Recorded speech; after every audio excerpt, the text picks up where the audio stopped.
Good morning, Chatty House. We still don't have the premium account on Twitter. Killing me, Smalls. Killing me, Smalls. Wait, what? Why? Did it expire? We didn't Because re-up? old Aaron's credit card is no longer working, so we need someone else with that card.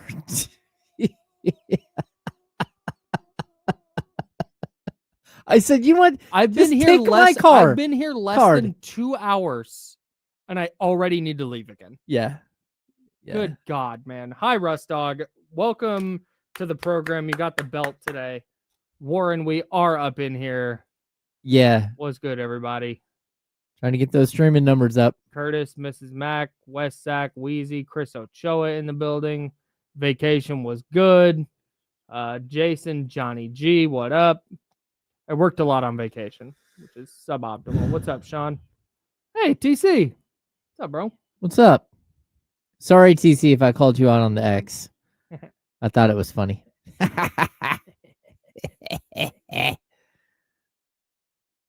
What's up, Brian?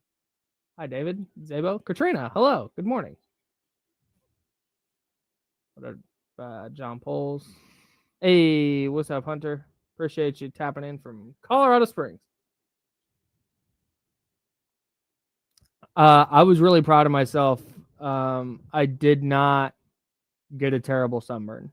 I got a little bit of sunburn on the last day. Okay. But it was like, you sunscreen your legs, but then you wear shorts, and when you're sitting down, the shorts ride up a little bit, and there's a perfect line of sunburn between where my shorts ended, where I didn't suntan lotion, and then where I suntan. It's just like a strip of sunburn. Yeah, I've been known to get sunburn, Kyle. I've had every variation of the sunburn. Yeah. Yeah, I didn't want, because it was a lot of just like sitting out by the pool, sitting out by the beach and stuff. And I didn't want to get sunburnt on day one and then not be able to go outside. So. Yeah, that sucks. So I waited until the last day. I'm brilliant. All right, here we go.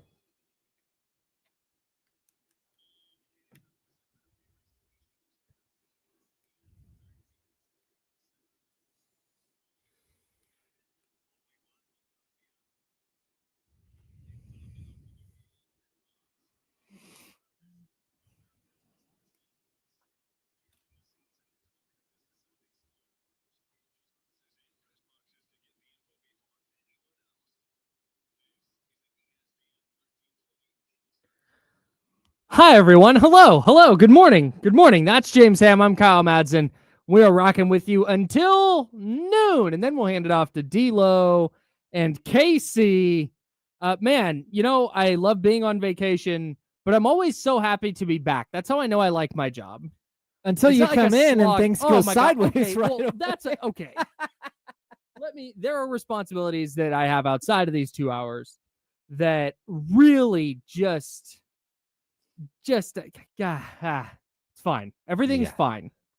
We had a brief scare, but it's okay. We're all here today. That's James. I'm Kyle, and we're hanging out with you until noon. I have a bunch of stuff that I missed while I was gone. I have stuff from vacation. We have a 40-6 Raiders loss to talk about. Oh, a little bit anyway. We've got Kings training camp to talk about. Lots to get into on a Monday. I'm gonna go through these bullet point stuff. Okay. I need there to be a training course required for people to travel through TSA checkpoints. Oh, for sure. Like I'm not talking extensive, multi-part, 7 to 9 minute video about, hey, you don't even have to take your shoes off anymore, but hey, you're going to have to take your hoodie off if you have a t-shirt on or anything. Yeah. Hey, take everything out of your pockets. That includes phone, wallet, keys, jewelry that you put in your pocket. Yeah. You can leave your jewelry on. You have to take it off. When they say to take your electronics out, yes, that means your Kindle. Yes, that means your iPad. Of course. Like, oh my God. We are so far into the heightened security measures era, and people still can't figure it out. It is not difficult. It is not hard.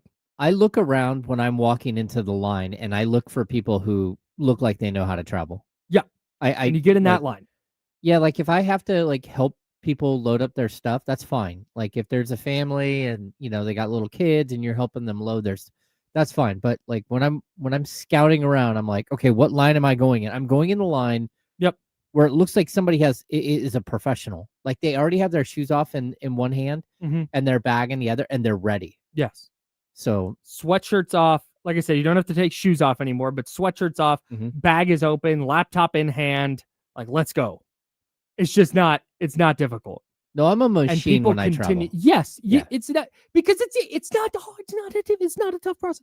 Again, I'm going to leave. I give grace in this scenario. If you are hindered in some way due to a health problem, not an issue for me. If you have small children that you're trying to wangle and you're trying to get their stuff, and then it's your stuff and you're forgetting your stuff because you're worried about fine. Again, I don't mind. That's not my problem. It's the two people who are my age. Oh yeah. Who get to the front and they set their backpack on the thing, and the person's like, their laptop in there. You gotta take that out. Oh, now they got to go back and get a bin. Or an iPad in there. Oh yeah, I got to go back and take that out. Yeah, you need to take your sweatshirt off. Oh no, I got to do that.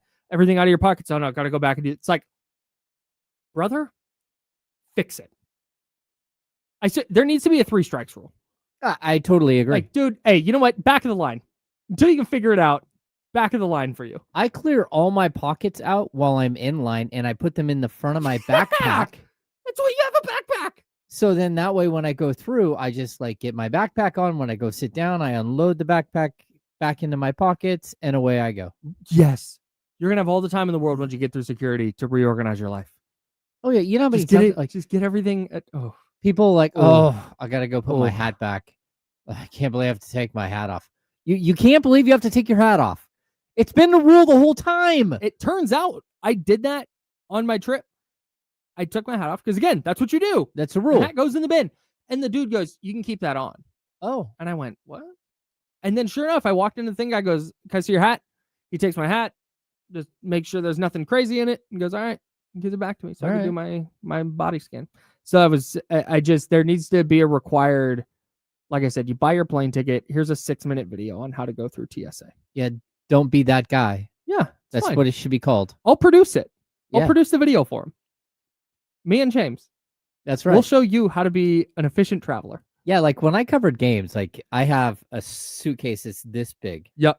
Carry-on suitcase. It's a small, like, a standard size carry-on's like this. No, mine's half size. And it's so I can put my half-sized bag up top, and then I can put my backpack in front of it, and they take up the same size as a normal carry-on. Because I don't want to have anything near me. You don't go anything under the seat? No, I want my feet free to move around the country. I'm not a shoe guy. I take my shoe shoe. If you take your shoes off on an airplane, no. That's a big no for me. Yeah. Shout out to the family. We sat next to the same family on the way there and the way back. They had 2 little kids. Oh, that's cool. Did a great job. Shout out to that family.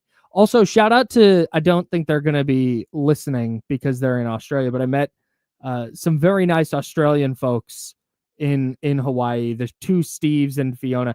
Fiona's son plays professional Australian League football, Aussie rules football. Yeah. Australian rules football.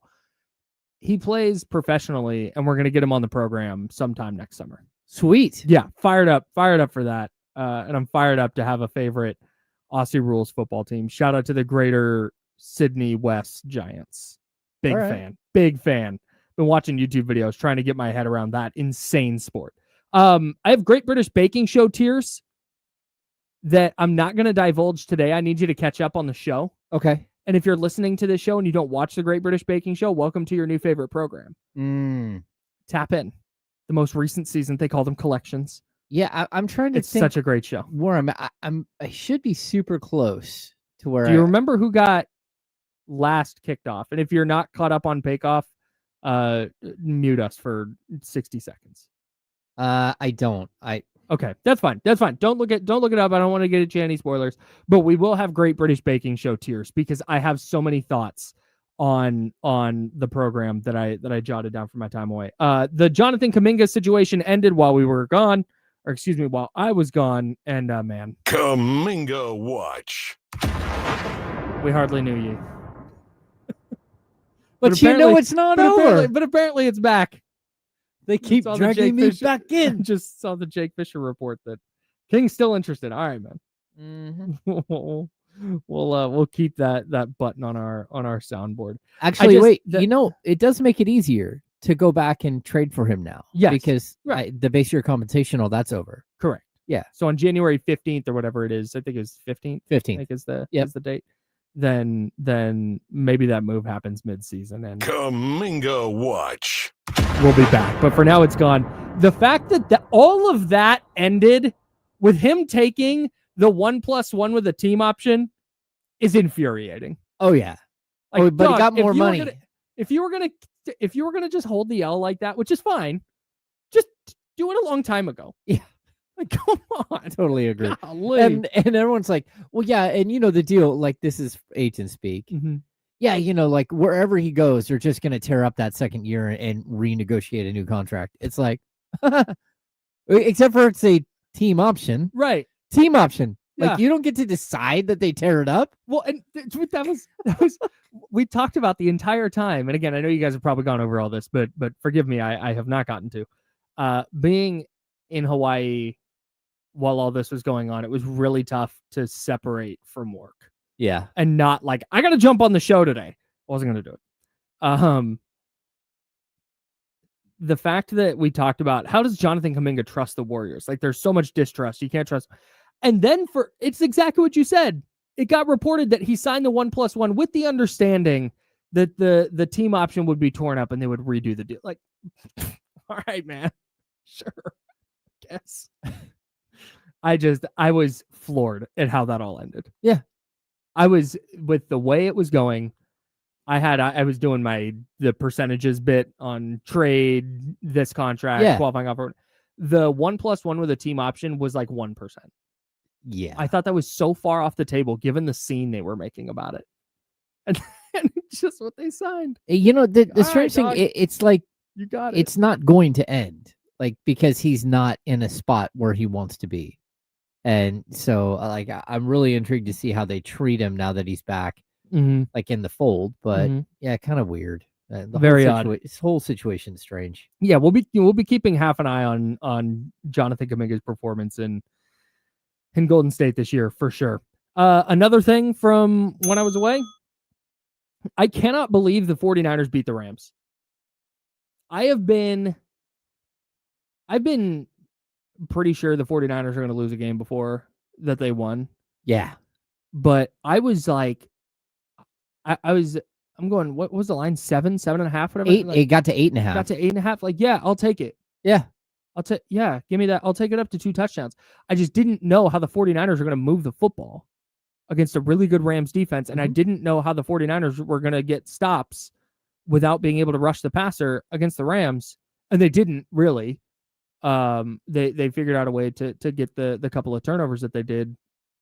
Shout out to Alfred Collins. And I don't want to go all the way back into the insane Sean McVay play call. Did you then see? So the Rams do that on Thursday night. And then on Saturday, UCLA, with the game on the line against Penn State, 4th and 1, tries like this option keeper thing. No dice, gets stuffed. Penn State gets the ball back in the final minute, and they're driving down 4th and 2 in the red zone. They try like quarterback option power run thing, and it got stuffed. It's wild. What do we do? What the hell's the deal with these 4th and short play calls? Well, not only that, but it feels like we're watching the same like issues on different. It keeps happening. So you're talking about a situation that like happens on Thursday. It happens twice on Saturday. The DeMarcado fumble. Like we already saw that this season. We can't see 2 of those in one season. Yeah. I mean, at least like the first guy, like it was his first touchdown, and it didn't look like he intentionally like let go of the ball. He like fumbled it like as he's walking in the end zone. DeMarcado, dude, you're lucky you're not getting waived. Yeah. You just cost your team a win But my That's point so is, brutal. it's the same exact So brutal. situation twice. Like, why are people not learning from other people's mistakes, Kyle? I have no idea. The fact that happens at all in the NFL is mind-boggling to me. Oh, yeah. There's no take 5 steps into the end zone first. Yeah. Make sure you're at the goalpost. How about you cherish the ball and understand that you're scoring a touchdown, and that touchdown might be one of your first touchdowns, and it needs to go in a glass case somewhere, and you don't let go of it. You don't spike it. No. You don't throw it into the stands. You don't punt it into the. You wait for the like ball boy guy to come over and hey, I need this one put away. Yeah, right. Yeah, that's and what you do. They put the tape on it. They put it away. Yeah. Yeah. No. Just a stunning win for the 49ers when they settled for a field goal late in the game to make it. Is it 20 to 17, 20 to 14, whatever it was. When they kicked a field goal late, I thought it was over, or maybe it was to make it 23-20. Okay. And they settled for a field goal. It's like, I don't think they're going to wind up winning. And then they did. Just completely floored by the coaching job Robert Saleh did, the coaching job Kyle Shanahan did, how well Mac Jones is playing. We'll talk about that in a little bit. But I was blown away by that game. I thought this before yesterday. This was my takeaway from the Raiders loss to the Bears, and then it manifested yesterday. I thought the Raiders loss to the Bears was a season ender.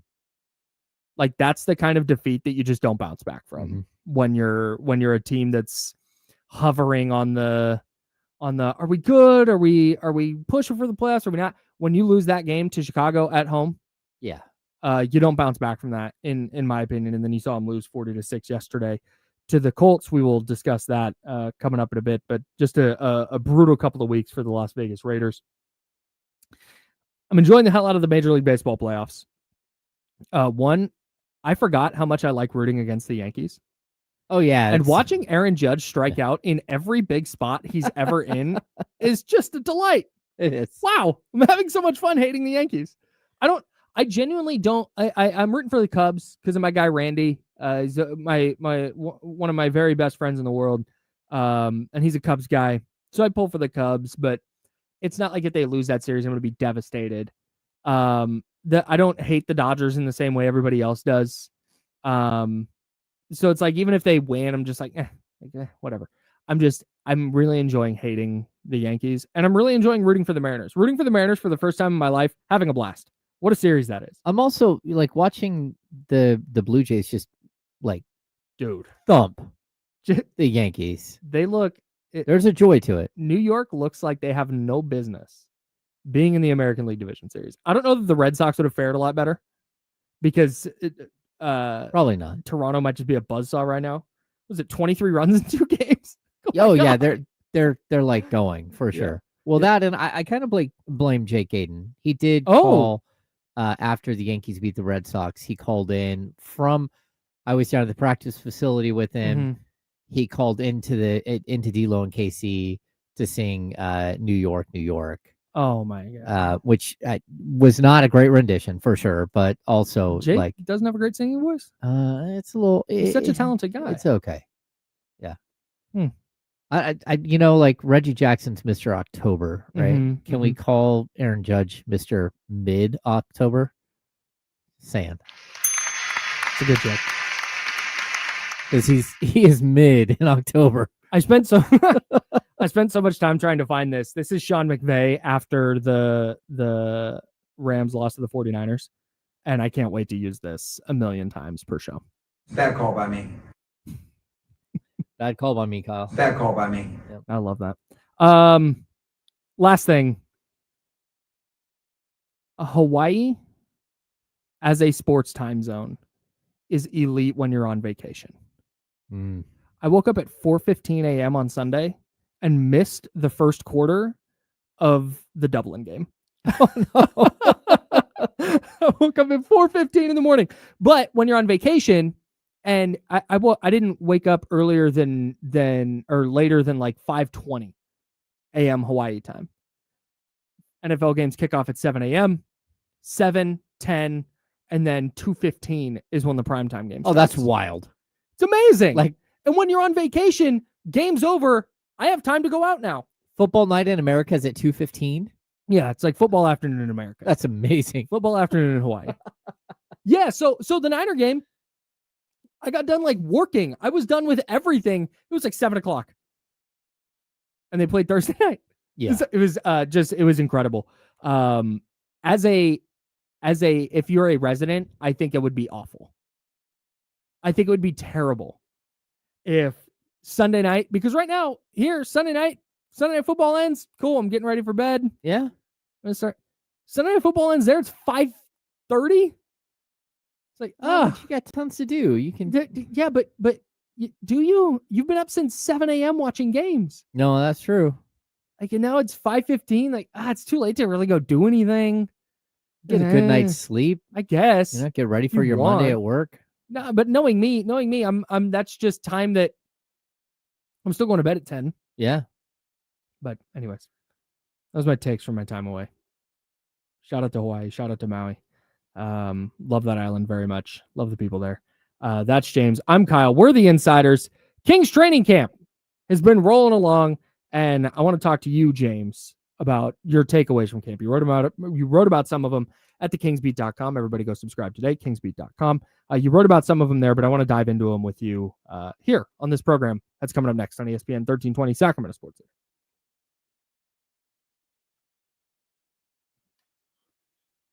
We're a little late. I'm gonna run fill up my coffee.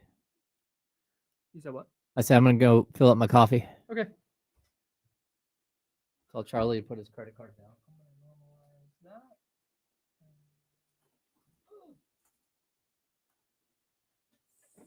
Hi, pals.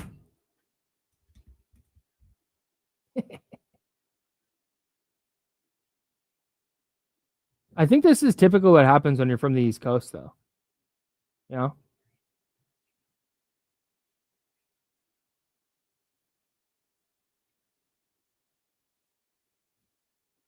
Dude, it was unbelievable. I cracked open a beer at halftime of the first games on Sunday.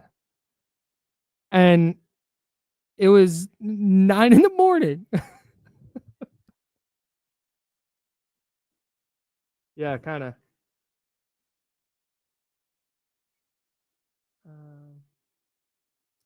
Ooh, okay.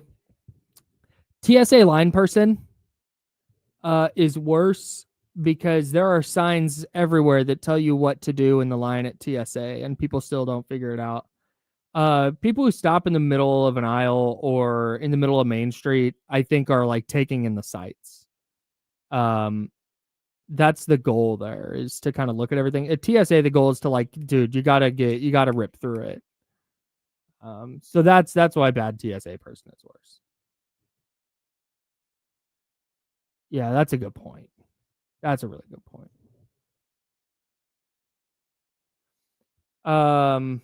Yeah, the first few nights for sure, I was in bed by like 8. But yeah, just kind of adapt as you go on. Yeah, this is it. Yeah, somebody stops at Disneyland, I just go around. Somebody sucks at TSA and it's stressing me out.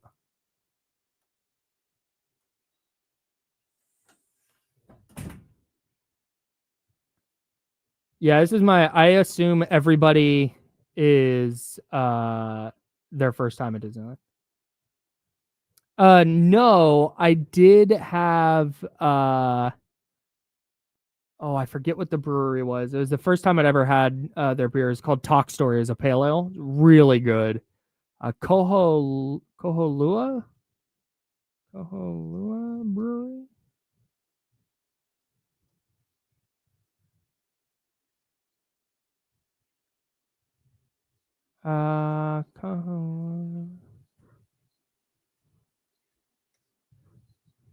Is that what it was called? Oh, Koholoa. It's Lahaina Brewing Company. Oh, here we go.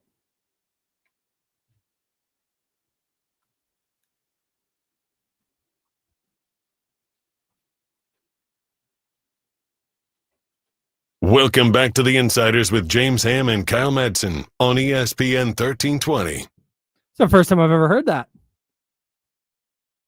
I put the new rejoin guy in before I left, and then Oh, you hadn't heard it? I haven't heard it live yet. Oh, all right. Hell yeah. Anyways, that's James. I'm Kyle. Back from vacation. Had a great time in Maui. While I was having a great time in Maui, trying to not be in the sun too much. Yeah. And trying to pace myself on adult beverages. Yeah.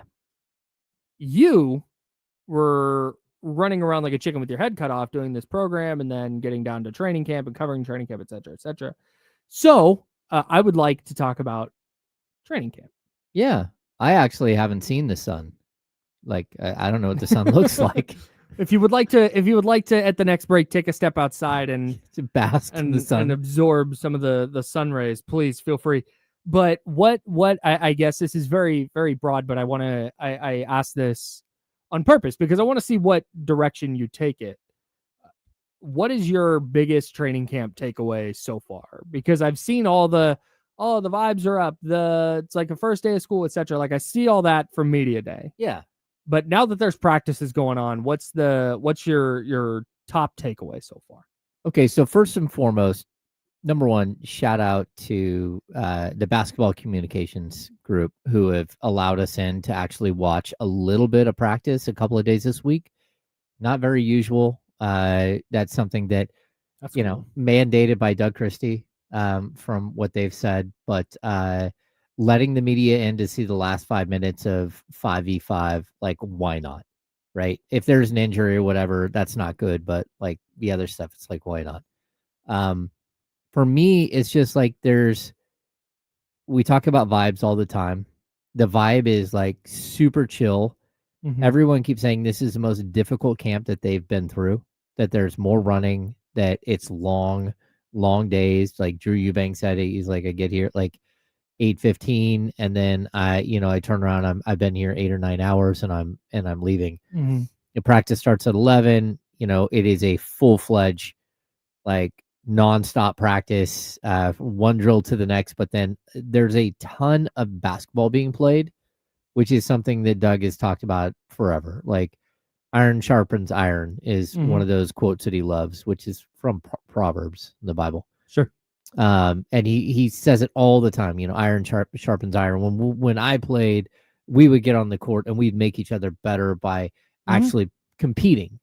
And that's what I think we're seeing a lot of, getting the young guys up to speed, like watching Devin Carter hit a 3 to beat the starters and Maxime Moreno dropping a gigantic F-bomb in front of everybody, like celebrating. Like you're seeing like this really competitive mm-hmm. Atmosphere, which, again, if you're going to do a read and react system, mm-hmm. it's not enough to sit there and do drills. You have to actually play the game and let guys read the body language of their teammates and, mm-hmm. Start to learn. Like we've talked about this, like when I'm playing first base, the first thing I do, I warm up with the shortstop. I warm up with the third baseman. Sure. So I can see how the ball comes out of their hand and whether they throw a dead ball or they mm-hmm. go high or whether they spin it up the line mm-hmm. on occasion, all those things. I think you need to like have a good feel for the players around you. So I think that's one thing, like, again, whether that's going to like result in wins or not, I don't know. Mm-hmm. The one good thing is typically by day 3, day 4 camp, there's like 2 or 3 guys that have ice bags and aren't mm-hmm. ready to go anymore. We have not seen that at all. Everyone's come in phenomenal shape. Everyone's ready to compete for minutes, compete for their spot in the rotation. So a lot of that is good. Is there any concern?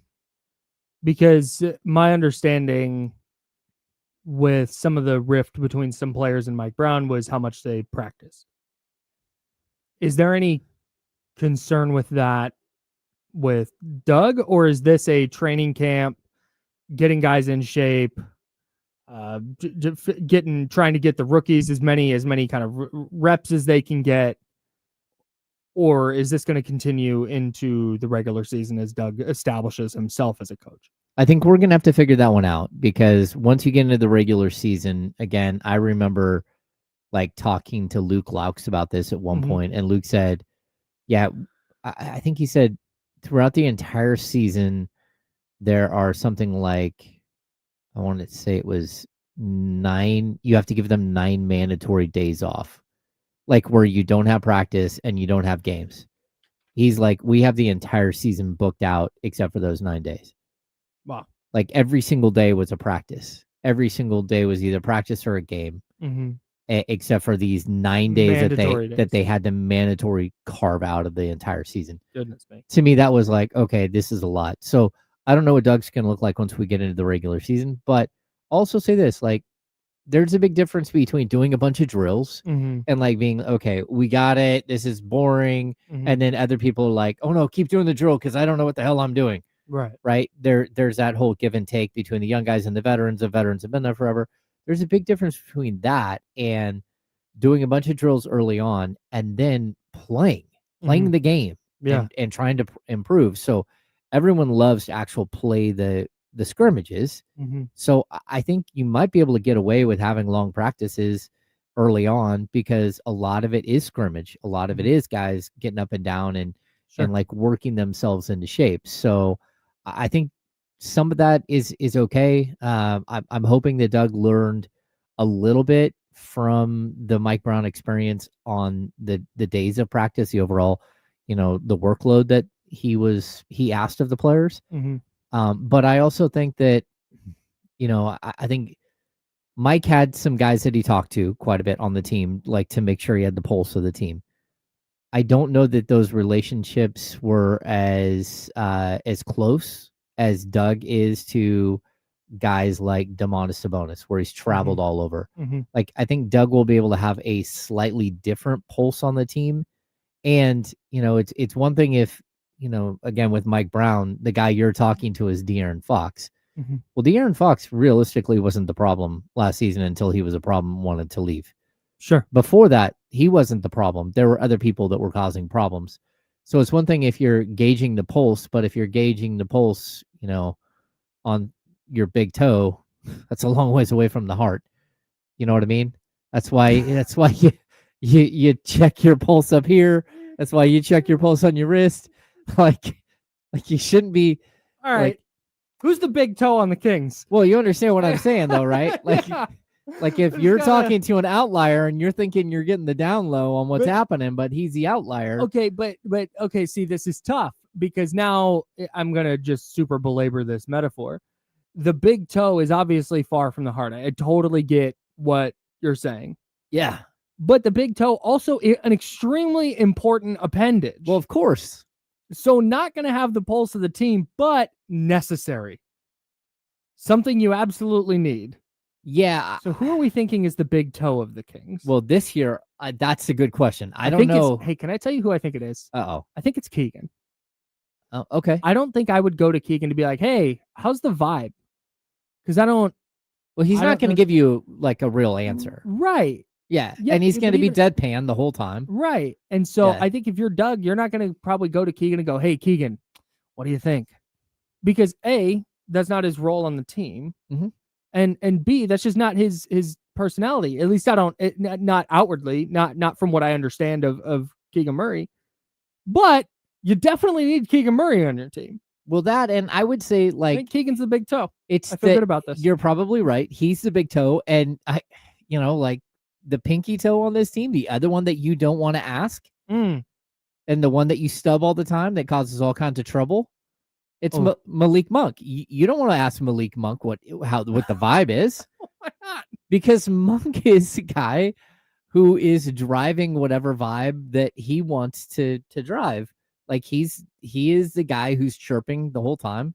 Like even people that hadn't been here before, they're like, everything is great. Everyone's talking a lot. Malik won't shut up. Like it's like, oh wow, you already got that. You haven't been here that long, and you already know that he doesn't shut up. It's like, so you have the squeaky wheel, and then you have the wheel that's frozen solid. Like it's not spinning at all. Those are your two. Like so, you can't take the pulse from those two. Sure. From You need Keegan to or Malik. Those you are need the to big find and little toe. the middle ground and figure out who's going to give you the actual pulse of the team. And I don't know who that is. To be honest with you, it might be a guy like Keon Ellis. It might be a guy like, who every time he talks is actually really fun and a cool dude. Drew Eubanks is a cool dude. He is. Oh, good. He is. He's a very nice guy. Hey, do you know what? That tells me everything I need to know about Drew Eubanks. He's a cool dude. It's the same thing when people people would talk about me in college. I go, well, he's a really nice guy. What you mean? Oh, is he cute? Well, he's so nice. He's super nice. I'm glad Drew Eubanks is a cool guy. He dresses really well. Great. He's clean. Mm-hmm. Okay, so I have another question. I'm sorry. We got sidetracked by toes. Which who among us? Yeah. You've gotten to go in early and watch some of these 5-on-5s. Has anything in particular jumped out to you during these 5-on-5s? It's the level of competitiveness between everybody. Like, again, there was a play like day 2 of camp where Dennis Schroeder is holding Malik Monk while Monk is trying to get through a screen, and Monk flops on the ground, and then next thing you know, they're chirping at each other. NBA officials are there. They call a whistle, and they're talking trash to each other the whole time. And it's like, hey, this is good. There is competitive fire. There are, again, Maxime Reynaud yelling, like, and being fully 100% engaged in what's happening, showing that he's ready. He wants to play, right? Like all of these little aspects. It's good. It's good to see. It is good to see Devin Carter pull up and hit a 3 to beat the starters when you're playing with the 3rd or 4th team. You know, that's good. So that's what I think my biggest takeaway is. And we're seeing this level of competitive nature that is something that Doug is trying to foster. But on top of that, I'd say the biggest thing that I've noticed, like when, the practice ends and everyone's going to the sidelines, is, the first day Doug went over with Bobby Jackson and Mike Bibby was there. And the 3 of them are yucking it up for like 5-10 minutes. Just like having guys being dudes. Yeah, and I posted a video just being, I mean, they're former teammates. They played together for years. They're super close, right? But then after every other practice, Doug comes over and him and BJ Armstrong and Scott Perry, sometimes Alvin Gentry's there, the 3 or 4 of them are just like engaged in not only conversation, but they're laughing, they're messing with each other, they're having a good time, they're talking about what's happening on the court, you can tell, but also they're connected. And it's something I wrote about yesterday at the Kings Beat. Like, I've watched this thing unwind so many times because of the lack of connectivity between the front office and the head coach, right? Like, there was a point where Michael Malone is running a second-round pick, a rookie second-round pick, and Ray McCallum out there for 44 minutes, 46 minutes a night because he doesn't have another point guard on the roster because everyone's hurt, right? And shout out to Ray McCallum. He begged the front office, can you please just sign me anybody? I don't care who it is. And it just get me a point guard. They signed Royce White, who's a 6'8". Is that the guy that wouldn't fly? 280-pound power forward who won't get on a plane. Never, ever, ever, like a lottery pick, never scored a single bucket in his NBA career. Right. He's now running for... Certified insane person. Yes. Yeah, he's now running for office in Minnesota somewhere. But yeah, like not in act like sure. That's how bad the relationship was between Michael Malone and Pete D'Alessandro. Like Michael Malone told me one time, him and Pete D'Alessandro hadn't talked for 6 weeks before the firing. We went to Summer League. That seems bad. We went to Summer League, ran into Michael Malone, talked to Michael Malone, just say, hey, catching up, just, hey, how are you, man? Like, good. Later on in the day, ran into Pete D'Alessandro. Hey, what's up, Pete? Yeah, we just saw Michael Malone just like an hour ago. He's like, oh, Michael's here. Huh, I didn't know that. A general manager didn't know his head coach was in Las Vegas at Summer League. So, like, but it's not just there. It's Vlade and George Karl, right? At All-Star Weekend, they were going to fire George Karl, and instead they fired Vance Wahlberg, one of George's assistants, just to mess with George and to say, like, get in line or we're going to fire everybody, right? Good Lord. That thing falls apart. It's Vlade hiring Luke Walton, but then Luke Walton, like he outlasts Vlade. So now all of a sudden Monty McNair has to start not one season, but two with Luke Walton as his head coach. Clearly isn't enamored with Luke Walton as a head coach. We had the Brandon Williams and we had the Dave Yeager situation, which is just a complete meltdown. This last year, we had the Wes and Monty versus Mike Brown, where Mike Brown keeps saying, I need defense, and they keep saying every time they open their mouth that they want to crank up the offense again. So, okay, go ahead and finish, sorry. So my point is that, like, over the course of the last 16 years, I've watched, like, the disintegration of a relationship between the front office and the head coach play out in real time, time and time and time again, where it's like you're on the same page until you're not, and then you're not on the same page at all. And the front office isn't getting the players that coach wants, and the coach is asking for more players. And like the whole thing is unwinding in a negative way. Like, I think you have to build a true relationship, a true bond between the front office and the head coach. And like, look, if Scott Perry was being 100% honest and he takes his job and gets to choose any coach in the world that he wants, it probably would not have been Doug Christie, just because he didn't know Doug, right? But when you take the job and you say, I'm going to commit to this, and we're signing on at the same time as coach and general manager, which means that you're tied together, like, you have to make the best of it. And to see that that Scott Perry took Doug Christie to Steelers training camp with Mike Tomlin, like, that's a bonding experience with two people. They took him to the combine and didn't just have him stand there and watch. They brought him into the interview process and let Doug listen and see. And if he had any questions, ask those questions. Like, you're seeing all of these steps. BJ Armstrong took Doug to go hang out with Ettore Messina in Europe. And like, you're just getting different coaching perspectives and all this stuff. They are trying to build a real bond between the front office and the coaching staff, and a trust. And when you hear a coach call a general manager a mentor, to me, that is like one of the most foreign things I've ever heard, because that's not the way it typically works. Yeah. But that's a good thing. Like, let these guys grow together. Let them be on the same page. Heaven forbid, let them try to replicate what we saw in the early 2000s between Jeff Petrie and Rick Adelman, because that's how you find synergy, and that's how you find a general manager and coach who are on the same page. So when they're out shopping for players, they're on the same page. They know what each other needs, and they're reading the game the same way. They're thinking of the game the same way, and they're trying to help each other, support each other in the right way. So I'm hoping that it's lasting, but it's training camp. I want to put a pin in this. I would like to continue this conversation. We have to have a 49ers quarterback conversation. It's a thing that has to happen. Yep. No matter how many people try and tell you there's not a conversation to be had, there is, and we're going to have it. And also, you might have had a little bit of a rough weekend. You didn't have a rougher weekend than Mark Sanchez. No. We'll get into all that next on ESPN 1320, Sacramento Sports Center.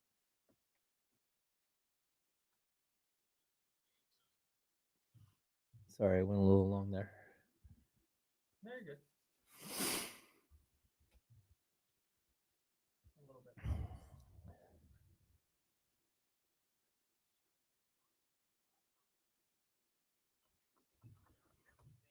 I did not see Chris Ochoa, BJ, and Scott last week appear on the Hoop Genius podcast. I should go back and look.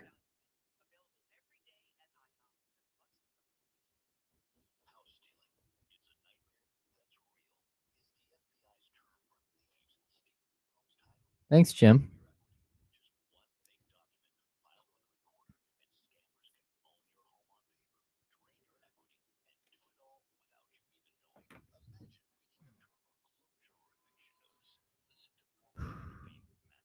Wait. Whoa. Bryce, you're in Disneyland again? Oh, yeah. Love that for Bryce. And he makes the most of those passes, doesn't he? Yeah, he does.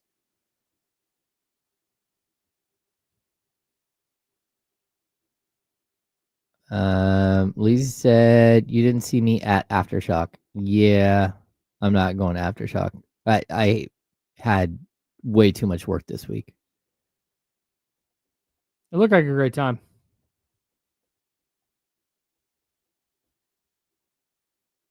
Shout out to everybody who put in a ton of work at Aftershock and is not here today. Yeah. Well earned day off. Specifically the promo team. Yeah. They worked their asses off leading up to the event. They worked their asses off during the event. And they did that a lot of the time in the rain. Yeah. Yeah, Yep. like it rained the whole first part of the week. Yeah, they did a great job. There you go, Johnny G. Johnny G.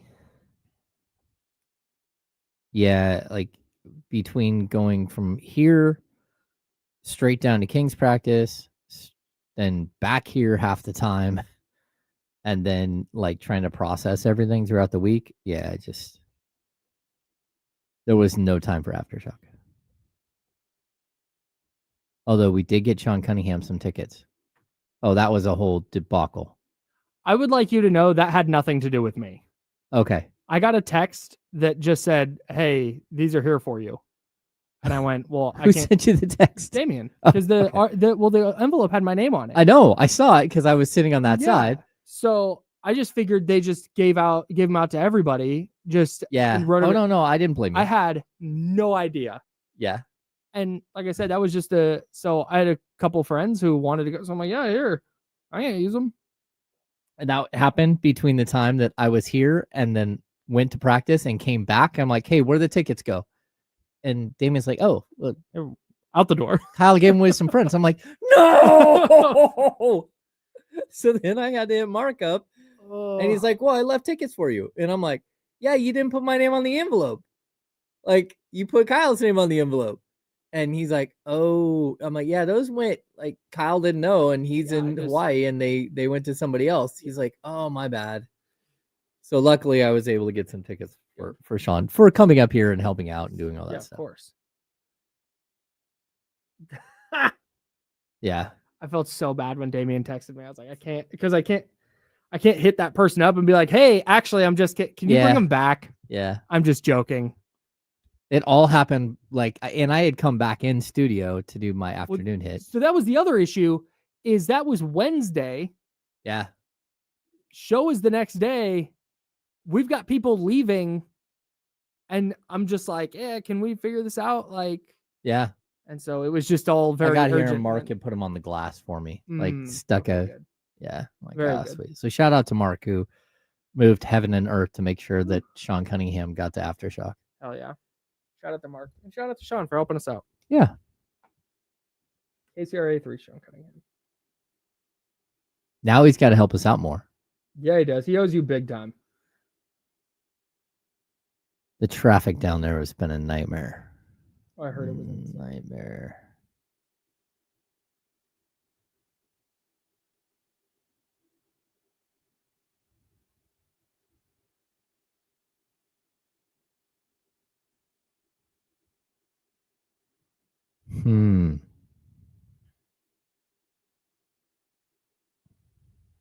Oh my God, we still have 30 seconds.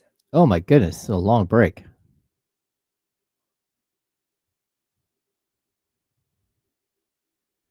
Yeah, Casey Tucker's only mistake was that Kyle's name was put on the envelope, not James. It wasn't, yeah. It was just an honest mistake. And when you're new here and Kyle and James are attached at the hip, it happens.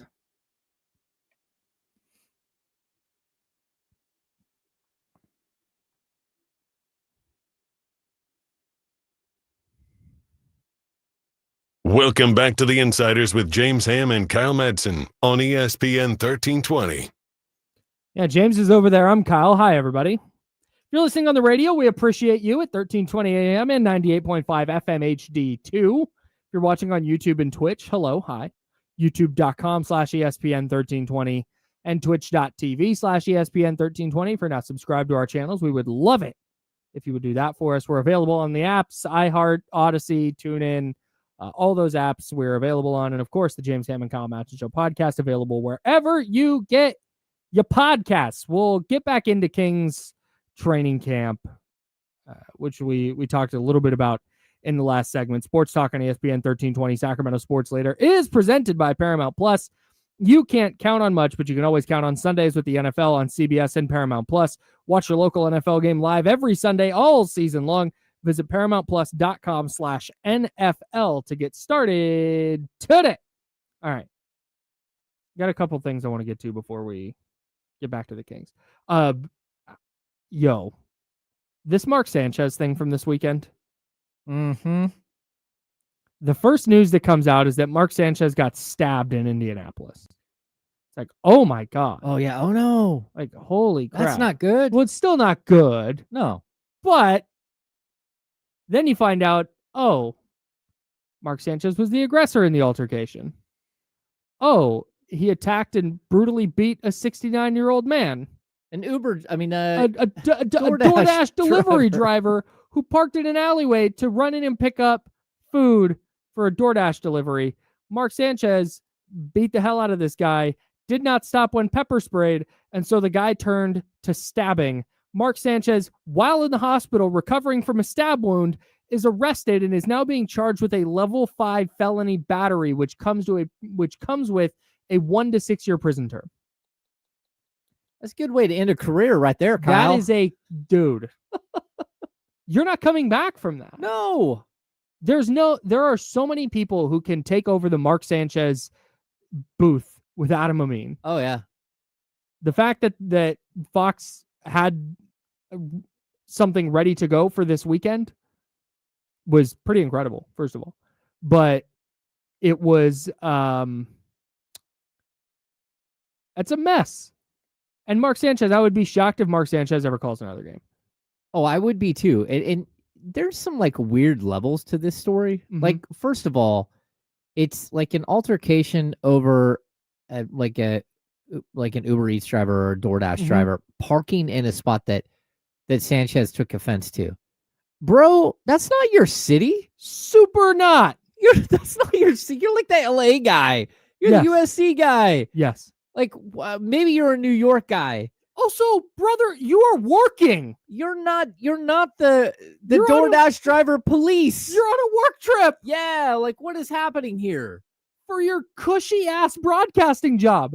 Yeah, just wild. That's paying you millions of dollars. He's getting cash out for this. Yes. And I'm not even going to begin to speculate what he consumed during the evening, whether it was steaks, potatoes, drinks, or otherwise. Like, I think they said he was 6 beers in. Well, who among us, you know? Okay. But I don't know, man. That's a rough way to have your weekend go. Getting stabbed is awful. Getting stabbed and then you're the one that winds up arrested. Getting stabbed by a 69-year-old man because you were an aggressor in a fight and getting pepper sprayed? A lot of L's. And having pepper spray not slow you down? All right, that in itself tells you a lot, Mark Sanchez. Yeah, man. Tough. It's wild. Speaking of quarterback controversies, let's talk about the 49ers. I thought we were going to talk about Brady Quinn versus Mark Sanchez. Well, because I guess Brady Quinn took over for him. Yeah, he did a great job. Yeah. Shout out to Brady Quinn. And former Notre Dame quarterback. Yeah, Notre Dame, and then the Browns, and was he a Raider for a minute? Seattle. Boy, he didn't last very long. No, he sure didn't. Shout out to Eric Collins, by the way, who filled in on the Panthers game for his first ever NFL game. And if you're not familiar with Eric Collins, he's the Charlotte Hornets broadcaster, the guy who's very loud, like, oh my God, like he's that guy. Yeah. Oh, it was great. It was like he was calling the Super Bowl, and it was Dolphins Panthers. Wow. Had an incredible time. Had a good time checking in on that game. Cleveland and Kansas City. Brady Quinn came back in 2012 and played for Kansas City. I don't even remember that. He hadn't been in the league for 3 years and all of a sudden got it. Yeah. He went I believe he went 1-7 quarterbacking. I have zero recollection. I don't have any recollection of that at all either. He did throw 2 touchdowns and 8 interceptions. Yikes. In his 8 games. That's a stunner that Brady Quinn sucked at playing quarterback. Yeah, wild. Hopefully he's better at the job than Mark Sanchez. Yeah, I think the bar is no longer that high. No. So I wanted to talk about the 49ers quarterback situation. Okay. because Mac Jones is now 3-0. Brock Purdy's 1-1 this year. And Mac Jones led the 49ers on a game-winning drive against the Cardinals. He led the 49ers to an overtime win, an extremely shorthanded 49ers team to an overtime win against the Los Angeles Rams. And I've seen the word controversy thrown around a lot because that is, should Brock Purdy or Mac Jones be the starter? That's that conversation. I am of the belief that if you want to have that conversation, like, fine, we're going to go have whatever conversation you want to have. I don't think internally the 49ers are thinking about that. No. I don't. Whether they should be or shouldn't be is up to you. That's not the discussion to me. The discussion to me is, it's in the same vein, but I think it's a bigger picture one about this might just be I can't tell if it's a feature or a bug of the Kyle Shanahan offense. Where, yeah, you can plug in. There's a requisite level of play. You can't plug in anyone. We saw them be awful with CJ Beathard. We saw them be awful with Nick Mullins. You can't just plug anybody into the system and win games. But I think that bar that you need to clear to be successful in the 49ers offense at quarterback is lower than it is for most teams. And I think that what you run into is this, where you're paying Brock Purdy $53 million a year because he earned it. He went to 2 NFC title games and a Super Bowl with him as your starter. You might have gone to 2 Super Bowls had he not gotten hurt in the 2022 NFC title game. You have a quarterback that you think you can win the Super Bowl with, and when you have that player, you need to pay that player. Yep. But I don't think that necessarily rings true for the 49ers. Okay. And maybe I'm putting the cart before the horse with this idea here.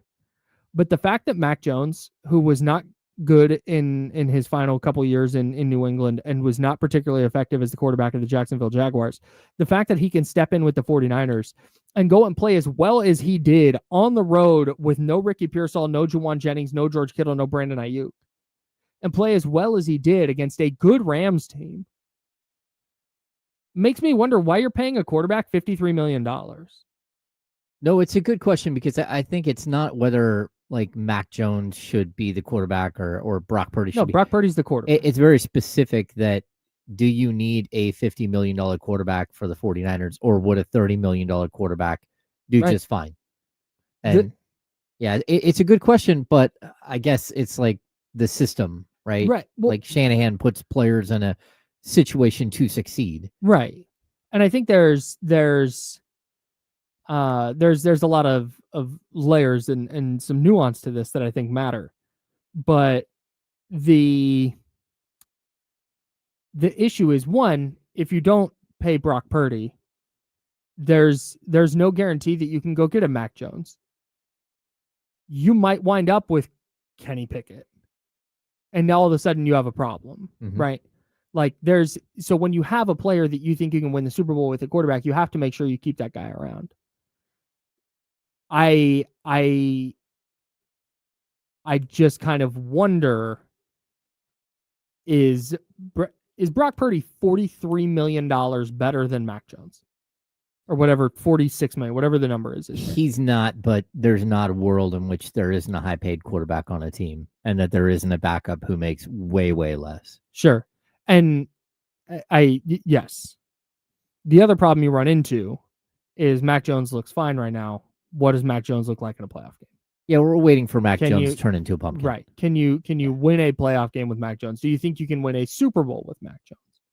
And that I don't. That I don't. Again, the 49ers obviously don't think that because if they did, they wouldn't have paid Brock Purdy and they would have brought in Mac Jones on a 4-year, $80 million deal or something. Yeah. So at some point, there's gonna be a time where the delta between Brock Purdy and Mac Jones matters. But man, it is something that if Mac Jones continues playing and continues winning, and if Brock Purdy comes back and they don't continue winning, or if Brock Purdy plays in the playoffs and hey, you know what, didn't play that great. This is something that I think is going to linger.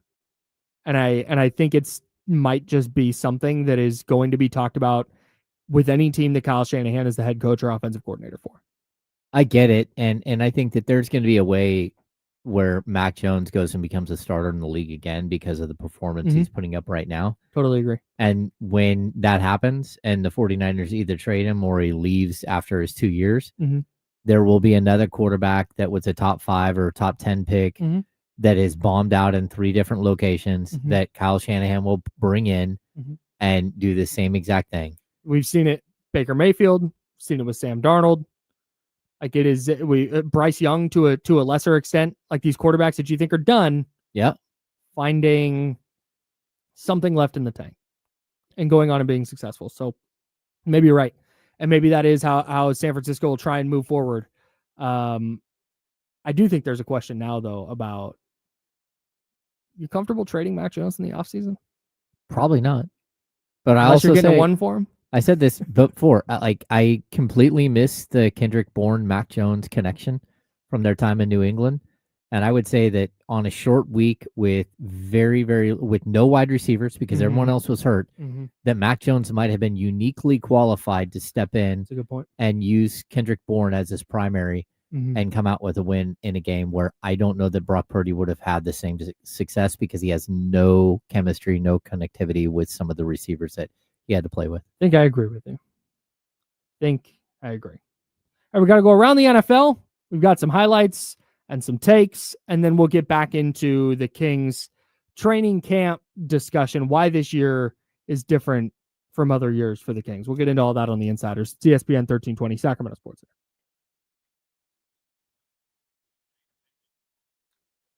I'm going to...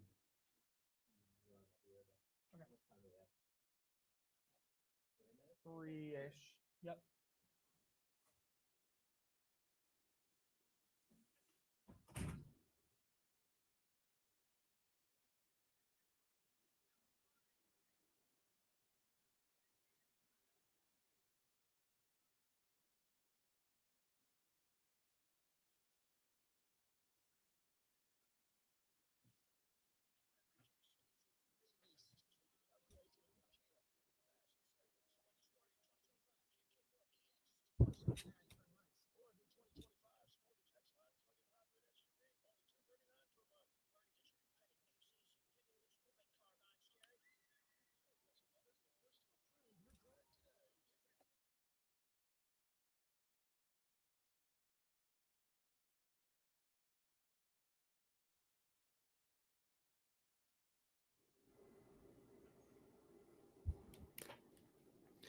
I'm not going to be able to do the around the NFL bit the way I want to do it. Because I only have one hotkey.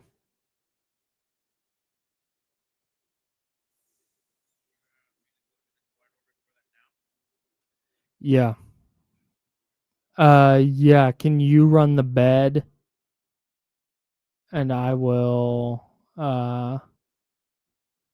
PR6 ANFL.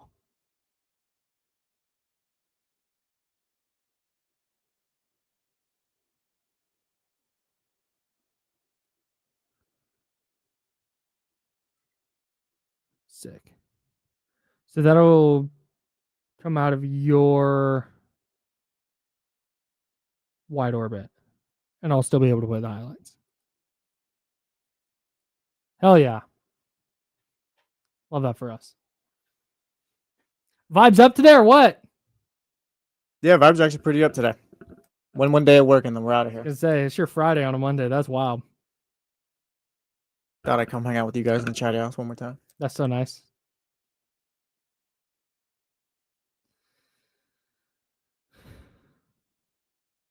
Sometimes I live my life wondering, what if my dad didn't make me a Dolphins fan?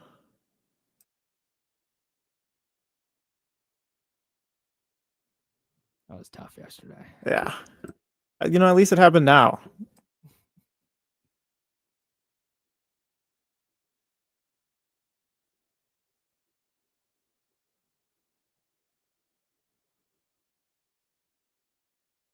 Shout out John Poles. That's right, Johnny G. One last one. Thanks, Rush. Shout out to you. Appreciate you.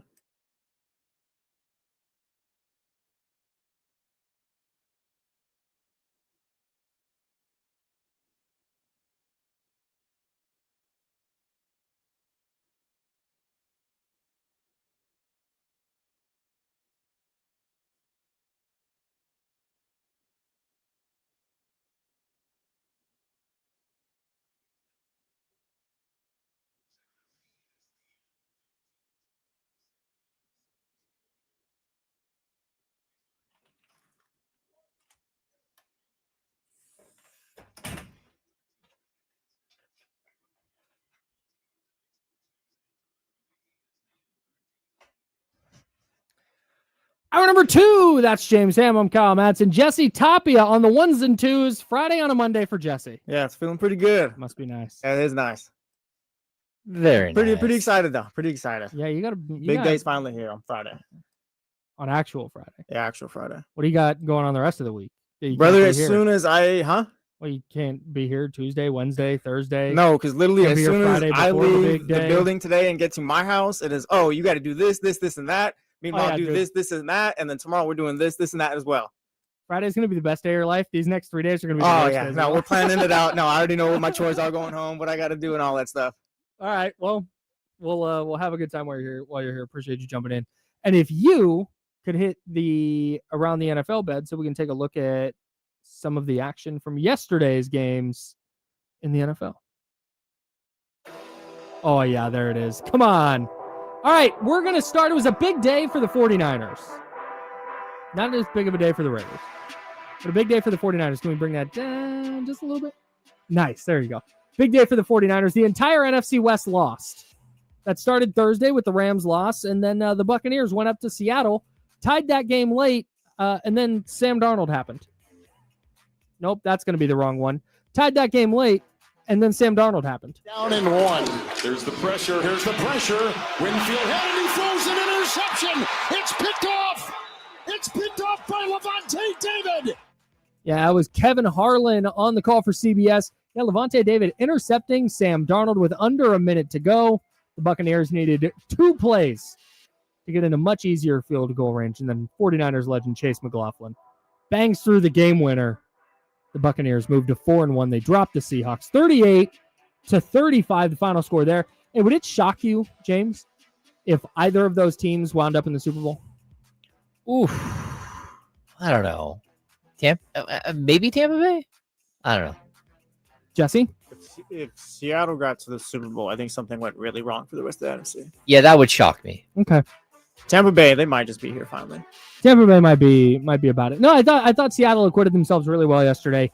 Sam Darnold continues playing really well. That play aside, and maybe you just don't trust Sam Darnold, and that's fine. But I think they're putting up enough offense, and I think Michael McDonald is a good enough defensive coach that Seattle might be a problem. I think there's going to be a point come playoff time where Sam Darnold's going to have to be all right, win a game for us, and I think that's where he struggles. All right. I will say this: Emeka Egbuka is really, really good. Very good player. Turns out the guy with the most receiving yards in Ohio State history is a pretty good player. Well, that's shocking. Pretty thunk. Huh. Let's head down to the desert where the Titans shocked the Cardinals. Nope, that's still not going to work. Here we go. Ward puts some air under it. Up the sideline. Ridley. Cam Ward. On the money. Digging deep for Tennessee. A pickup of 38. Spirididis and Adam Archuleta on CBS with the call. That throw, that 38-yard completion from Cam Ward to Calvin Ridley put the Titans in field goal range to kick a game winner. Joey Sly, another 49ers legend, as the Titans beat the Cardinals 22-21. I'm out on Arizona after that. Yeah, shout out to the Titans for their first win. Arizona, we'll check in with you next season. 21-6 to start the fourth quarter. I had put that game aside. That game was on the back burner. That game was over. And then a 16-0 fourth quarter for Tennessee. Well, it's Get the Cardinals out of my face. It's the fumble. It's the DeMarcado fumble Yeah. that changed the outcome of that game. Absolutely Brutal. crazy to be that unprofessional. And Cam Ward, the throw he made down the sideline that was incredible. Mhm. And at first it's like, hey, well, surprised he's able to do that with that kind of throw. And the other guy's like, what are you talking about? That was incredible. That was a phenomenal throw. Yeah, man. Yeah. Cam Ward's a heck of a player. I think Tennessee's in good hands for the next several years at the quarterback position. Let's go out to Philadelphia, where the NFC's last unbeaten team fell. Denver's longest play of the day, 34 yards. Back they go to Ingram, balanced and dives. Touchdown, Denver. Yeah, speaking of big comebacks, Jim Nantz and Tony Romo on CBS at the call. The Broncos around 17-3 going into the fourth quarter, and then outscored Philly 18-0 Yeah, the Broncos are here finally. in the I think final they've frame. arrived. Yeah, was that the Broncos arriving, or was that Philly face planting. Philly is just not dynamic at all right now. I don't know what's going on. They don't know how to use AJ Brown for some reason.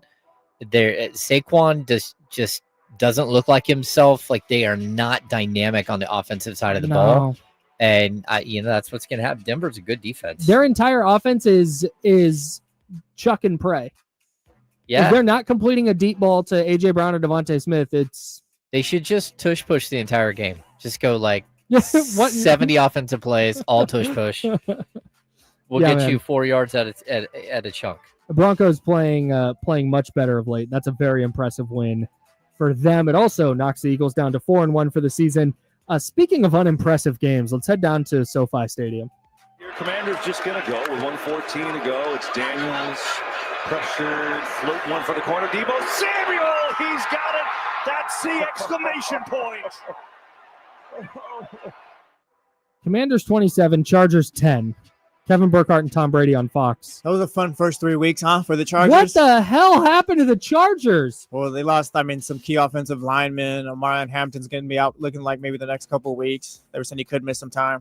10 points? Yeah, it's bad. It's bad. I don't know what's going on there at all. Did you hear the way Burkhardt... Listen to the way he calls this. He's like, the way he calls it is exactly how the game felt like the Chargers were taking the game. Like, listen to how he says Daniels drops back, throws. Your Commander's just going to go with 1:14 Gonna to go. It's Daniels, pressured, float one for the corner. Debo Samuel, he's got it. Pressure, flip one for the corner. Chill, nonchalant. Whatever. It was bad. Did anyone catch Tom Brady sounding like Bill Clinton at the end there? No. Did not catch that. Listen to Tom Brady's laugh at the end. Commander's just going to go with 1:14 to go. It's Daniels, pressured, float one for the corner. Debo Samuel, he's got it. That's the exclamation point. Yeah, what the hell is that, Tom? Right? Dude, figure it out. Something wrong with the red zone, the red area? Dude. Tom, don't wrong? ask Tom about his red area. Yeah, That's we're not going to private. ask Tom about that at all. I would say this too. As someone who watches enough Commanders football, I don't understand what their coach is doing. He did it the first 2 weeks of the season where he played Austin Eckler, and he did not look like an NFL player at all anymore before he popped his Achilles. And then, like, midway through the second quarter, it's like, okay, I'm going to give Bill a shot. And then he just runs wild. Yeah, Ja'Cory Krosky-Merritt ends up out-snapping the other running backs 27 to 15. Out-carried them 14-6. But had 0 in the first quarter. Yeah, leading the NFL in yards per carry at 6.6 yards per carry, and it took half a game to figure that out. He just keeps doing it every week. You're like, hey, bro, what are you doing? NFL coaches don't need to outsmart themselves. When you have a player, and I get, okay, pass blocking, okay, receiver, whatever. He's good, dude. Just get him on the field. Figure it out. It's ridiculous. Last one. Here as we go around the NFL.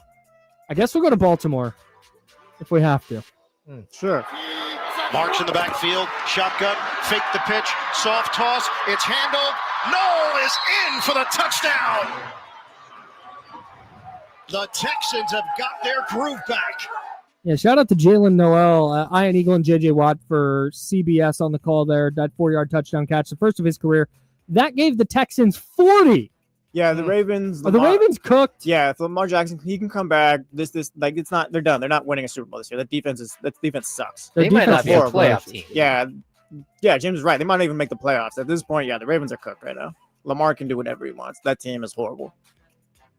Yeah, man. And they play the Rams this week. Yeah, they've got a tough schedule coming up. Yeah. Lamar banged up. This to me isn't going to be the year. If the Ravens were ever going to get over the hump, I can't believe it's going to be this year.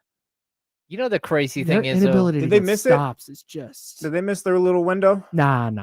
Because they're gonna have to maybe rebuild the defense a bit because this defense is horrible. Yeah, but I think Derrick Henry started to lose a step.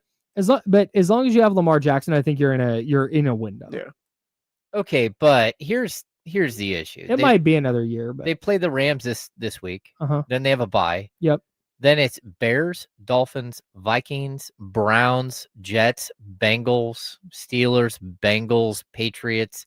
You finish with the Packers and the Steelers. You could make up a ton of ground. You could. It could be a playoff team. Unless you can't get any stops. That's true. And if Lamar's out, oof. It made their performance yesterday made the 49ers performance in LA look a lot better to me. Even better to me. Yeah. Because everybody was out for the Ravens and they punted. Quite literally. The 49ers now alone in the NFC West, alone in first place in the NFC West. And they're technically, not that this matters in week 5, but they're technically the number 1 seed in the NFC right now. Well, hey, Kyle, if the season ended today. If the season ended today, then have a bye. That's a great point. Ooh. It's a good spot to be in. Well, that and being 4-1 teams. 3-0 in division. Yeah, 3-0 in the division, 4-0 in the conference. Woo. Crazy. Did not expect that, did we? No, not even a little bit. Is this week and we'll talk about this as the week goes on. Is this the toughest game of the season for the 49ers this week? Road game in Tampa? Probably. Might have been last Thursday. Because of injuries and stuff? Injuries, Thursday night football, like just limited preparation. Those are not games that teams like that are really expected to win ever. I mean, I think a lot of us were expecting the Rams to kind of take that. Yeah. So I'd say, that was tougher given the circumstances, but you're running into a really good opponent this week. Yeah. I think the Bucs are legit. I think they are too. I don't know if they're a Super Bowl contender as much as they're going to be one of those teams that are one of the better teams in the NFC. If they're not, who is right now? Philly, that offense does not look great. They play when they win still, but we can acknowledge it. The offense does not look great. They haven't been what they were last year. So sorry. We all love Green Bay. That's kind of fizzled out given their last couple of weeks. Yeah. I mean, the 49ers are, I guess you can insert them into that conversation now. The Rams, like all these teams are kind of, all beatable. Except for the Lions. Yeah, Lions might. After I think the Lions are the best team in the NFC right now. Yeah, I don't hate that. We'll do Tuesday tiers tomorrow. But yeah, Detroit looks great.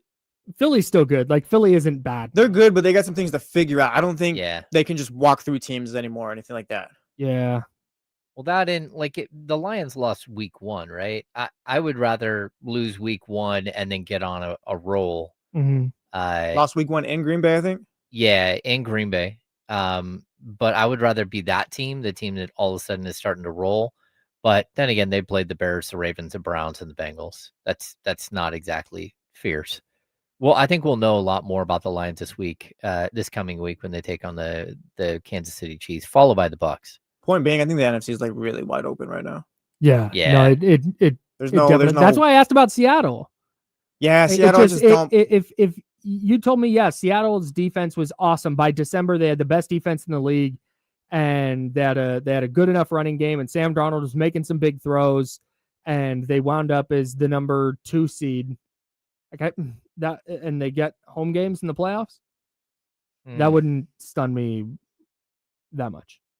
Yeah, I'd be a little surprised, but I wouldn't be shocked. I'm with you. It's just everything in the NFC is wide open. What about the AFC? Did the Colts establish themselves as the best team in the AFC yesterday? That was an ass kicking. It was. Holy smokes, man. The Raiders are just really bad as well. Yeah, I'm not ready to call the Colts the best team in the AFC just yet or anything like that, but they're legit. They're a good team. The Raiders are bad. And Ashton Genty is finally looking like a top 10 player, but man, that team is not good. Field goal, blocked punt, interception, missed field goal, punt, interception, turnover on downs, field goal, end of game. I think the biggest problem that they have is what you just said right there. It's that their quarterback is horrible. Yeah, Geno's not. Like, I don't understand what happened to Geno. He's got 6 touchdowns and 9 interceptions. Let's be honest, too. After the Bills lost yesterday, like you could probably argue the Bills are still the best team in the AFC, but Chiefs win today. We're all going to be like, yep, Chiefs are back up top.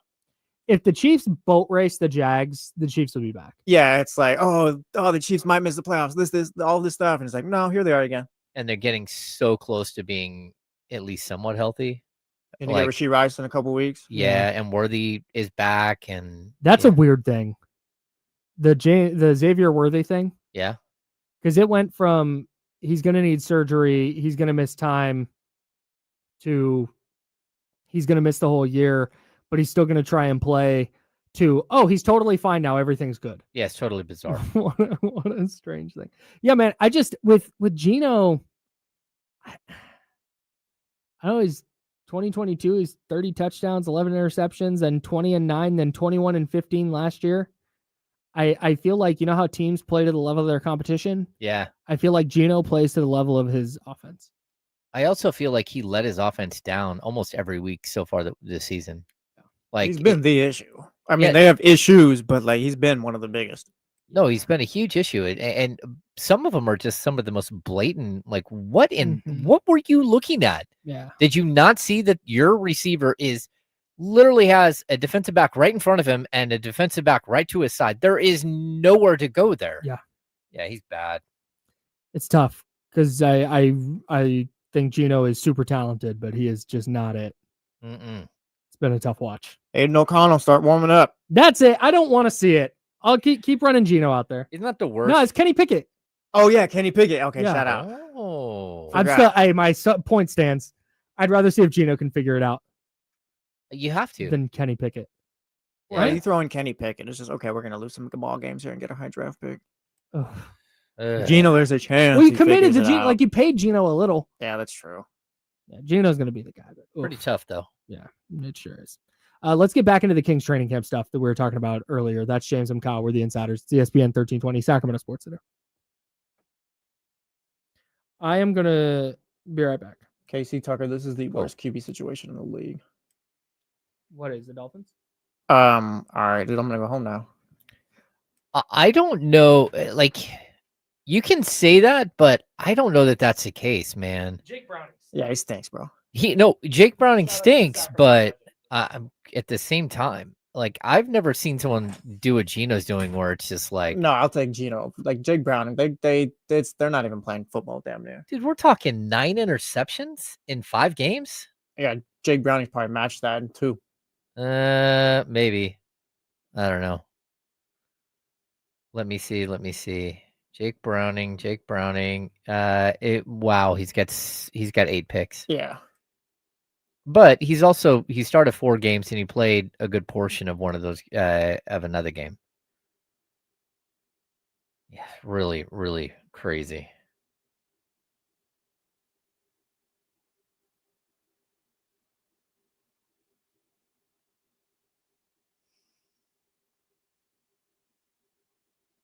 Russ, I'm having a great time. My Blue Jays are handling business. Yeah. Still waiting for Aaron Judge to show up. I think everyone is pulling for the Yankees to lose badly. Couldn't happen to a nicer group.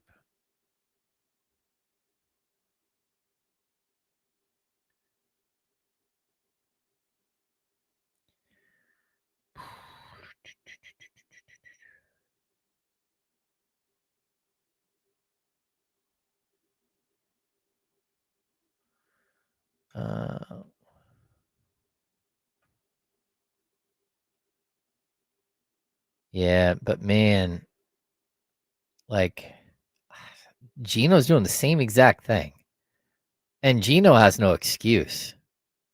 Like he is just throwing like he's throwing right to the other team like half the time. But if you can't hit Jamar Chase and T. Higgins, like what are we doing? Yeah. He's taking them out of the game. Damn near. Mm-hmm. Yeah, but I think it was Kyle that tweeted like every single one of Geno's turnovers feel like they're backbreakers. Yeah, I don't know.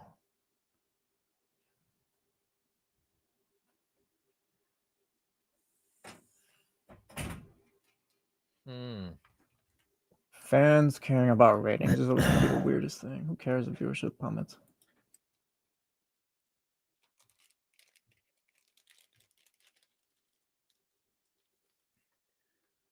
There's stuff in the Fortress still, too. I don't know. I got more stuff to put in there. Jesus. We need a second locker.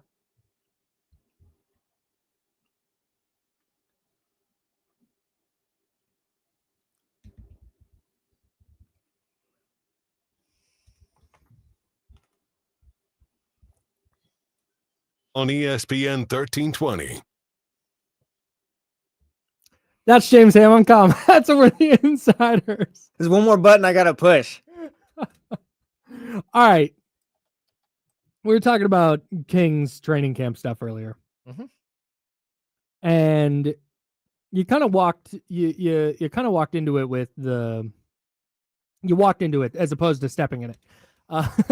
With the Doug Christie, Scott Perry relationship stuff. Yeah. And how they're trying to build a connection that allows them to work with a greater synergy than with a level of friction.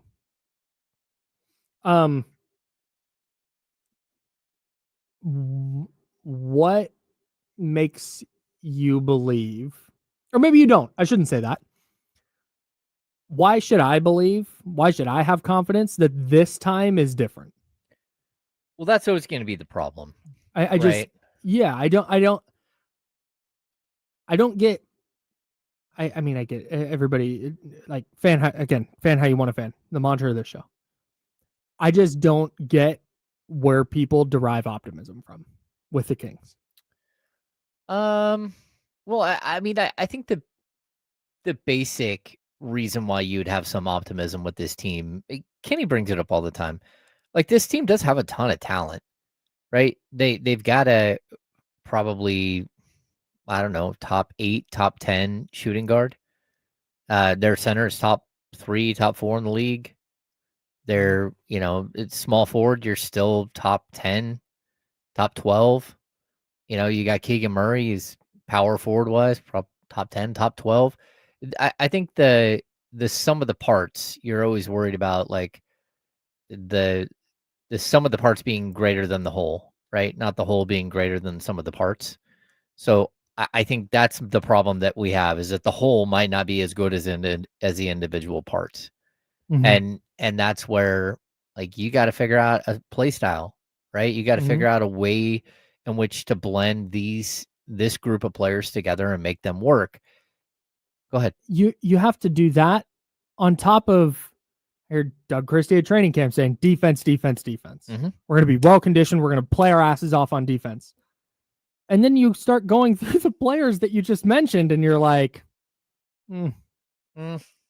So yeah, you're trying to make it work with that group of players, which I don't disagree with you. You're that point that you make, that Kenny makes, is spot on. Like the talent level from a, like, hey, this player's ranking against this player's ranking on another team. The Kings are going to be in the positive on a lot of nights from an, like, individual player against individual player perspective. Yeah. I can't get it to work in my brain that this group of players, A, works together, but B, plays the style of basketball that Doug Christie is going to want to play. I can't, I want to be optimistic. I have been the last couple of years. Yeah. Like, yeah, hey, this is going to work. The DeMar DeRozan thing's going to work. And it hasn't. And we're going on 2 decades of it not working. Yeah. Inadequate basketball. The Beam Team one was 2 years ago. I know. Three seasons ago. Yeah. It's tough because, like, I think fans should walk into a season with optimism and think, okay, well, what if? Mm-hmm. Like, and that's sure. Going to be the pathway. That's why, like, I keep fighting this battle with Kenny and with others about, like, the pathway forward for me. One of the few pathways forwards is you have to empower Keegan Murray. And it's not because I need Keegan Murray to be great because I think he's a good player and that he should be great. And because I thought he was a good draft pick or whatever. It's very specific. It's that he's the guy that shoots the 3. He's the guy that plays defense. He's the guy that checks all the boxes that you're asking. Yeah, for sure. What he doesn't do is he doesn't stand up for himself and demand, his place at the table. Dude. And so even the thing you posted on kingsbeat.com, subscribe today, where Keegan is talking about the 10 3-point attempts a game. Yeah. And Doug being like, hey, I want you to shoot 10 a game. And even Keegan being like, well, pump the brakes. It's more of like a guideline than a rule. Like, oh my God. Yeah. We're talking hypotheticals, Keegan. This isn't parlay. Say you're going to take 20. Yeah. Like, I don't care. Yeah. It's like, well, let's relax on the tip. No, no, not relax. no. You should say Oh. no. I'm really hoping I take 12 to 15. Totally. That's what you should be saying. Oh my god. Yeah, dude. yeah. Anyways, I'm with you there, but you understand, like we know who Dennis Schroeder is. We know who DeMar DeRozan is. We know who Domantas Sabonis is. Like, I can write their stats in pen for this season, and I guarantee you I'm not going to be off by much. oh, that's a fun bit. that I we're know gonna who do. Malik Monk is. I know who Zach LaVine is. I even can tell you, I'm pretty sure I know exactly who Keon Ellis is. Mhm. The one guy that has potential to be better than what you think is Keegan, or better than he has been. Mhm. And, like whether he gets up to 15 points or he gets up to 18 points, or whether he sits there at 12, and because he doesn't fight for his 10 shots a game. Like, it's really going to come down to that. Do you fight for your shots or do you not? And if Mhm. you're not going to, then okay. Like, the only other answer is that you got to trade all the players that shoot lots of shots so Keegan can have more shots. That's just And that, then you got to bring in players who don't shoot a lot of shots because Keegan won't shoot enough. Like, no, that's not an answer. Like, he's not a player you build around like that. You don't. Well, he wouldn't be if he can't do it this year. Then okay, yeah, like Is he this is what he is. I think that's so. I was thinking about this the other day because we talk a lot about Keegan. Yeah, and this goes back to conversations that you have had with D'Lo and KC, and that you and I have had, and that I've had with D'Lo and KC, where it's there's so much emphasis on Keegan being aggressive and Keegan being more assertive offensively. And I was kind of thinking about it the other day because we had a big discussion about it on this show, and I was like, man, why do I always go to Keegan? Because he's given me nothing to think that he's that guy. It's like blaming the backup left guard. Not that extreme, but I'm picking an extreme example. A backup left guard because he played a snap and didn't. That's not I'm mixing metaphors.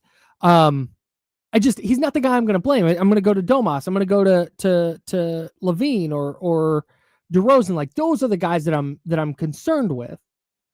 But I think the reason I keep going back to Keegan is what you just said. Like, there's very clearly to me, there's more there.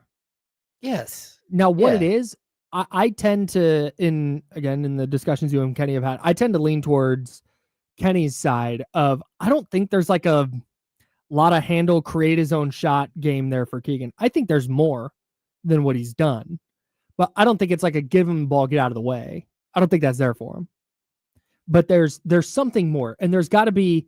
It can't only be in the situation that you talked about. Like, it can't be, bad team around him, now he'll put up shots. Mm-hmm. It's like, no, you have to figure out how to get those shots inside of a system where there's a lot of really good players, if they're ever going to be worth a damn.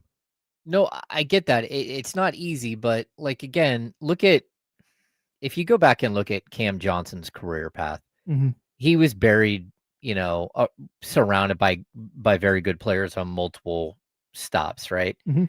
And the one time that he's actually busted out and become the player that everyone thought he was going to be Mhm. is very specific when he's playing with a team that's total trash. Mhm. The team is not good at all. They're not going to win any games, and he's getting every shot that he wants, right?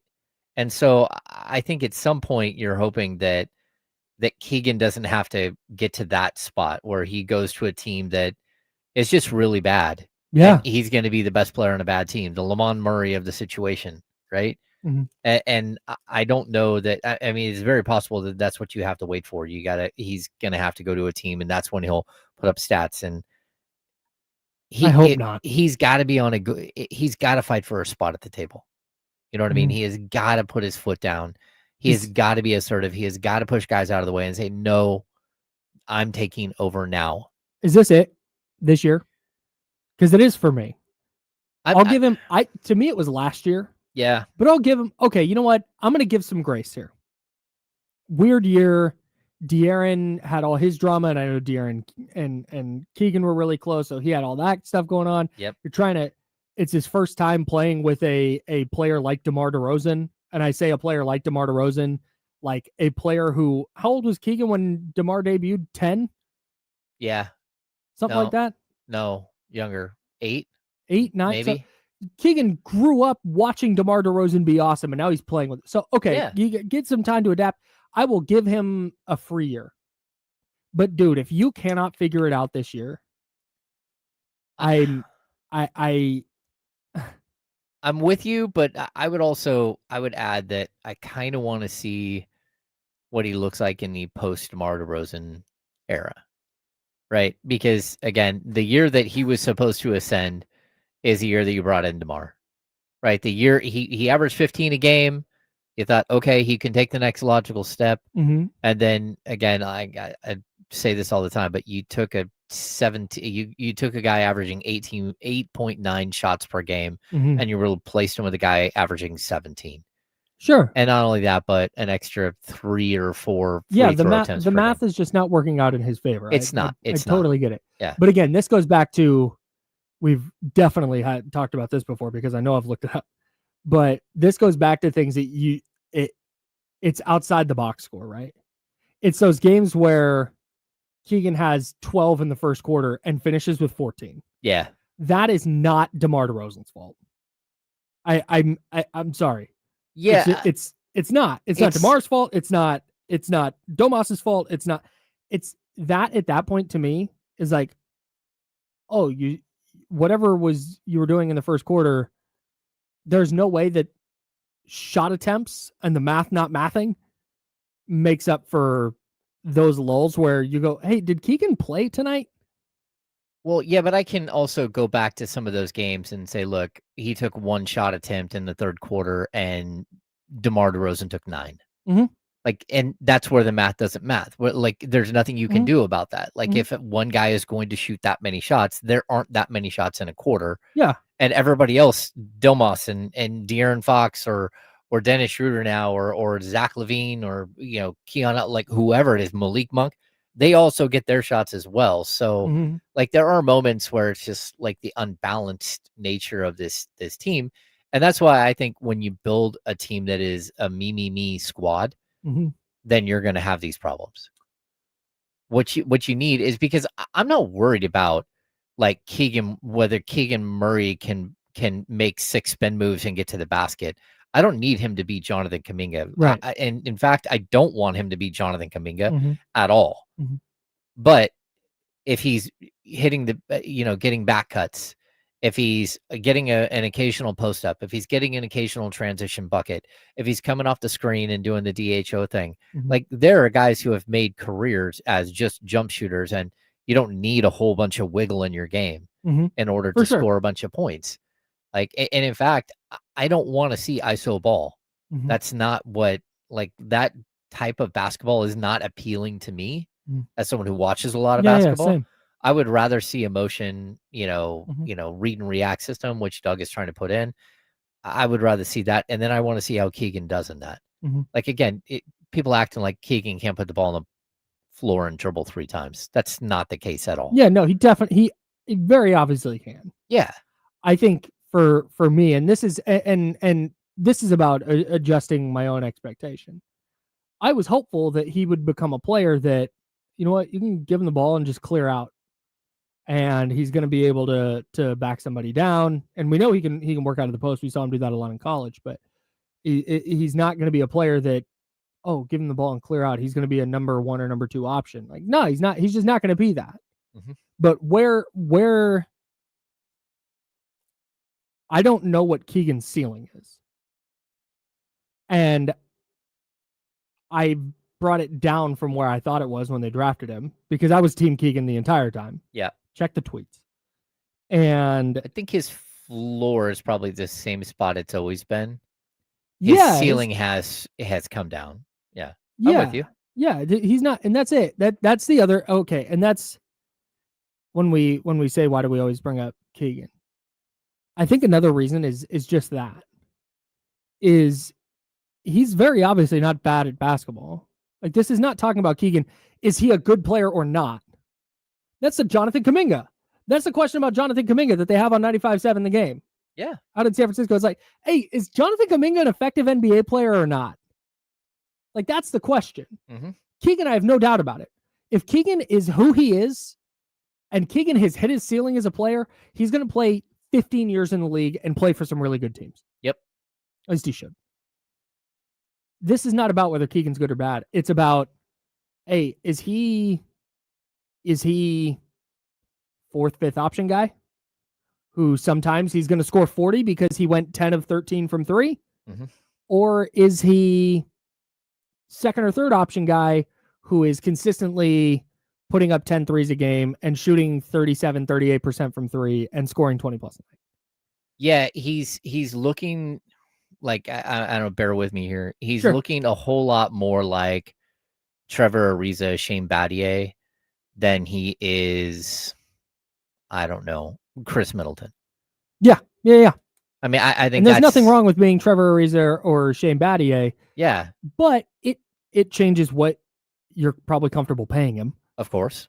And it changes what the Kings need to do in the future around him. Of course. Yeah. And I think that's where I think so much of, for me, so much of the eagerness with Keegan Murray is. It's like, man, there's a good player there now. Mm-hmm. There's a functional, good, high-level 3-and-D wing there now. But is that, and I say, is that it? In the context of, I thought there was going to be a little bit more than that. Yeah. But that's okay. But what do the Kings have to do now around him? And how do they best supplement having him on their team? And that changes in 2027, 2028. If Keegan shows this year, hey, I'm that guy. I'm going to go get you 19, 20 points a night reliably. I'm going to put up 10 threes a game. I'm not going to be passive all the time. I would take 18. Show me that you can be a third option. Yeah, Because I think there was a point where we were hoping he could get to a second option. Mm-hmm. I think that's off that the ship table for me. That ship has sailed. I'm with you. Yeah, I'm more of, can you be a third option? And maybe he can't. That's possible. That's James Ham. I'm Kyle Madsen. We're the insiders. You've got a practice to go cover. Make sure to follow the Kings Beat, kingsbeat.com, and then follow James at JamesHam_NBA on Twitter for the latest updates. And then anything crazy that happens at practice, D'Lo and KC will be breaking it down. And D'Lo and KC are going to break it down with me next for the handoff on ESPN 1320, Sacramento Sports Center. Heyo. Who's better, Vlad Guerrero Sr. or Vlad Guerrero Jr.? Oh, Senior. Junior's got a minute, but okay, yeah. It's Junior's on his way. That home run yesterday and the bat flip was awesome. I mean, just stood there. Like, I was looking it up right now. Vlad Guerrero Sr. Yeah, he's got MVP, Hall of Fame, of course, and all that stuff. But yeah. Vlad Jr.'s on his way. Vlad Sr. was just the man. Yeah. Are they going to be in here? Should be. Yeah, Dame's around. I remember Vlad Sr., like, you throw a pitch maybe an inch off the plate and he still might hit a home run. Yeah, dude. Yeah, he golfed one from like dirt. Mm-hmm. Although that home run yesterday, he looked just like his dad. Mm-hmm. He swung out of his shoes and like, Jesus. It's the violence in the swing. It's the all in of the swing. Yeah. The greatest father-son combo of all time as far as how good they became?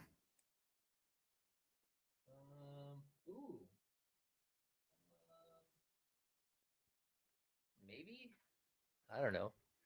Usually it's like, oh, dad was okay, and then Ken Griffey Jr. was the greatest of all time. Or Yeah, but LeBron was the greatest of all time, and then Bronny James is there.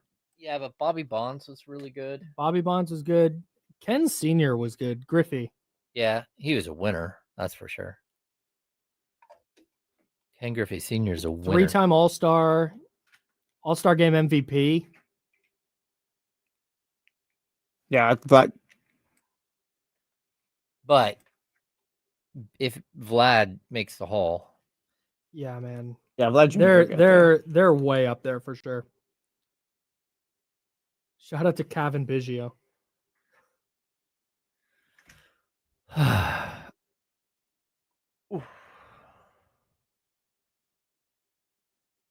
should I jet or should I wait?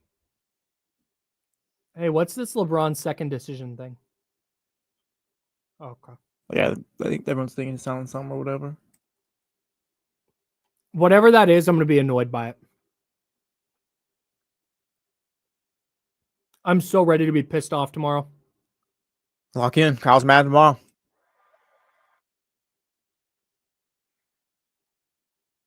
Oh, you're saying, I think.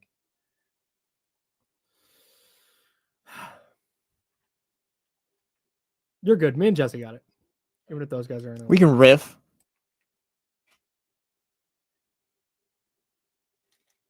Oh, there's tacos out there, by the way. You said where? There's Jim Boy's tacos. Oh. Bye, Chatty House.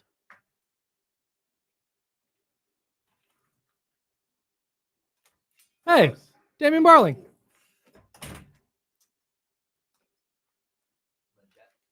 Practice 12:30. We all got our idiot passes. Well, but at least better safe than sorry. I don't think Curry's. I think Dell was good enough. Yeah, Dell was fine, but no I whole to be thing. honest with you, Domas and Ravitas.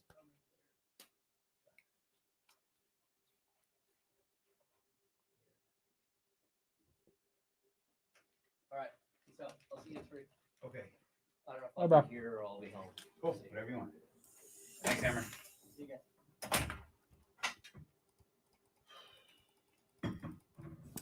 Ross, I've never had Jim Boy's before, but everyone from the city talks it up, so I'm very curious to see how this tastes. I've also never eaten a Jim Boy's taco. Should Oh, I do you it went. live- You should went I do and it grabbed live one? on air? Oh, do it. Yeah, do it. How much time we have? A minute.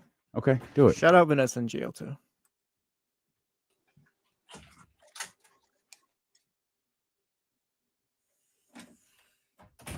What's up, squad? What up? What up? What up? What up? Everybody have a good weekend.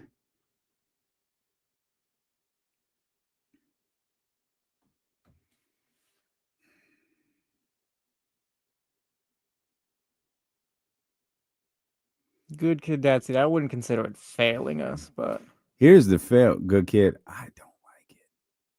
I never have. Ever, ever, ever, ever. I didn't like it when I was young. I won't even consider eating it now. But salute. I think tomorrow is National Taco Tuesday Day. Shout out Jim Boys for the dropped off.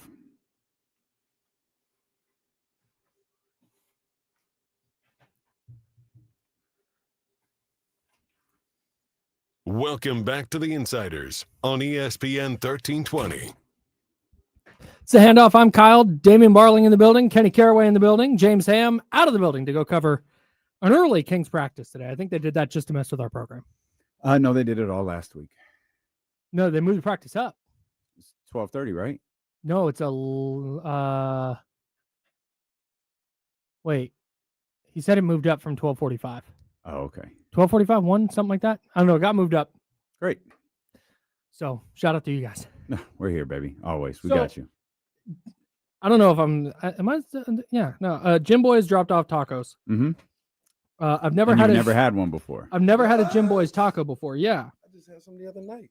Yeah, never. So I'm gonna try a Jim Boy's taco for the first time ever right now. This is this is wait, whoa. Jesse's got one too, right? Hold up, Jesse's. Oh, Jesse's already. Wait. I think Jesse might be in. Is Jesse already? There's a nod. There's a nod happening there. Jesse. It's fine. It's fine. It's good. It's fine. Good. Okay, it's fine. Go ahead, Kyle Madsen. Is Jim Boy's representation in the building? I believe running around. I believe they have left. Yeah, Jim Boy's is great. Yeah, but first of all, I believe they've left. Also, shout out to Jim Boy's Tacos. Tomorrow is National Taco Tuesday Day. Nice. They dropped these off for us to celebrate, and they dropped them off on a Monday in preparation for Taco Tuesday tomorrow, National Taco Tuesday, that is. And Kyle Madsen enjoying question mark taco. his first. That's a good taco. It's a good taco. Yeah, as far as like a quick taco option. Yeah. No, it's a good taco. Now, Good taco. Jim Boy's It's levels above other tacos that are the quick like drive-through options. Got it. Jim Boy's is bomb. Jim Boy's is absolutely bomb. Now, when you really dive into it, as I've learned later in life, once I've moved around a little bit, there's a Jim Boy's taco is different than a street taco. You know what I'm saying? So I don't want to say one is better than the other, but it's just different. And Jim Boy's, that was a great way of putting it, as maybe a fast food option, a drive-through option, something real quick, something that's not a street taco. Mm-hmm. It's top tier. Jim Boy's is bomb. Yeah, if I'm craving a taco while I'm driving around now, and I can't stop in, get some street tacos, I'll pop into Jim Boy's. Well, if you That's order through the delicious. app, you can get any size drink for $1 from now to November 15th. So that's a good look as you celebrate National Taco Tuesday Day tomorrow. Can't wait. That's a Sacramento staple, Jim Boy's Tacos. Absolutely. I love Jim Boy's Tacos. Like I love, people be trying to hate on it every now and then. Like, stop. You sound crazy. Jim Boy's Tacos are bomb. Hell yeah. Well, saying you don't like it isn't hating on it. Like, No, they it's say just it's trash. And that's not trash. That's not crazy. trash. Yeah, now you sound crazy. There are people insane. who like want a certain type of taco and they're like, oh, Jim Boy's is trash. Like, you ain't gotta go there. Like, if it's not the taco that you're looking for, if it's not the Mexican food you're looking for, that's different. Yeah. But it's not trash. Like, it tastes hella good. Yeah, it's a good taco. Really good. Yeah. Hell yeah. Big fan of Jim Boy's now, it turns out. Well, there you go. Hell yeah. Hope they You know bring who in loves tacos Jim more Boy's? Is your boy Butcher Boy. That tracks. He's like, oh my gosh, I heard KC forever talking about Jim Boy's, and I finally have one. It's amazing. I don't know why that. Smash them Jim Boys. I don't know. I don't know why Butcher Boy and Jim Boy's Tacos feels like the perfect. Yeah. Like fact, when you know you what? said that tracks, it's That- like, yeah. It's like this taco is kind of like yelling at me a little bit. Yeah, you know, yeah, like- yeah. Trent, I want a refund, Trent.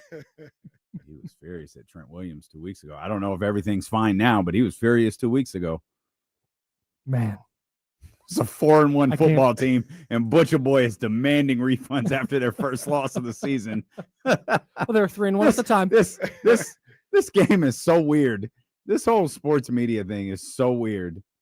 They were 3-1, lost to a really good defense. Mhm. And we were demanding accountability, refunds even. They Yeah. lost the game. And they didn't play well. Like, To a team that I think has the the chance to really solidify themselves as one of the best teams in the league. So that's it. That was where I was annoyed by how the 49ers played last Sunday. But I did not view it because I'm a Jags guy. I've made that very clear on this station. Mhm. I think the Jags are pretty good.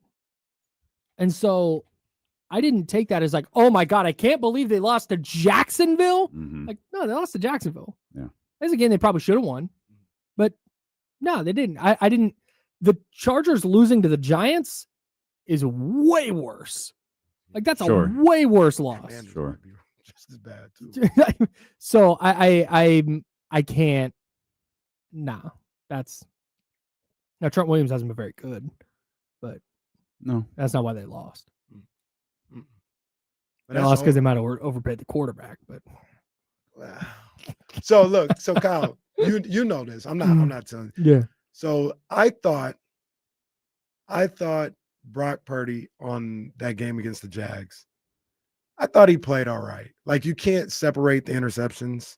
You can't do No. that. But I off the top of my head, without looking at the all 22 and stuff Mhm. like that, the second interception was just egregious. Like, it was even that if it was didn't as get- bad as it gets. Yeah, even if it didn't get tipped, it was going to get picked off anyway. Like, that was bad. If we're basing everything off of one throw, like, yeah, he played a bad game. But Mhm. I thought he did all right. Like, the Christian McCaffrey interception, Yeah, I didn't think that was a bad throw. it was like what they say, you got to put the ball in a bucket and all this other. Yeah, it bounced put off it in his a bucket. hands. Yeah. He dropped it and all this other stuff. Kendrick Bourne, if he would have caught that, Man. that would have been something different. And I bring all that up because I talked about it on Friday with Damian. I thought Mac Jones was really good on Thursday. Mhm. Really, really good on Thursday. Mhm. Do you remember the third down pass before the 59-yard touchdown? Yeah, to the That only didn't get picked off because the other defender tried to pick it off. yeah, Right? Yeah. But we don't talk about that because it didn't get it was picked a Michigan off. guy who dropped it. Well, A rookie. He tipped it. It was a great play by him. Go Blue.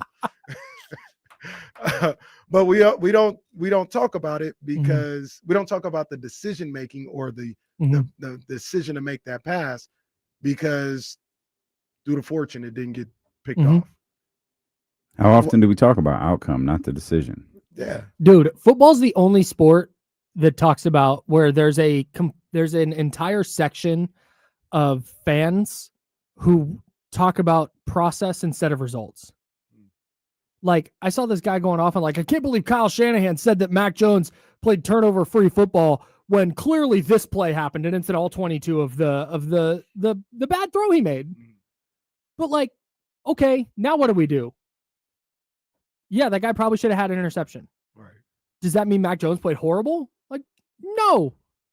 Like, Kyle Shanahan is not going to get up in his post-game press conference and be like, Mac Jones played turnover-free football. Well, there was the one that the guy dropped. That probably wasn't great. Like, Well, no, that's just not how here's a coach the other talks. thing, you dumb son of a bitch. It's not a turnover. Oh, not me. It's No, he's not talking a to you. turnover. He's saying turnover-free football, idiot. He didn't turn the ball over. He didn't. So what do we do? But Also, Kyle brought up all 22. Making all 22 available for everyone was a mistake. Huge mistake. Fans are the stupidest people alive. You, Right, me, right, Especially you over me. there. Especially me. We're all Shout out don't to put him. me in there. Right. Yeah, Andy- every single one of us. Andy every Hawk, single fan. stupid. Every I don't single one of co-sign that. I'm not in that group. No, you But- definitely are. But on the flip side of that, all right, Pete, if I tell somebody Brock played all right in that Jags game, what are you talking about? He had 2 interceptions. Right. Like, he made, I thought, 2, maybe 3 bad throws. Even the one that was like on the 3rd down that went over the head of DeMarcus Robinson. Trevor Lawrence made the same pass. Travis Hunter went and got that ball. Mm-hmm. I'm not saying it was a perfect pass, but not every pass is going to be a perfect pass. Right, sure. Sometimes you got to go get it. You got to go help your quarterback a little bit.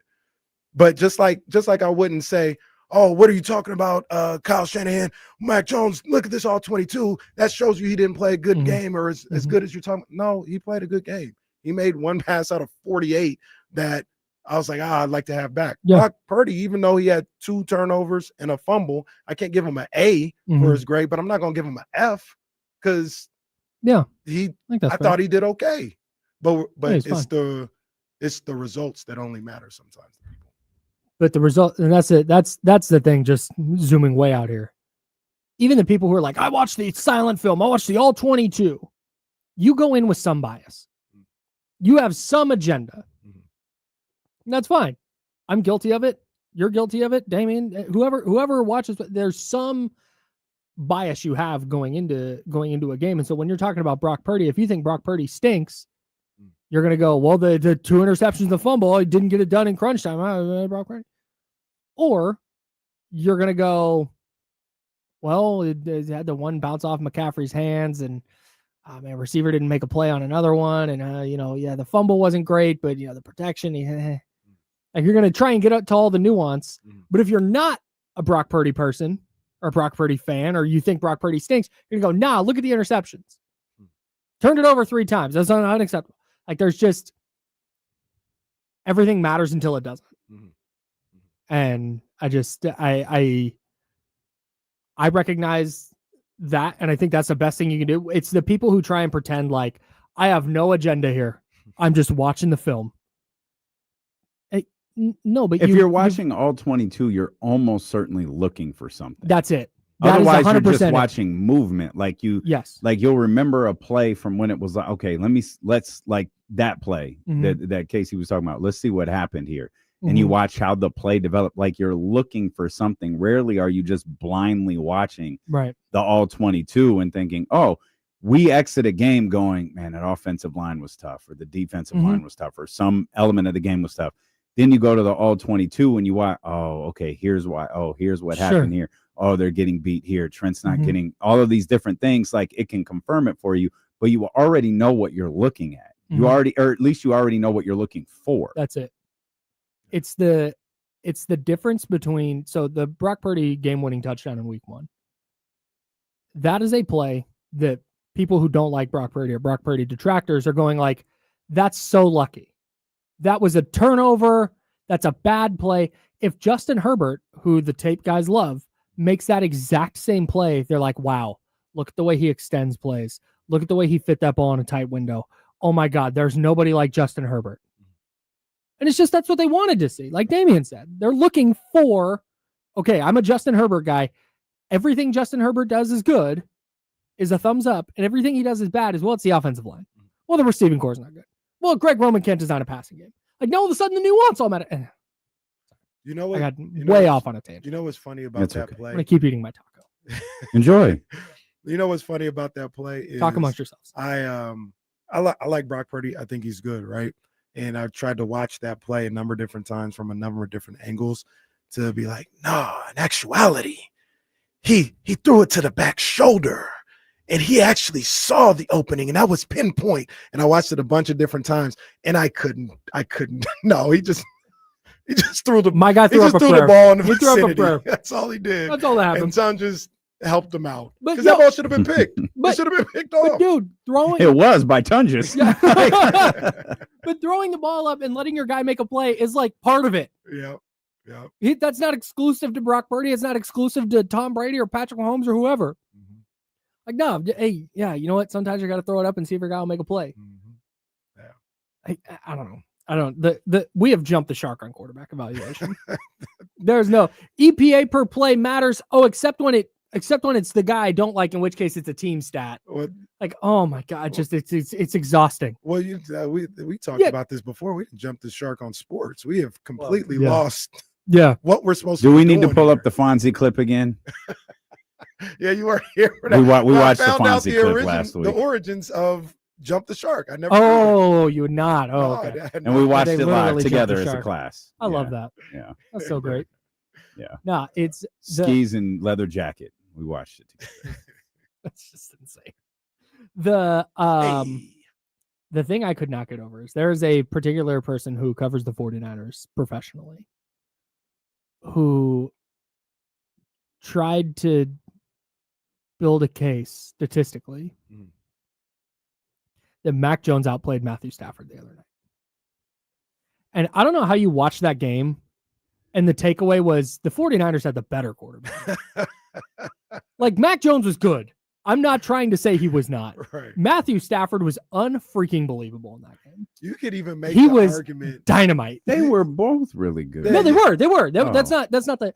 I think watching that game and watching it back, especially, is like, oh, Matthew Stafford was MVP caliber. Mac Jones was good, but it was a lot of stuff, short throws, a lot of stuff at or near the line of scrimmage. Yeah. The level of play was just different. And again, that's not to drag down Mac Jones, but going to the stats and going, well, Matt Stafford's EPA, excuse me, expected points added per play was actually lower. It's like, yeah, it's because you get docked. Like, it was like 5.5 or 6 for the fumble on the toss. That goes as Matt Stafford's fumble. So that hurts you can't. I did not. I was so happy when I saw them hand that ball off on 4th and 1. Yeah, me too. Even like I thought Matthew Stafford was great, but like even if I wanted to use that same Brock Purdy versus the Jags, that would have been crazy if the Jazz played. That'd be pretty nice. But there were a couple passes that Matthew Stafford missed, Yep. which cost him the game. To get to 4th and 1, if he hits him where he should, it's going to be a first down, might even be a touchdown. But it's a little behind. I think it was Kyron Williams. Yep. And he had to fall back to get the ball. There was like 2, I think, to Devontae Adams that were They just behind him. missed. And even then, I don't know who was in the wrong. Like, I look at Matthew Stafford's throw Totally. and it's like, oh, he missed him, but maybe Devontae was wrong in that situation. The point is, quarterbacks miss throws, every single one. Like, I don't know. I don't want to rehash that whole thing. That is insane. They ran the ball on 4th and 1. I was so ready for that weak ass Puka Nacua, just a little drag route where no one covers them, or the quick out. Yeah, where he just goes easy. 2 yards and then goes out and hit him. Yeah, but no. Nah, well, what did Sean You McVay took say? the ball out of your best player's hands. What did Sean McVay say? Oh no, not that one. Bad call by me.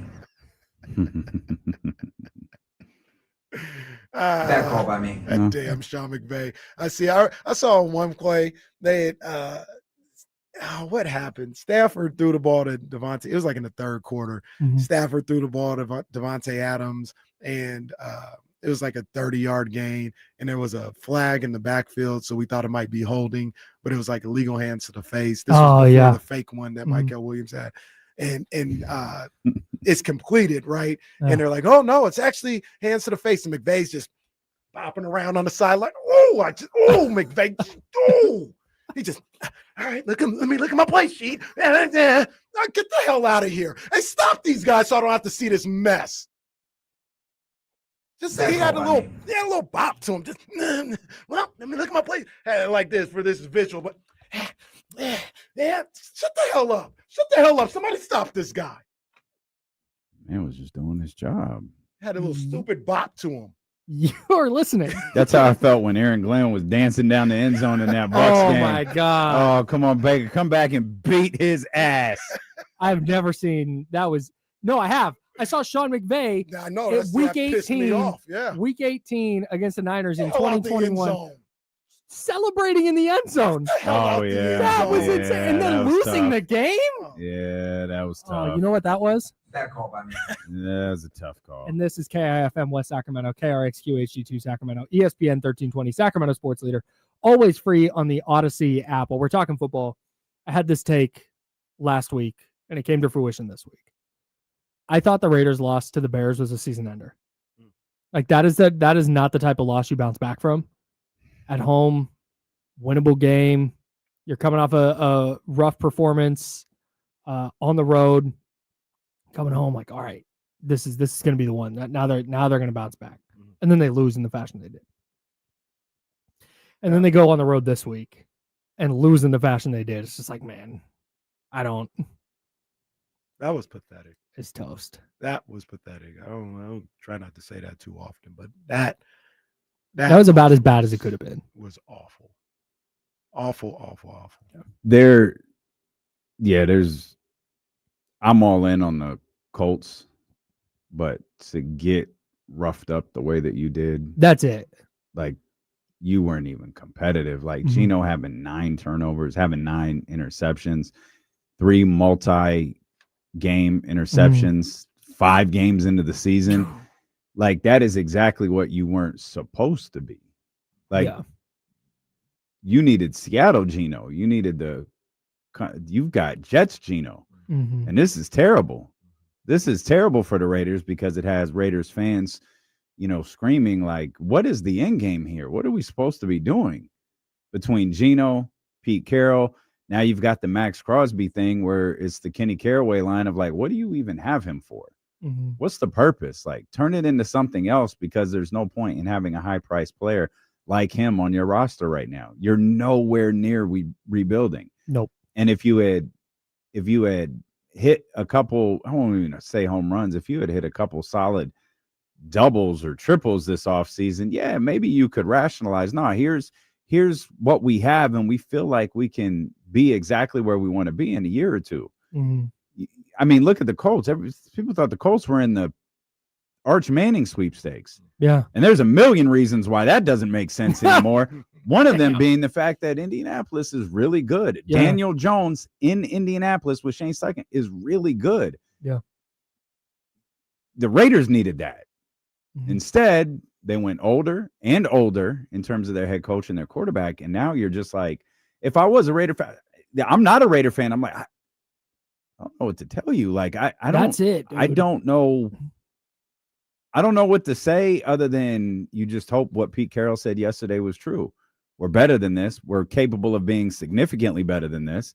And we have to find a way to be better. Then like, yeah, like that, those are great words, but I don't, there's no evidence to point to the fact that you're correct.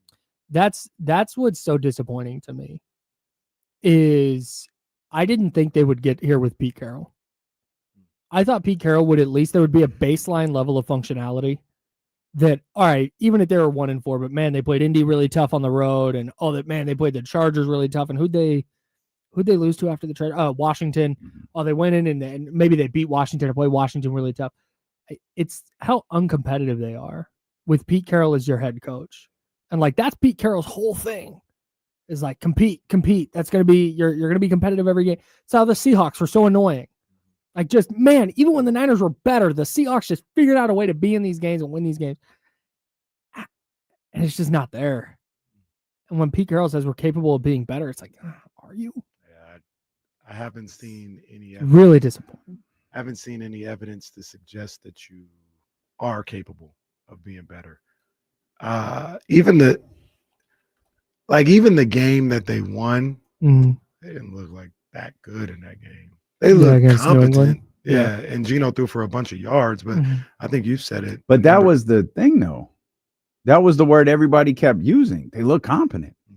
You look at they didn't look competent last year. They're just as bad as they were in their incompetence last year. But like that was the word you used, Kyle. That was the word I used. They looked competent. They looked collected, and that's all it was. And just like you said, they weren't very good. Right. Right. And that's the thing. Like even in that game, Geno threw for a lot of yards. I think he only turned it over once. Kyle talks about that opening drive that like got everybody excited. And that was like it. They couldn't run the ball. They couldn't do anything in the red zone. They just didn't, in hindsight. It just wasn't a good team. That said, to me, that said more about the Patriots maybe not being ready, or like that was just a stinker from the Patriots, as opposed to like the Raiders did something good. If they played that game today, it feels like the Patriots would beat them by 3 touchdowns. Yeah, especially after how the way Patriots they played last night. That was a good Drake win. May might be good. That was a good win. That was a real good win. Good for Drake May too. Yeah. Yeah, him and Stephon look solid. Yeah. Good for Stephon Diggs too, because I don't know what actually happened, but it feels like they tried to blame a lot of the shortcomings of the Bills on Stephon Diggs, and maybe he was the problem. But for one night, he came back and he. Did you see his pregame?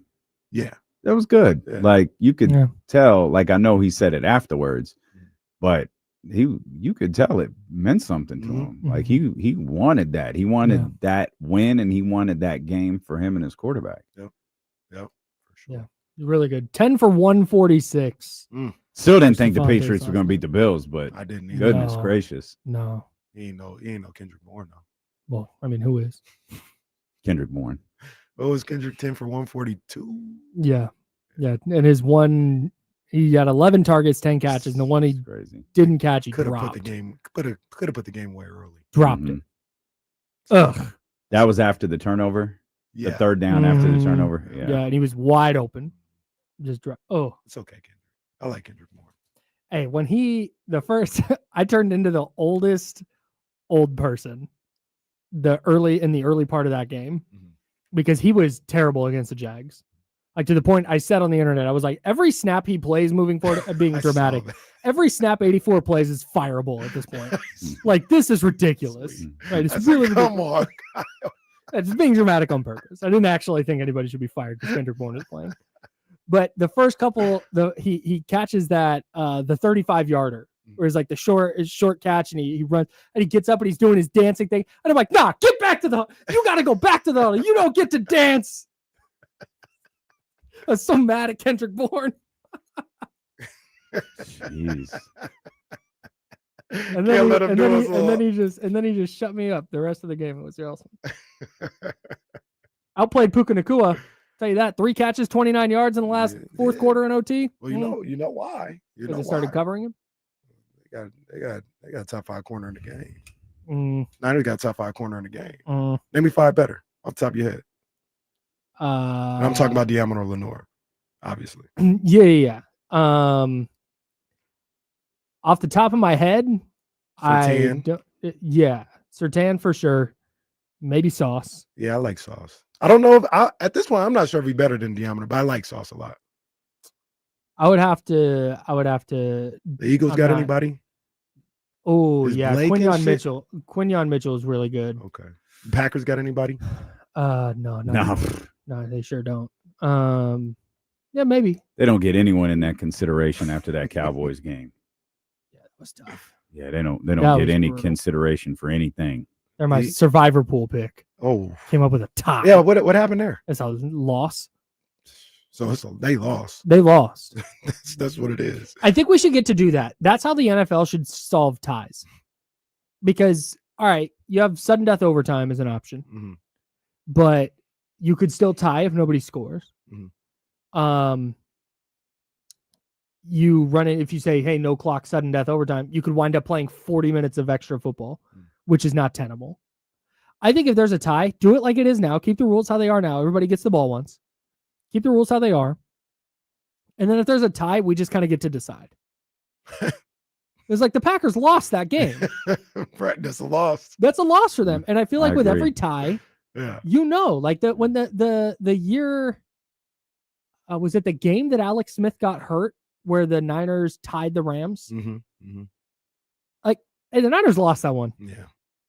Like, you just gotta. Didn't they give up like a fake punt touchdown or something like that? And then there was some it was really close to a safety, but they called it not a safety. Yeah. That was stupid. That was trash. I agree. I hate the overtime rules. I hate them. I'm fine with them. Are we getting out of here right now? My bad. I'm not sure. No, we go to 28. Okay. I'll just check. Yeah. I hate the overtime rules. I hate them, and it's going to lead to more ties. And I hate the stupid ass. Both teams got to have the football. Why are we so anti-tie? Like sometimes that's it's what a you waste learn. of time. No, it's not. It does feel anticlimactic. Like normally I used to not care. Like it's like if that's the result, that's the result. But watching that Cowboys Packers game the other day, when they kicked that field goal, I was like, this is stupid. And I think it was because both teams suck so bad. It was like you guys just like you want to. We're talking about a potential Super Bowl contender. Y'all just let the Cowboys. Dak has been playing like fantastic, really good. Dak has been playing absolutely fantastic, but they just walk down the field. Like, and then the Packers returned by just walking down the field. That's it. And it was like, this was Did either team deserve to win that game? Football. Well, they didn't, and that's what. But I think the annoying thing was, I was watching it. If I had tuned in later and it was a tie, it was like, oh, that's whatever. Ties aren't clean. Like it's not clean for the standings, tiebreakers, nothing. It's trash. Let me say this. I was booing them for kicking a field goal at the end. The Packers. It was like, this sucks. Well, apparently Jordan Love was too. He just didn't care about any. I don't care about the clock. Let's just 20 seconds. Let's just line up. What was he doing? I'm sorry. I got it. Yeah. But I don't know. I don't mind it. In other sports, the tie works because you still get points towards your standings. The tie in football, because there's no points. And like I said, it's not the winning standings off. It's it messes up your winning clean. percentage. It's not clean. So would you go back to just sudden death OT? Whoever scores first wins? No, I mean, because they used to do fit. Well, yeah, in that respect. Yes, but I know you still got to have time. Like, I don't want to no clock, like 15 minutes. And if you don't have it at that point, figure out some type of kicking game. Both teams lose. That's what I thought about. Just do like a penalty kicks. Yeah, exactly. Or with how much people hate kickers, it'd be you great. think having a kickoff? Yeah. No chance, dude. You got to kick from the 45 or something. You would have people complaining about these guys go out there and they bust their asses the whole game. They put their lives on the line to have some kicker come out and decide the game. They do that anyways. They do that anyways. In the fourth quarter. Either that or you go to college rules after the first overtime ends. Do you know how many times George Kittle and Trent Williams have put their lives on the line and Jake Moody has come out and messed it up? Too many. Hey, what are the Niners right now if they have Jake Moody? 1-4? Probably. Man. They're probably relegated. San Francisco 49ers FC. But Panero's cash. Man, I love it. Yeah. I love it.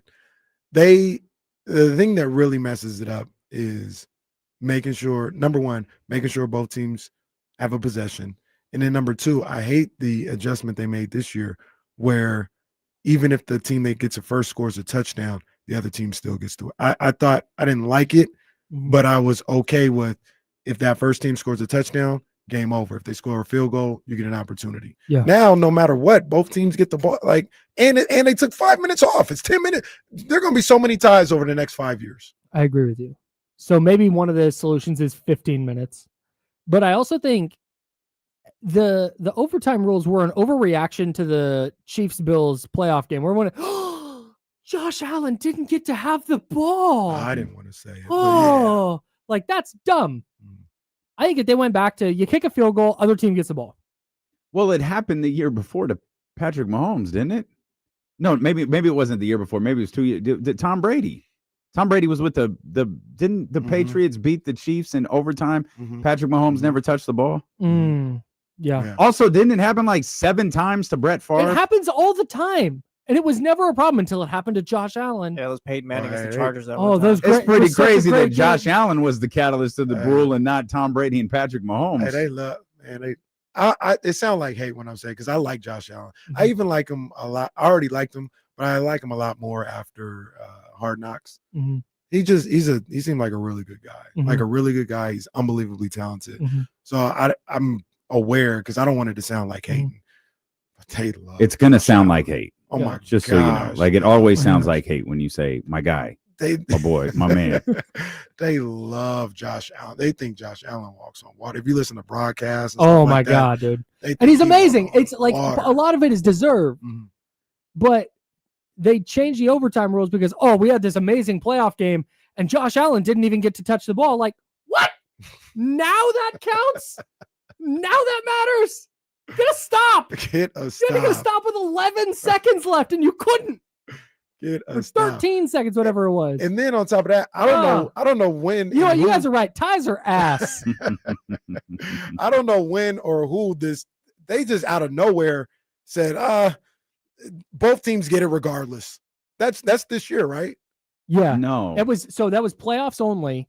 Was that both teams get a chance? Oh, okay. This year they converted it to that is the overtime rules. What? Who asked for that? If Josh Allen let's check and see what overtime games loses they had the last coin year. toss. Can't have that. I have an idea. Just let Josh Allen have the ball first. That's the overtime rule. They're like, yeah, let's do that. Josh Allen, you get the ball first, even if the Bills aren't playing. Can I play a highlight for you guys? And it'd be great. Hey, we're stripping the overtime rule. Why? You lost to the Patriots, bro. Like you don't get this big. We're just going back to sudden death. Your name's Joshua now. Joshua. Lamar Jackson was the MVP last year.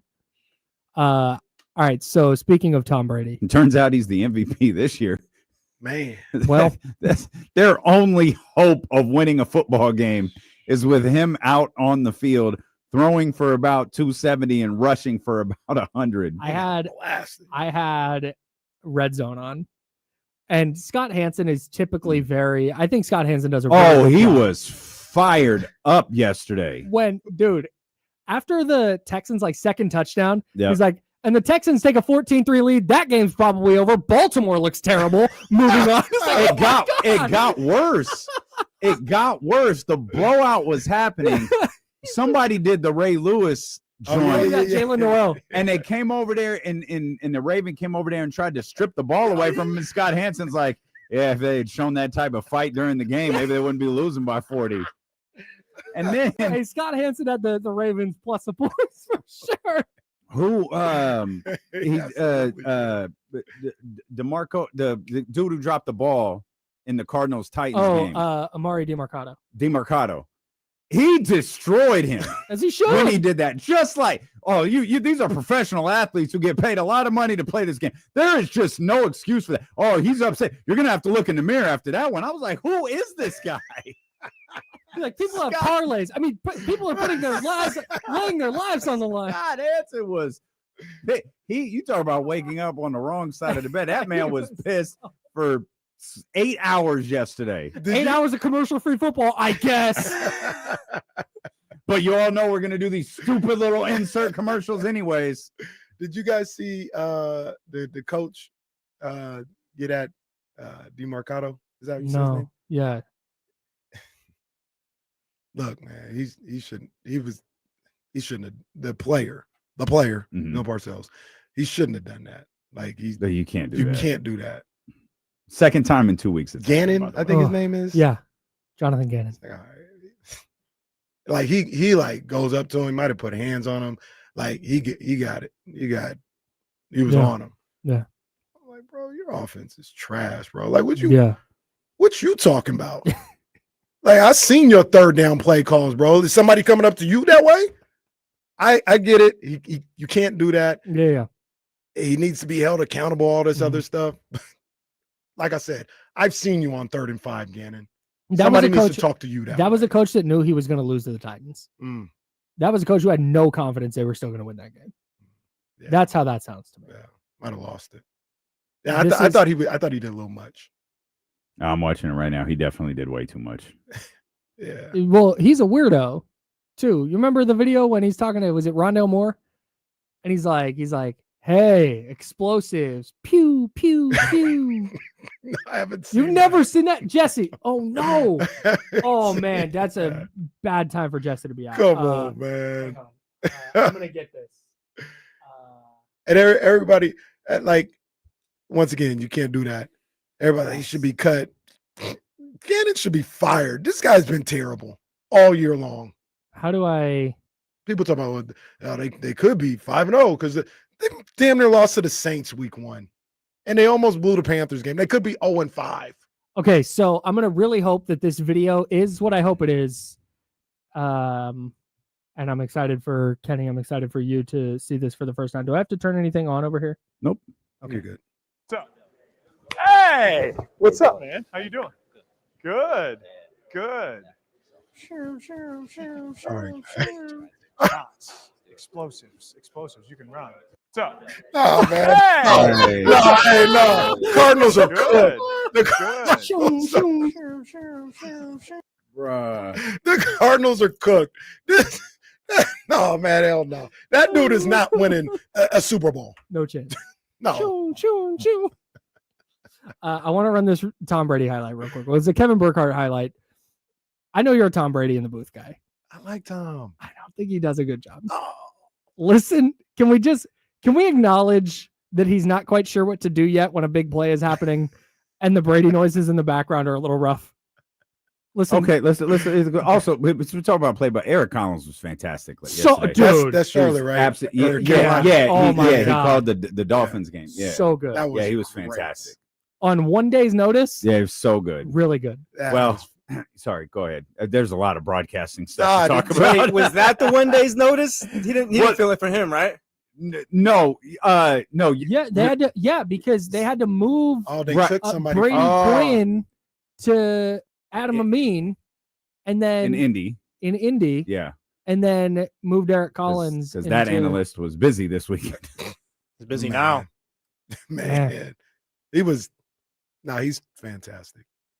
All right, I love it. Let me hear it though. Listen to Tom Brady. Okay. Your Commander's just going to go with 1:14 to go. It's Daniels, pressured, floating one for the corner. Debo Samuel, he's got it. That's the exclamation point. Why do you sound like Bill Clinton? Yeah, a little bit. There's nothing wrong with. That's Bill Clinton. It's not Tom Brady, bro. That's not Tom Brady. I've never heard Tom Brady sound like that a day in his life since 2001. Like, that's not Tom Brady. Sounds like the Elk Grove Kia commercials. That's a good pull right there. That's a good pull. Kind of sounds like Kawhi Leonard at Media Day a few years ago. I'm a fun guy. I like Tom, man. Uncle Dennis, did the check clear yet? Hey, Tom's not that bad. Hey, Steve, you should probably donate some more money. Dave, I feel like we're in the minority. A lot of people think Tom is bad. I don't. So. I do not think. I don't think Tom. I think he's really good. I don't think. I think he's very deeply mediocre. Are you judging him as Tom Brady, the quarterback, or judging him as just another analyst? He's just he sounds like just another analyst. He's entertaining, I feel. I feel like, and I also think he's gotten better. He has. Tony Romo messed it up when he started calling plays. Well, I think Tony Romo's not very good anymore either. Yeah. So Tony, like at his peak, I was like, oh, every time you get a quarterback or whatever in here, oh, they're gonna start calling out plays. Right. Tony was tough because he started out like a 10 out of 10. Yeah. And it was like, oh my God. Yeah. And then there was this like kind of slow like decline to where, and like I think Tony's had a few rough moments where he might have had like a season and a half with like no bad moments. Mm-hmm. Now he's had a few where it's like, oh, I don't think Tony meant to say that. I think sometimes Tom Brady struggles with he doesn't know exactly what to say. And so I think there's a struggle. I think I think there's a struggle for guys who know the game like that to relay it in a simple way. Yeah. Yes. Like, who did it? Derek Carr. Mm-hmm. Derek Carr did it like really, really good in that NFL Network or Amazon, whatever it was. Yeah, that thing that he did a few weeks ago. In studio. Is the key is, especially for guys who know so much like quarterbacks, you got to relay it in a simple way. Right. Steve Young really, really struggled with that when he started doing TV. Mm-hmm. Steve Young was the smartest person in every room, and you knew it by listening to him, and you'd walk away going, I don't know what the hell he just said. I don't know what the 3-7-4 and the dash and the guy over. I don't know what none of that means. So I feel like an idiot. Mm-hmm. I think Tom struggles with that sometimes, to where he's trying to relay information in the way that he knows it, but we can't relate to it. I don't think he knows how to do that yet. I think Tony know how to do that right out of the gate. Greg Olson's very good at it, too. Greg Olson isn't good. Greg Olson's arguably the absolute best at it. Yeah. You know who's really good at it before we get out of here? Yeah. I'm not going to say his name, but just think about it. He's actually really good as a color analyst. He's about to be very rich. Very, very rich. Oh, John Gruden. Well, Yeah. I wasn't going to say the man's name. Bad call by me. Yeah, John Gruden. John Gruden was good at it. It was really good. And he is going to be filthy rich. There's going to be Rich, Steve Ballmer, John Gruden. Everybody, welcome to the Hall of Fame game, brought to you by John Gruden. That's right. The John Gruden Hall of Fame game. Welcome to the Hall of Fame game. Welcome to the John Gruden Super Bowl. Obviously a ton of. I mean, yesterday's slate of games, I think, solidified the San Francisco 49ers. Given the fact you've got Buffalo losing, you've set up an incredible fight next week against Tampa. I think, there's a lot to talk about coming out of the NFL games yesterday. D'Lo and Casey, what? You can't fly under the radar anymore, man. I don't want people thinking nothing about the Niners, man. You can't fly under the radar anymore. D'Lo and Casey next. Drink water, be nice people. Goodbye, friends. Appreciate y'all. Good show.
Yeah. We got them screaming D-Lo, KC, D-Lo, KC, D-Lo, KC, D-Lo. We got them screaming D-Lo, KC, D-Lo, KC, D-Lo, D-Lo. We your number one spot. We your number one spot for some sports, huh? Got the city going crazy when we work, huh? We top 2, but we ain't 2, we in first, huh? And when you need the real, we is who you search, huh? D-Lo, KC, D-Lo, KC, D-Lo, KC, D-Lo. We your number one spot. Let's go, baby. Let's go, baby. Where them air horns at, man? Yeah. Hey. One more time for the good time. Yes, indeed. We welcome you in here to the Monday, October 7th edition of D-Lo and KC. I'm Damian Barlin. The ultimate needle mover in God mode himself. He's Kenny Caraway. Yes, sir. Acknowledge me. And we are live. The worst slums of Sac Republic. And for one last time, What are you doing with him? Oh, boy. we're sending them off. Oh, boy. Not gonna Become a lie. man tomorrow. Yeah, Friday. But yeah. No, but we don't get to see you. This is it. No, I'm not gonna lie. I sent some text to family yesterday. Oh yeah, get to the venue at so and so time for pictures, blah blah blah. And it's like, oh wow, we're really doing this thing now. Yeah, man, it's happening. It's happening. Yeah, now we're dealing with just the chaos of the details of like, all right, gotta pack Coco, our dog's food for the week. Just we're gonna be gone. Make sure we got all the stuff ready for while we're gone. It's all the detail stuff now. Okay. Just enjoy the That's ride, it. enjoy the time. I had That's 2 it. groomsmen the day before. One of them's 2 days before, the other was the day before, that couldn't be in the wedding. They got sick or just One of my groomsmen, his daughter had I forgot exactly. I think that her appendix like ruptured, oh damn. so they had to like emergency surgery.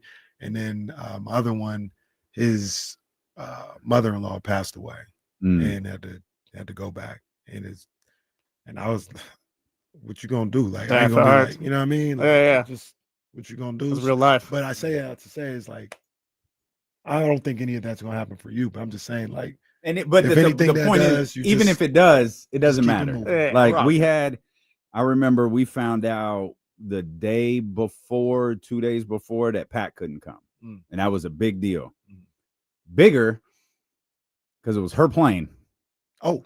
So that knocked out like 5 people, all from Knoxville. And she was devastated.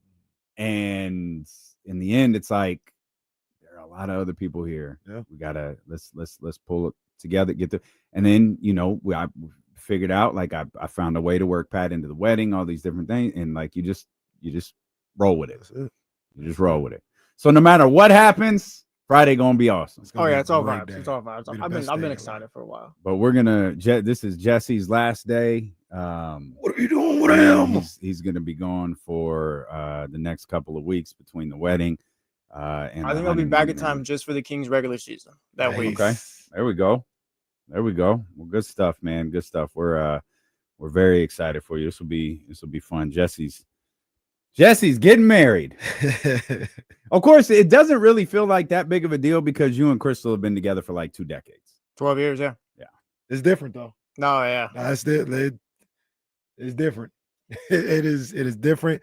It feels different because I'm kind of the same similar situation. Like, I thought the same thing. I was like, going into it, I was like, man, we've been together so long. We got 2 kids. Like, it's just gonna be a piece of paper.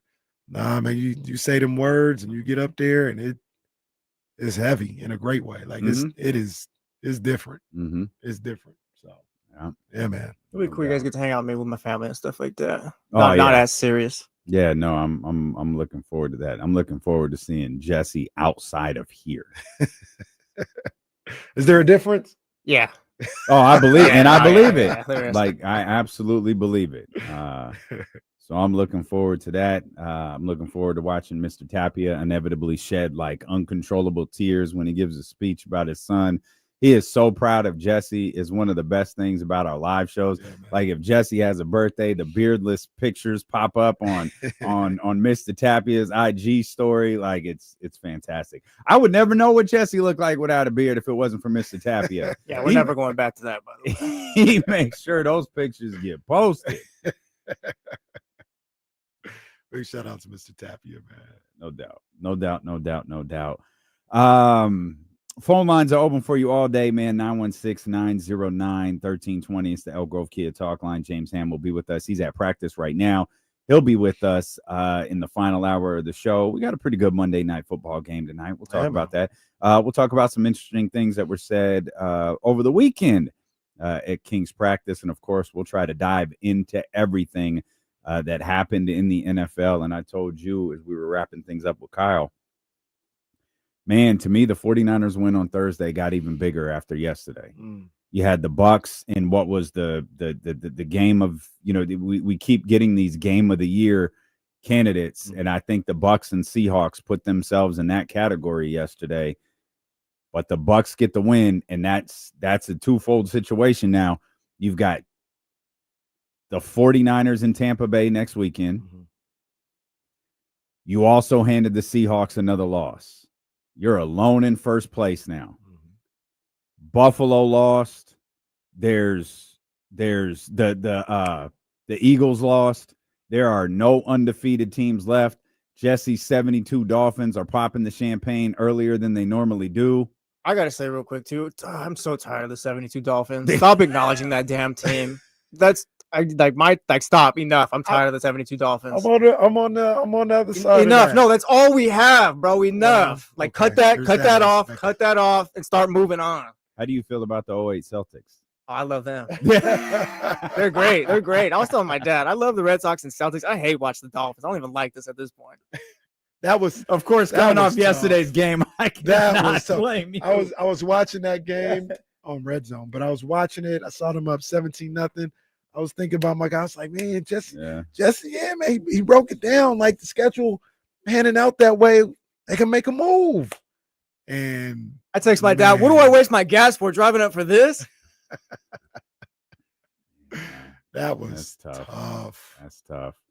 But yesterday felt like I won't call it an equalizer, but all of a sudden it's like, oh, these teams that, like, there were a couple of teams, Buffalo being one, Philadelphia being the other, where you thought, like, everybody else is kind of, they're down to earth, but those two, they might be operating on a different level. They got brought back by the Broncos and Patriots, respectively. And we'll talk about the individual games as the day goes on. But my takeaway at the end of, even before going to the Buffalo game, when that Denver game went final, when that Denver Philly game went final, or in the Bucs Seattle game, it was like, ooh, man, this really amplifies what the 49ers did on Thursday and sets up another game of the year candidate next weekend. I don't even know what you're talking about, man. Niners ain't no good, man. They ain't no good. Don't worry about them, Damien. Don't worry about that. Just everybody else, don't worry about them. They ain't no good. Where Jay Stahl at? Jay Stahl, hey, like I said, they ain't no good. Them Bay gonna run right through those boys. Now I'm having a good time with it, but there's a level of there's such a fine line between these games, it feels like this year. When you talk about Eagles, Broncos, Patriots, Bills. Patriots are probably better than I gave them credit for. It's a well-coached team. Mm-hmm. They got some talent. Bucks, Seahawks, Niners, Rams.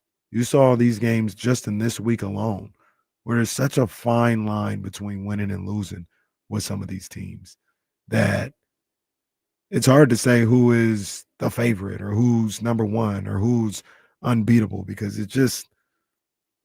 it almost depends on the day. Mm-hmm. It almost depends on how the teams execute from day to day, from week to week, from game to game. And the 49ers are right there in that group. I don't think we're going to have I'm trying to think. Yeah, because I don't feel this way about the Bills or the Eagles. I don't think we're going to have one of those situations that we had 2 years ago where it was like, nah, this is the Niners Super Bowl to lose. Like, they are the best team. Mm-hmm. Or even I think the Ravens were really good that year as well. Nah, the Ravens are the best team. Ravens, Niners, collision course to the Super Bowl. and it'll be a crazy upset if either one of those two don't make it. We're not going to have that, I don't think, at any time this year. I think there's going to be a pot of about 7 or 8 teams that, depending on the day, can beat each other at any point in time. Yeah, and that it may have been highlighted yesterday. Man,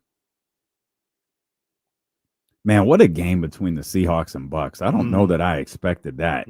I definitely thought it would be a good game because those are two teams that I feel like are kind of on the same level. I didn't expect it to be that good. Sam Darnold has been terrific in Seattle. He was good yesterday besides that one hiccup. Baker Mayfield was fantastic. 29 of 33 for Baker yesterday. An incredible completion percentage. No turnovers. The Bucks are really, really tough to beat. I'll steal a line from you. The Bucks are really, really tough to beat when Baker plays clean. If he, he likes to take chances, he likes to get risky, but if he doesn't turn the ball over, that Bucks team is in a really, really good position to win that game. And the fact that they've been able to do this at a 4-1 clip without Mike Evans for the last handful of weeks, who they've got to find a way to get to 1,000 yards come hella high water before this year is over. It's been pretty amazing. Nah, man, he made some throws yesterday that was top flight, man. Absolutely top flight by Baker, and the combination of him and I don't want to mess up his name. Egbuka. Those two, a problem. You know, I was watching yesterday just because, it was one of the better games of the day, but also, it's part of my job. And I don't mean 1320. I mean my job with the Niners. I help Kyle with scouting. How much you get paid for that one? Well, the terms not disclosed, but it's my job. Is it a conflict of interest in your scouting with Sac State? He's essentially everybody understands what Dwight Schrute was to the sheriff's office. Got it. Well, that's a little harsh. I don't know. They hand him a little clipboard, and that's it. That's a little harsh. I mean, Dwight, like there are some things that me and Dwight do, but no, you're not supposed to have a uniform. Yeah. Well, yes, but no, because I know what you guys are getting at, but no. Do you? What are we getting at? Do you? Yeah, it's a great. Yeah, great explain what I'm talking are about. We getting at? Man, there's just so many examples of. Yeah, so many. Tune into the decision part 2 tomorrow. What is that? Is that a taco? What do you think that is? Everyone thinks he's selling something. It's tacos. I think it's tacos or Nikes. It's got to be tacos. We just said it was National Taco Tuesday. Yeah, that's like that's a thing. I think his shoes are already out. Yeah, the shoes are already out. It's got to be tacos. But I know people hate it. It's brilliant. Oh yeah, it's brilliant because everyone's waiting for that announcement that I don't think is coming. If LeBron was and take advantage of it. If he was real, he would retire. Oh, that'd be so. That'd be turn so this great. whole thing over. Just retire, LeBron. Yeah, launch it like it's a taco thing, and then just at the very end go, oh yeah, I'm done. Shout out to Jim Boyce for catering my retirement announcement. I'm over. Who's that sitting across from him? Is it Richard Jefferson?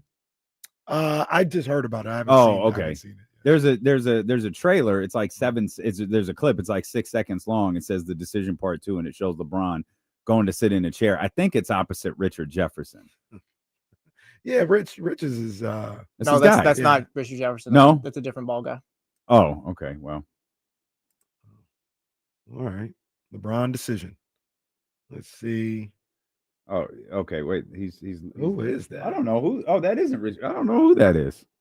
Not Jim Gray, that's for sure. It's as we saw this. Why does that look like? That's not. Look at it. Are you watching? That's not Big Boy, is it? He's too light. Well, that's not Big Boy, is it? Why doesn't the thing pull up for me? Pause. I can't get large. I've never seen Big Boy dressed like that, so I don't know if that's him. I have no clue who that is. Play on that pause, by the way. That was close. Yeah, I know that's not Big Boy. I don't. Says the decision of all decisions, October 7th, 12 p.m. Eastern Standard Time. Hashtag the second decision. Oh, he won. I'll be tapped in. Yeah, I think my guess is tacos. It's my guess. But yeah, I was scouting for Kyle. That game, the Bucks, they got some weapons on the offensive end, and that's gonna be. I've been touting for I don't know how long, 4 or 5 weeks, that the 49ers secondary is top tier, and by the end of the season, they will be a top 3, top 5 positional unit in the NFL. I just got done talking to Kyle about. I think De'Amon Lenore is a top 5 corner in the game. They're gonna be tested on Sunday. Are they running into the? They're gonna be tested. Are they running into the MVP frontrunner this week? Baker? Yeah, is Baker the MVP frontrunner right now? I had not thought about that. Lamar's not it, obviously. Josh Allen just lost. He might really be. been that. Might even the probably field a little bit. It probably should be Jared Goff, but that's a good one right there. Jared Goff is a really good one. Yeah, he might be. Yeah, Baker might be that. I think it goes back. Could Jared Goff win an MVP? Like that team would have to be like almost a 2-loss team for him, I think, to get the recognition that he probably deserves. He's at a 75% completion percentage, 12 touchdowns, 2 interceptions. You know what's crazy? Goodness gracious. Should it be Daniel Jones? This offense doesn't I'm not ready punt. for that conversation yet. Ask me again in like 5 weeks. This offense doesn't punt. They don't punt. It shouldn't be, but he's been cooking. Oh man, 4-1. That's why are the Bucks 4-1? I can give it to you in one stat. Why are the Bucks 4-1? Here's what you're facing on Sunday: 10 touchdowns, 1 interception. Baker at that clip is deadly. 1283. He's at a 65% completion percentage. Those two are pretty even. Baker and Jared Goff. Let's look at Daniel Jones real quick, just for fun. Just for fun. What's Daniel Jones looking like? Jones. 5 games into the season. Well, looks a little different. 71% completion percentage, 1290. That's on par with Baker and Jared Goff. 6 touchdowns, 2 interceptions. He's got Jonathan Taylor. MVP of that offense might be Taylor. Oh, I don't think there's a Mike. Sure. That's the league's leading rusher, I think. Well, and people in the chat are talking about it, and it's a good question to bring up. Is it Christian McCaffrey? Christian McCaffrey's on pace for 1,000 receiving and rushing. Now, I don't think he's going to get there, but let's just say if who's done that before? I don't know. Well, my first thought is LaDainian Tomlinson. Did he ever do it? Can you win MVP though rushing the way he is? Because like it's not trying to discredit, but they're kind of force feeding him touches because you have nowhere else to go right now. Like I get it, he's leading the league in scrimmage yards and all. I get it, but also he's got like the most touches if they go 12-4 and he's 1,000, I feel stupid. 3 players have done it. What? Christian McCaffrey was one of them. In 23? No. Oh, he did in Carolina Panthers did it. There are 2 more. I know you love to do this. Marshall Faulk and LaDainian Tomlinson. Marshall Faulk was a good one. That's correct. No, you went too far away from home. 1985. Roger did it. Yeah. Wow, I wasn't sure. That's crazy. That especially that time and the way the game was played at that time. McCaffrey had 1387 and 1005. Marshall Faulk had 1381 and 1048. Roger had 1050 and 1016. How many 2,000-yard rushing seasons have we had? Or like 7, 8. Barkley. Oh, is it that many? Adrian. I was just a guess. I'll look it up right now. 1,000. I was just asking because 1,000 might be more. I mean, Derrick Henry just did it. Yeah, CJ2K. Didn't Derrick Henry do it? I think he did too. 1,000 is more rare than a 2,000-yard rushing season. There's been 9. We got. Yeah. It was the first one. Friend of the show. Well, at this point, OJ Simpson. OJ Simpson. Good friend of Jesse Tapia. Speak for yourself. We're all dealing with Casey. Eric Dickerson. Barry Sanders, Terrell Davis, Jamal Lewis, Chris Lewis. Johnson, Adrian Peterson, Derrick Henry, and Saquon last year. Jamal Lewis, didn't he have like a 289-yard rushing game? Something stupid. Who had that? Jamal Lewis. I think it was either when he was with the Browns against the Ravens or with the Ravens against the Browns. He ran for I want to say it was 289. That's crazy. Also, I believe OJ, the only one to do it in 14 games. Oh. There's a really uncomfortable truth when it comes to OJ Simpson, the football player. A really, really uncomfortable truth. Oh, man. Eric Dickerson, 2105. Adrian Peterson was so close. So close. I remember that last game. And when they got the ball, they were trying to do the math as to if there were enough yards. If Adrian Peterson got all of them, would he break the record? And it was no. And I remember this moment when the lineman picked him up, and I felt so bad for Adrian Peterson because I always thought in the moment he thought he broke the record because he was so close, and his lineman picks him up, and he's holding him in the air like Dirty Dancing. Yeah. And it's like, bro, he didn't break the record. Like, what are you doing? Just a touchdown, right? Yeah, like, what are you doing? He got within, is that 7 yards? Dang yeah, 8 yards. He got within 8 yards. Man. Yeah. Second highest For the rushing record, total. I don't think CMC is going to get 1,000. But if he did, and the Niners were 12-4, you have to do something incredible to wrestle it away from a quarterback. Saquon couldn't wrestle it away from a quarterback. The only guy to ever do it was Adrian Peterson. If CMC hits those totals, are we assuming that the 49ers just never really truly got healthy then? Because I'd imagine we don't want Christian McCaffrey getting 30 to 40 touches a game, but the 49ers don't. And given the way they're running the football right now, I think that's the kind of the avenue. He's got to be heavy on the touches. It might not be in the best interest of the 49ers for him to have that volume, but I also don't say if he gets to that, but like he's- they're just not healthy all season, but he gets to that, then I think that helps his MVP case, but also that's just a lot of if you're 12-4 and they're not healthy, then CMC maybe that is the CMC's conversation. been the offense all year. I also am not sure they're gonna pitch count him. Like they're just gonna do whatever the game calls for that day.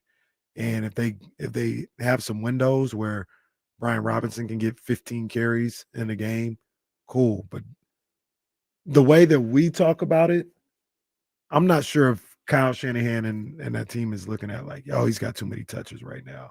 He's just like, we just doing what we got to do to win. And if that's, I'm just wondering, like, if you get guys like Jawan back and Ricky Pearsall, like, if just you're able to spread the football out more rather than like we have to get the ball to CMC rather than checkdowns all the time. Stuff maybe like that. I wonder if that affects it. Yeah, I don't think he gets there. Like, I don't think he gets 1,000. I don't think it happens. He's just on pace for it. So, and I actually think he's on pace for like 989 rushing yards, not even receiving. Yeah. And Derrick Henry scored his 110th touchdown yesterday. Tied 5th all time, or he is 5th all time. One of those, I believe. Yeah, tied with Walter Payton, I think. Yeah. He's going to the Hall of Fame, right? Yeah. You get to that point, yeah. Okay. Well, I don't know if he's like a top 5 running back of all time, but he's a Hall of Famer. He has a 2,000-yard season and a 1,921-yard season, 5 seasons apart. That's kind of crazy. And considering the amount of times he touched the ball in Alabama, like you talk about a workhorse. Yeah. Like Nick Saban was just like, you ain't going to be here next year. Here, just give him the ball. Give him the ball. What's tough for him is that he's 17th in yards all time, and the ones after that like didn't really get into the Hall of Fame besides John Riggins at 11,000, and then he who shall not be named Simpson. Yeah, but those 5 players at 110 or more have every single one of them. Walter Payton, Adrian Peterson. Yeah, I think he gets in, but his yards are just not that high. But I think he gets in. All right, we'll come back. We're gonna have to talk about the Raiders at some point, man. Oh man, what a mess that was. And is anyone ready to take the Colts seriously? Also, WNBA finals under the way, Major League Baseball playoffs underway. There's a lot jumping off. We're excited to talk about it. We're excited you're here with us.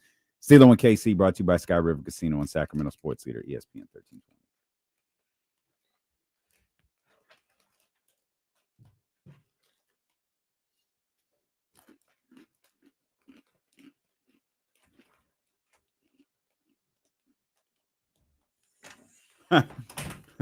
I didn't watch a ton of that Kings fans, but I did think it was funny. It was like, oh, it's fucking Al Horford. Shout out Al Horford. Al Horford in a Warriors jersey. Does not need his jersey retired in Boston, but shout out to him.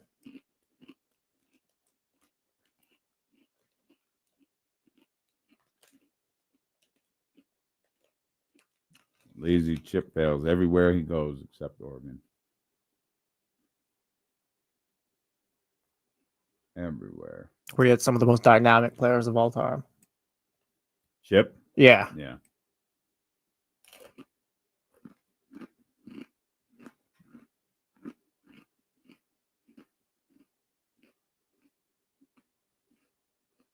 Yeah, Kyle, one of the radio guys was like, oh, yeah, Al Horford's number could go into the rafters. No, hell no.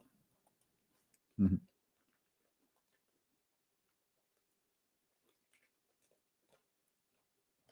Oh, absolutely, Michigan. Absolutely, Daniel Jones could get comeback player of the year. Absolutely. Funny thing is, AEL, Al Horford probably is going to the Hall of Fame. College things count, right? College accolades? Yeah, he should. He's got 2 national titles.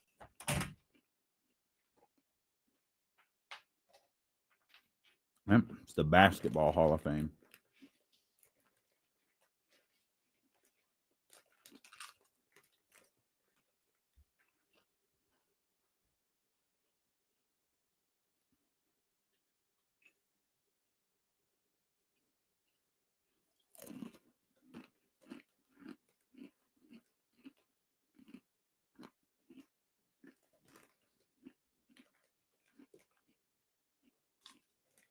Absolutely, Brian. Actually, already been done.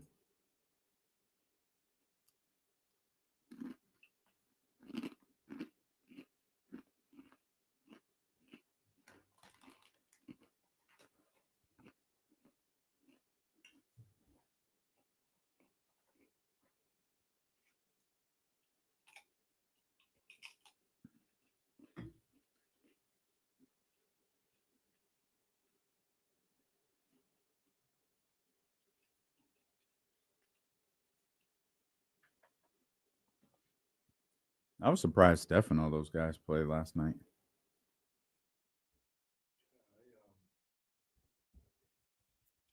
They played the first half. Yeah. Look, Jesse, he almost did me like the kids. They had to control him. Headset's not even working. Yeah, they unplugged KC's controller. He can't work now. Hey, like the kids, that's one of the greatest moves of all time as a big sibling. Play with your brother, fine. Here. Oh wow! Oh, do you see what you just did? Wow, you're getting good. Great move. It's the worst day of all time when they become aware enough. Jacob Z says, "Can you just replay a segment about the Raiders from last week? It'll be the same talking points." I think this week is worse. Yeah, this week is way worse, Jacob Z. But we'll get there. Shout out to our man Frank. Looked like he had himself a weekend. He said, "Thank you for the Aftershock tickets." Man, right on, man. I saw something. Boy, up. Shout out Leezy. Leezy will find a way to make wherever he's at look like the place to be. That's if Rhea Ripley is your type, Leezy found all of them. Man, shout out Leezy. Just head over to 98 Rock or wherever because Leezy found all of them. Shout out Leezy. Literally walking around going, no, not this one. No. Hey, come here. Hey, I'm doing videos. I'm doing pictures. Yeah, you guys take a picture. My boy Leezy gonna find him. Yeah, he gonna find him. Working. Man, it looked like it was super packed out there. Oh my gosh, it really did. That drone. I don't know if Leezy did that drone joint, but Miller sent it. That was nuts. Man. That was absolutely nuts. Complex had it up on his story too, man. It's not for me. I've always said that I'm gonna go one year. Metallica would have been the group I was most interested in. That was years ago. I didn't go. I think Guns N' Roses was last year or the year before. I'm probably never going to that. But it does look like, if that's your thing, that is the dopest thing in the world to be at. Absolutely. They I was surprised to hear they were shuttling people from Cal Expo. I noticed that when we were parking. It was like aftershock parking. I was like, really? That's a strike. Yeah, it's not close. It's a strike. But yeah, they were shuttling people from Cal Expo. You could park there. Yeah. If you're going to aftershock, and they'd shuttle you over to Discovery Park. Yeah, I was pulling into the Cal Expo parking lot on Friday, and it said, Republic parking this way, aftershock parking this way. I was like, wait, where are we? Did we make a wrong turn? What did I get wrong? What did I do wrong? It was right here. Now, what did I do wrong? What did I see wrong? Shout out to the Republic too. It didn't quite go our way on. Man, that was tough. Didn't quite go our way on Friday night. Man. That was.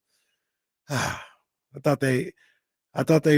just knew they were going to get a goal to at least tie it up and send it into overtime. That's what I thought too. Well, they had 3 or 4 shots on goal before. Was it Hartford? Whoever they had their first. Yeah, it was like, oh man, just had a couple. Oh, we had a couple chances right there.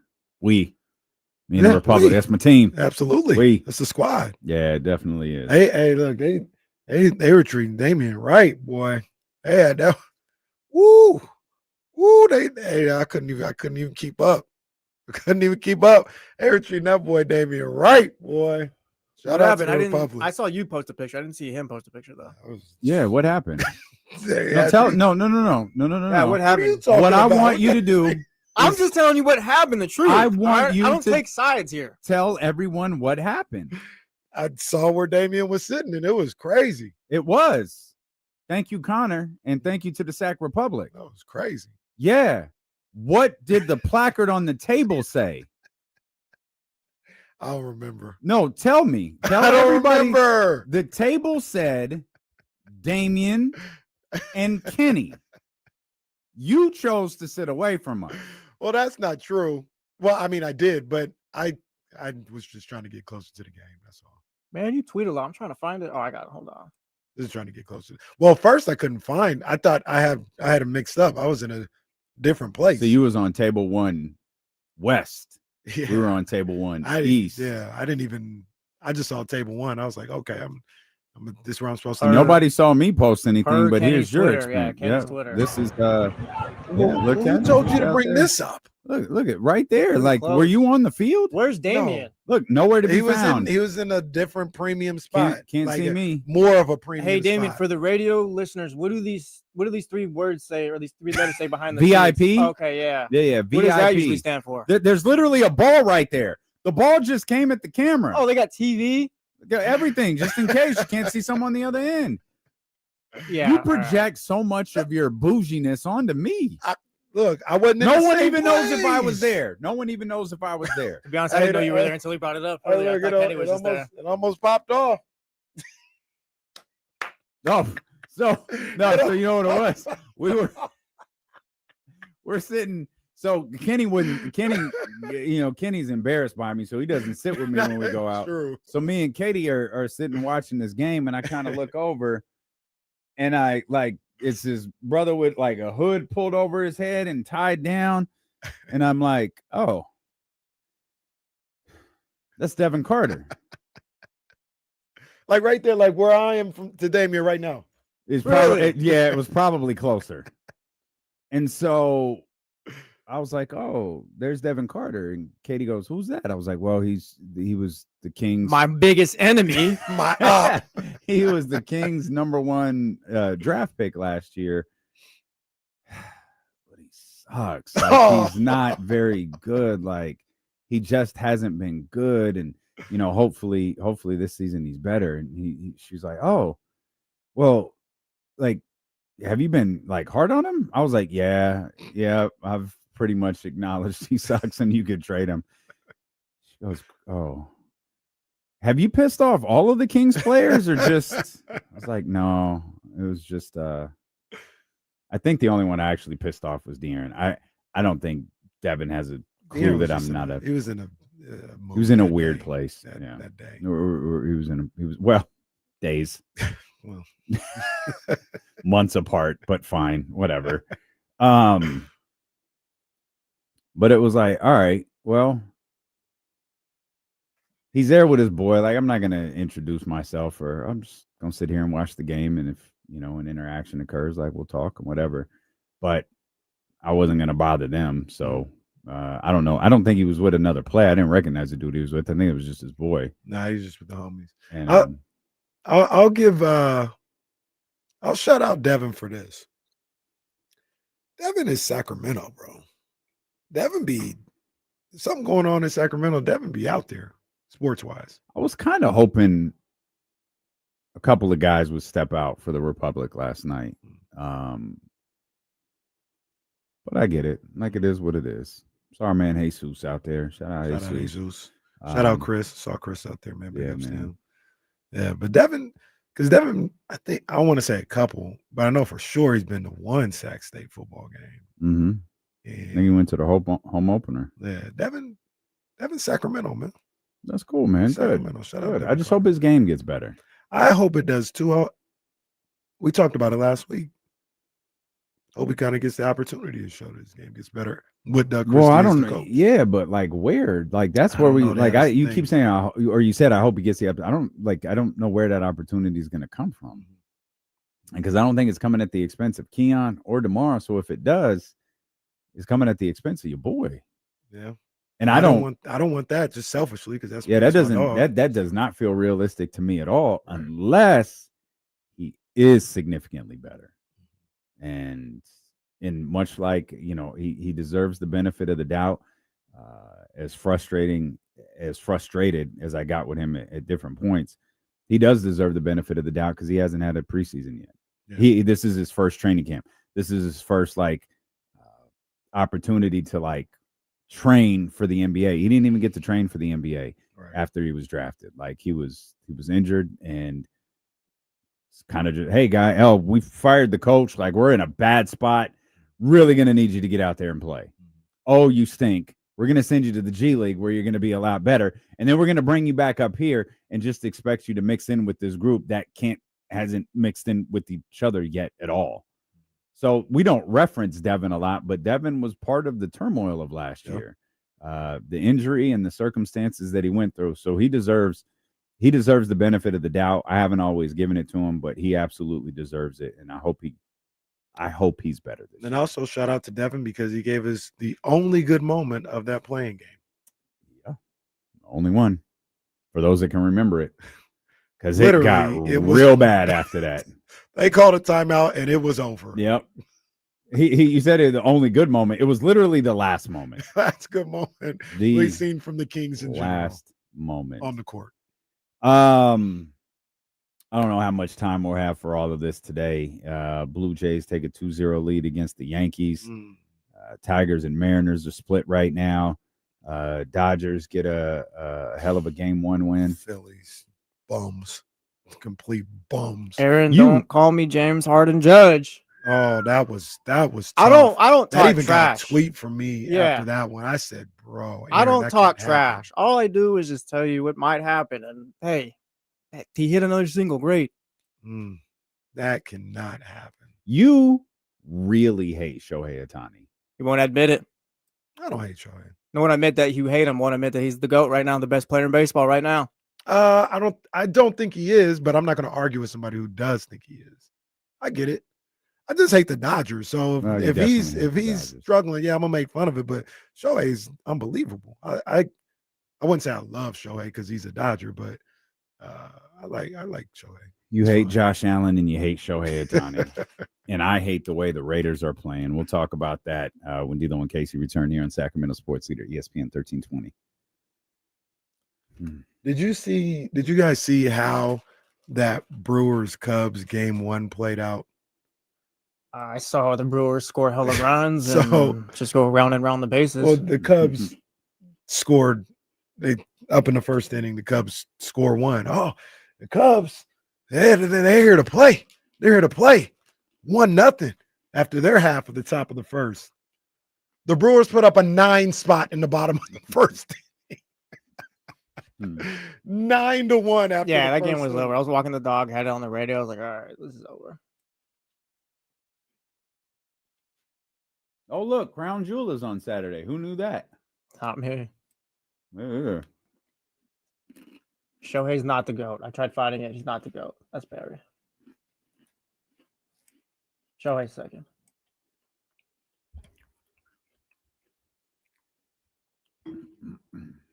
Connor McDavid, ain't that the great one, the new great one? Yeah. 4-year extension today.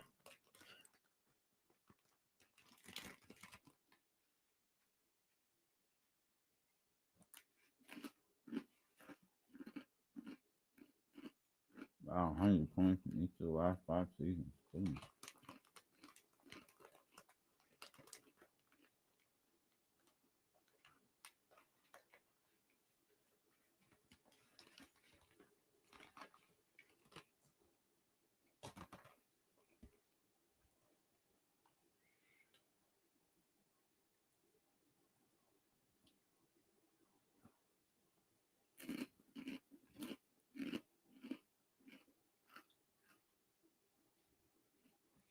I wonder what the value is of sending these shows out to like the place where Monday Night Football is happening. You guys ever seen a show like live? Like, I saw Skip and Shannon for like game 1 of Cavs Warriors for one of those years when they were like in Oakland or something. It was cool. I saw Trey do NFL Live in San Francisco for Super Bowl 50. I saw the inside the NBA at the All-Star game.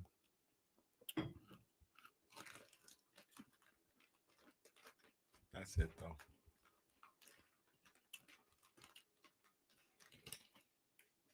I've seen about 1 million women's basketball shows live.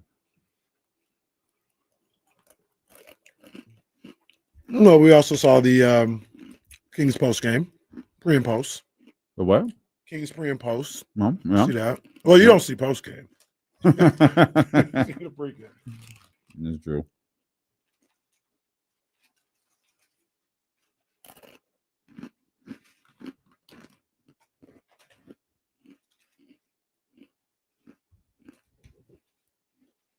Guys, we can go back to shouting out Kyle Draper.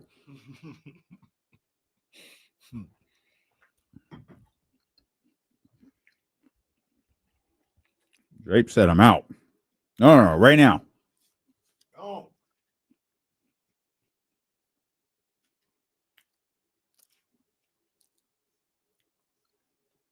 right, let's see what Lizzie Scorsese talking about over here after a wild weekend out at Aftershock. Lizzie, what's up, baby? Oh, yo, what's good? D-Lo, KC, Jesse. What's up, man? Congratulations, man. Big day coming up, brother. Appreciate you, Lizzie.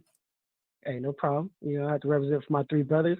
Hey, y'all. Hey, I just wanted to touch on Aftershock, boy. I was out there and check this out. I ran into a fan of the show. His name's Javon Lee. I don't know who he is in the chat, but he's the homie. And he goes, Lizzie, what's up? I was like, what's good, man? He goes, hey, where's D-Lo and KC? Oh. I was like, well, you know, we ain't really here. They ain't really here. Maybe not their know? scene. Maybe not their scene, but Yeah. Hey, like Mike Tyson said, we come from a different culture, you know? That's right. Yes, sir. But also, you know, I just want to jump in a little football real quick, man. Hey, tipping my hat to the Broncos. They did their thing. Yeah. Shout out to my homie Smitty. He's a big Broncos fan. And he said, hey, you better call in with that same energy, Lee. So here I am calling in. Is Smitty listening? You make sure he's listening? Oh, yeah. Smitty always listening. All right, man. All right. You heard him, Smitty. He came in. He He paid respect to the Broncos. That was a signature win for the Broncos, no? That was okay. All right, they've had a couple of, I think they had 2 straight at the buzzer games. Yeah. Shout out to the Cardinals who've had 3. We'll deal with that later. But it's like, okay, they're a good football team, but they gotta close. Like, you gotta find a way to win these games. And credit to them, there were some sketchy moments in that fourth quarter, but they found a way to do it. I was not yelling at the TV. That'd be a little aggressive, but I was asking Sean Payton, what the hell are you doing when he went for 2? And he was right. He was right. They got that rather easily. And he was probably in that groove where he was like, in that fourth quarter, and they kind of got going in that third quarter, where it was like, they can't stop us. Like, I've got that defense figured out. I've got what I need to do to get this offense clicking figured out. And he wrote that the entire, like I said, into the third quarter, into that entire fourth quarter. And they dominated the Eagles in that second half. Was that I think it was the Eagles-Broncos game. The Eagles got a stop on like third down, and their safety came in and hit the player late. Roughness. Yeah, and it was.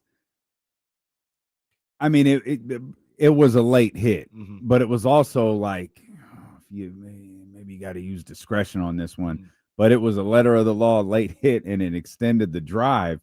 It was like, oh, that's brutal. Yeah, that's tough, and that's Philly. Like that was just a bad mistake, and he knew it.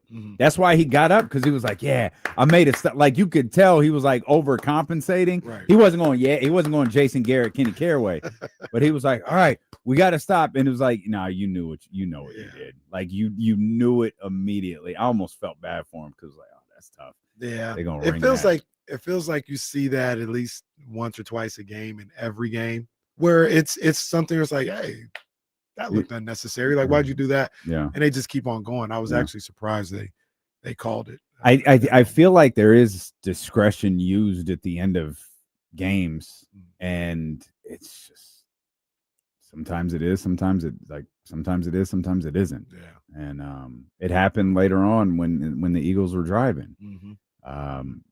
That pass in the corner was like, well, you called the pass interference the play before, a couple plays before, but you let that one go. Like, why did you let that one go but call the other one? Like, it was almost identical. Yeah. And I guess those are just moments in games, right? What does your boy say? Don't leave it in the hands of the officials. Yeah, for sure, man. So that was Brendan Marion said that last week. Don't leave it in the hands of the officials. So that was a big time win for the Broncos, man. It felt like the Eagles had a chance to put them away, had a couple of chances to put them away, let them hang around, and ended up paying for it. So the Eagles 4-1, they were undefeated coming into that game. It felt like they weren't looking very impressive while doing it. Every game they played, it was like, yeah, they got the win, but defense was a little shaky, or they can't move the ball on offense, or whatever was going on. The most impressive that I saw them play all year was like the first 2.5, 3 quarters of that Bucs game. But then you couldn't even put that in the category as like they played well, because they allowed the Bucs to come back and almost and have a chance to win that game. So something a little off with the Eagles right now. It's not the same as how I felt about them 2 years ago. Remember, they started off 10-1, and I was just like, I'm not sold on these guys. Correct me if I'm wrong. You weren't high on them last year, were you? No, but I feel like we had this conversation about them last year, because they weren't beating teams by 30. They were just kind of winning games. No, but for me, at least, it got to a point around, and they still got plenty of time, around like November, December, when I saw the formula. It's like, all right, Saquon's running crazy. Jalen Hurts doesn't really turn it over. I don't think they had lost in 2 months by that point, too. It was worth pointing that out. Jalen doesn't really turn it over. They can run the ball like nobody's business. They got one of the best offensive lines in the game. They were starting to get into that groove where the defensive line was able to get pressure with 4. And I was like, I see it. I think they can be beat, but you got to play a perfect game to beat them. It doesn't feel that way right now with this team. And, maybe it's just, they're trying to figure some stuff out. I mean, they got this thing now where because they're worried about, or I shouldn't say this, we don't know, but people believe because they're worried about A.J. Brown and his cryptic tweets and IG stories that they're trying to get him the ball and pass the ball a little bit more. And now they're not getting the ball to Saquon. They don't have the balance that they're looking for right now. So, yeah, there's something a little off with the Eagles right now. You got to just let AJ tweet. You got to play your game. Let AJ tweet. Well, they're not even. I do want to point out, like, we were firing Nick Sirianni at some point. I think that was last year. Before they were 2-2, I think. Well, yeah, okay, so because they had like this. They had somebody else. Yeah. And we were like, yo, he might lose these next 2. And it was before the bye. That's right. They had that crazy early bye. Yeah, lose these next 2. And then he's out of here. He's out of here. I'm not sure they lost. They lost like one game after that. They lost to the Falcons on Monday night where they blew the game. There was like a 4th down or a 3rd down that it was the right play call, but Saquon dropped it. That's what happened. Okay. He dropped the ball, would have put it away. And I remember. Kirk Cousins came down. And got the win. You like that? Yeah. And we were like, oh man, I think they might have been 1-2 at that point. He's like, oh, hey, 1-2. They got the Saints and then somebody else, and it's the bye. He might be out of here. Mm-hmm. And he wasn't. He wasn't. He was not. In fact, if there's a such thing as the opposite of being out of here, that's what Nick Sirianni was last year. I don't. Yeah. Okay. We'll get back to this conversation. Let's see what TC talking about. They've been waiting for 4 days to hear from TC. 916-909-1320. The Elk Grove Kia Talk Line. TC, what's happening, man? Man, what's up with my 2 brothers? What's up, man? How you doing, man? How you feeling? Man, I'm all right. Hey, look, man, I'm feeling good, bro. Look, I had to tap in really because I had to tap in with Jesse already. Congrats to homie, and told him, man, hey, man, you a good man. But also, I want to tap in and hey, with the whole James Ham situation, I know the homie was playing, man. I didn't tap in today. I'm gonna call in tomorrow, man. It's all good. So we gonna set that straight. We gonna touch bases on everything. I'm on the phone, Chatty House. I'm back in the chat. I found out how to get back in the chat because I had this iPhone. I wasn't an iPhone guy. I've been a Galaxy guy my whole life. But when I got this, I didn't know how to get back in. But that's another story for another day. Let's talk Niners. Can I real quick? Can I ask you a question, TC? Do you agree with a lot of the people who've been watching this season that Kyle Shanahan should be considered for the Coach of the Year? No. All right. Because it ain't really proving nothing because only thing it's telling me is he got his guy that he wanted from day one, right? So he should be doing this. You get me? The bigger question is we talking about now that he got his guy that he wanted in the draft, right? Everybody want to talk about who's better. It's been a couple games, dog, right? But now is everyone starting to see about Mac and Purdy? Let me flip it on y'all. Is Mac better or on the level of Purdy? Which one? It got to be one of the two. He's not at all. It has to be one of the two. Answer honestly. He's not as good of a quarterback as Brock Purdy is. Before you go, TC. Talk to me, Dilo. So you say now that he got his guy. Yeah, I assume you're referring to Mac Jones. Yeah. If Mac Jones, and this is always so fascinating to me because TC is far from the only person that says this.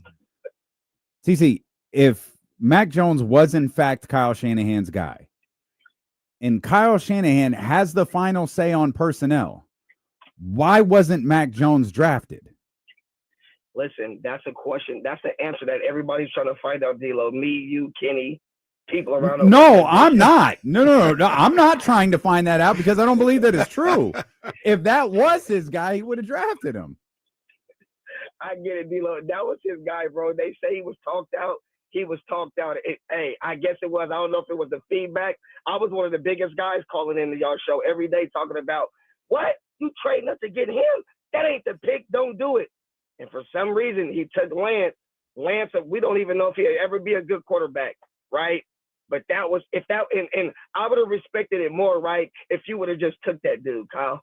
You feel me? If that's the guy you want to stand on, when you told us, if you like him at 13, if you like him at 12, then you will like him at 3. You should have stood on that dog and got it. All right, TC. I just love that we just like throw that little part of logic out in this conversation. I know by title he is not the general manager. He's not. He has final say on all of this. He doesn't negotiate contracts. He doesn't set up the. He has final say in all of this. If Kyle Shanahan wanted to draft Mac Jones instead of Trey Lance, the 49ers would have drafted Mac Jones instead of Trey Lance. Yeah. I can't. My logic doesn't work the other way around. Right. Right. Oh, they talked him out of it. Then that wasn't his guy. Yeah. I wonder if how do I put this? So is it conceivable that Kyle Shanahan just simply liked Mac Jones, thought he was a good quarterback? Mm-hmm. It didn't mean that's my guy. No, that's my guy. It's like, no, I think he's a good quarterback. He can play. He can play. And they got to the point where they were trading up to the number 3 pick. Mm-hmm. And he looked at it. People always want to talk about value and all this other stuff. Where he's like, if we're going to do that, let's take a swing. I like Trey Lance. I like him too. I think he's a good quarterback too. I think the physical tools that he has combined with what I think he might be able to do, learning the game and being under our system, I think that is the type of guy that you take a swing for at 3. Mm-hmm. It doesn't mean I like Mac Jones any less. It doesn't mean I had to be talked out of drafting Mac Jones or nothing like this. It was, hey, we have an opportunity. Him and John are sitting there. We have an opportunity to move up to 3 and take a guy that we think fits where the league is going. Let's do it there. If we're gonna make that trade, it could be that simple. It doesn't have to be nefarious. It doesn't have to be, we talk about this all the time, this grand thing or this, oh, I don't like Mac no more. I have to be talked out of it. I'm walking out of the room. Like, nah, like you could be looking at it the way we were all looking at it. Like if we were going to stay there, I'd be comfortable taking Mac, but we're going to move up. Let's take a swing. Let's see what we can get. That's all. Could be that. Let's see what Troy's talking about here on the Elk Grove Kia Talk line, 916-909-1320. Troy, what's up, baby? How's it going, fellas? Good, man. How you doing, bro? Man, I'm surviving, and I got to wake up at 6 o'clock every morning to watch my Vikings play. Last 2 weekends. I think the NFL hate me. Yeah, I know the London Vikings. They were in Dublin the week before. But yeah, they definitely might. They definitely might hate you, bro. Sorry about that. We don't got a quarterback or offensive line, but our defense is still looking strong. I mean, what you guys think about Carson Wentz, and then what y'all think about my young rookie, McCarron? Let me know. Well, Troy, I'm gonna be honest with you. I do my best to not think about Carson Wentz ever. that is my. I don't want to say it's my mission in life, but I do consider it a high priority during football season is to not think about Carson Wentz. But unfortunately, he's been thrust onto our television screens. And look, like, hey, at least you won. Mm-hmm. Like, y'all got to win. The defense is still good enough to win. It's really for the story with the Vikings, unfortunately, is JJ. I want to see what they have. Mm-hmm. And okay, like, all right, out there, get a little bit, like, now he's hurt. It's like, man, okay. So we're 5 weeks into the season, and as Troy pointed out, like, this defense is still solid. All I care about now is what you have in J.J. McCarthy. If you're going to continue, if you're relying on Carson Wentz to win games for you all season, I have to ignore the Vikings. Like I can't. Carson Wentz in my life has passed. I'm past that. But I'm ready to see JJ. Yeah. That's all I'm waiting for is for JJ to come back and see what y'all have. Yeah, I think that was a big time win for them to be able to get in what seems a little unfair here, having to play back-to-back overseas games. Like I said, one was in Ireland, the other was in London. And I think they probably lost one home game. I'm assuming they didn't make them lose 2 home games off of that. Maybe they just lost 1. But that was big to get the one yesterday. Mm-hmm. And, they got it in the final minute of the game or so, to come from behind win. That was big. I think they're a team that they're a wild card team. I don't think they're a team that can get back up there with Detroit and contend for that NFC North. But a wild card team that might be dangerous depending on the matchup. Just depends on the matchup, depends on who's healthy at that time. And they could be dangerous with a guy like Justin Jefferson. You got Addison as well. Aaron Jones should be back later in the season. So does it matter who's throwing the ball? It does, but when you got Kevin O'Connell, Sure. I'm showing him respect as a big time offensive coach, that with the other weapons around that quarterback, he may be able to protect them or put them in the best situation possible. So they needed that one yesterday, though. It's funny how sometimes one game changes the whole perspective. That's maybe what it did for me yesterday, because they needed that one. Well, yesterday's game changed my perspective on the Raiders. Yikes. That was awful. This season has started out in just an absolutely disastrous way for this football team. Geno Smith being as bad as he has been. Geno Smith being so one thing, I think it was Pete Carroll who said after the Patriots win, the week 1 win, was people talking about the consistency of Geno Smith. I think it was 3 touchdowns in that game, no interceptions. And it was Pete Carroll who said, that's Geno. Like that's what we brought him here for. That's what I thought. That's what we all thought, because that's what he had been in Seattle. That was the resurrection, if you will, of Geno Smith. It was certainly the resurrection of his career. It was his resurrection of his career as a starter. This is not that.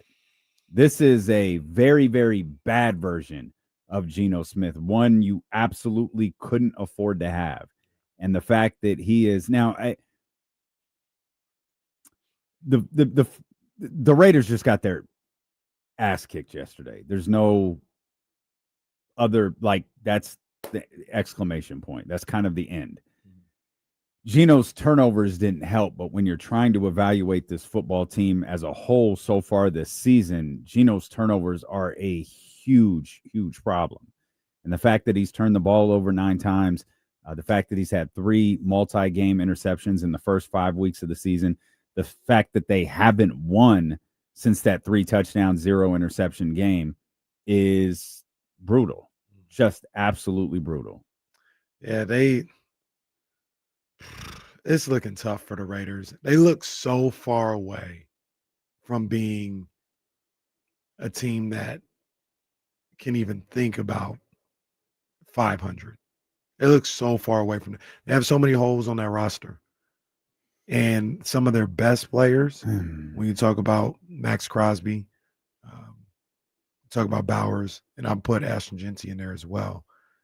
They can't even get to the point where they can show whether or not they're difference makers, because the offensive line is terrible. The rest of the defensive line is terrible. The quarterback keeps turning the ball over left and right. They're so far away, it feels like, that. And Bowers might be on the Juwan Jennings track where he's like, every week you're just waiting, like, Bowers is in, Bowers is out. I put something in the notes, and it seems like real sports radio type deal, but I don't think so. I think it makes sense. Should the Raiders put in a call and try and get Shedeur Sanders? And here, let me tell you my logic behind that. Sure. right now they're this bad. They are just so far away talent-wise without having a rookie to go to. Like, think about the Giants. The Giants looked awful. They looked bad, but they're like, all right, we don't look good. It's time to get Jackson Dart, see what he is, and put him in there. Raiders don't even have that. They got Kenny Pickett. Yeah. If you went, spoiler alert, we already know what that is. Right. If you went and got Shador, I don't know how good Shador is in the NFL or not. I'm not saying it like he's top flight. I think he's good, but I don't know. If you went and got Shador and you were able to play him for the majority of the rest of the season, you could figure out what you might have there. And to say he is good, I'm not even saying he's going to be great, but say he is good, you could use that top 5, top 7 pick you have to help out with maybe one of the many other deficiencies you have in that roster. Whether you're in a position where somebody wants a quarterback and they'll trade with you and you can get multiple picks and get an offensive lineman, get a defensive lineman, get somebody in the secondary, get all that other stuff. But right now, the way things are, it feels like if you just went with this season how it is, no matter what, top 5 pick, we got to look for a quarterback. So I'm with you. Like, to hit you with a line from Russell Westbrook. Why not? Like, why not? Try it. Try something. My only concern, though, is that offensive line is really, really bad. Yeah. And now you're asking a rookie quarterback to navigate a bad offensive line. And whether fair or not, Jackson Dart's being asked to do the same thing. It's a bit easier for a veteran quarterback to navigate a bad offensive line than it is a rookie quarterback. But at this point, yeah, like, do it. Try it. Like, and I'm with you in the sense that you have nothing to go to, because the Russell Wilson thing did cross my mind. You have the ability to get out of that and move forward. And the Raiders don't. The Bengals are in an interesting position right now. I don't know who's next for the Cincinnati Bengals, but they are lifeless without Joe Burrow. They look terrible, with all due respect to the Folsom Bulldogs. They look terrible with Browning out there. And they need to figure out a quarterback situation. Yeah. Shador is just kind of sitting there. He's just sitting there. Like, why not try? It doesn't feel like he would cost you a whole lot. He was a 5th round pick. Yeah. Like, go get him and see what's going on. See what you can do. See if it's something that may fit for what you're doing. It may be impossible to do, number one, because as you pointed out, that offensive line is so bad. Do you want a rookie behind that offensive line? And also, do you want a rookie there where you're trying to evaluate him? Like, that seems impossible to do and unfair to that player. It's Cam Ward. Like, the Tennessee Titans stink. And putting it all on Cam Ward's shoulders, of course, he's going to carry the brunt of it because he was the number 1 overall pick this year. They have, like, you talk about roster deficiencies, they have a host of them, and none of them are helping their young quarterback. The other killer, too, if you were to bring Shador or any other rookie in here off a trade, is the difference between Jackson Dart and Cam Ward and some. They've been with the program for 8 months now, maybe even more. You're just gonna have Shador out there in one day, in 1 week, and say, "Hey, I know you got to learn this entire system, but come in here, start behind this offensive line," and like, it would seem like a very impossible situation for everybody involved. Well, you have to dumb it down as much as possible. Yeah. Like, and allow him to learn a little bit. Any quarterback, if you were to bring in a quarterback, that's what you'd have to do. Be it a rookie quarterback or otherwise. But the Raiders are in a tough spot. And I said this on the Insiders. I'm all in on the Colts. Like, this is a good football team. I'm all in. They're competing for that division. I love the Daniel Jones story. I love Jesse's Sam Darnold conversation comparison gets better week after week after week. But was it 40-6 That's inexcusable. Yeah. Absolutely inexcusable. Did they get to 6? I thought it was 3. Maybe it was 3. Maybe it was 40 to 3. It was 40 to trash. That's what it was. It was 40 to 6. Excuse me. Yeah, they got to 6. They got another field goal. Started and ended with the field goal. They were up 3-0. They got to stop. They made the Colts punt. I was like, all right. Colts don't punt very often. Yeah. We'll come back, punt man. very often in that game. Well, we'll stay in the NFL. We got to talk about that team in Baltimore, too, man. Oh, boy. We got to talk about that team in Baltimore. Then we'll shift our attention to the Sacramento Kings. A couple of interesting things said in Kings practice that we'll relay to you from the weekend here. Is, of course, they have practice today. We got Kings basketball coming up in just a couple of days here at the Golden One Center. So that's all ahead on Sacramento Sports Leader, ESPN 1320.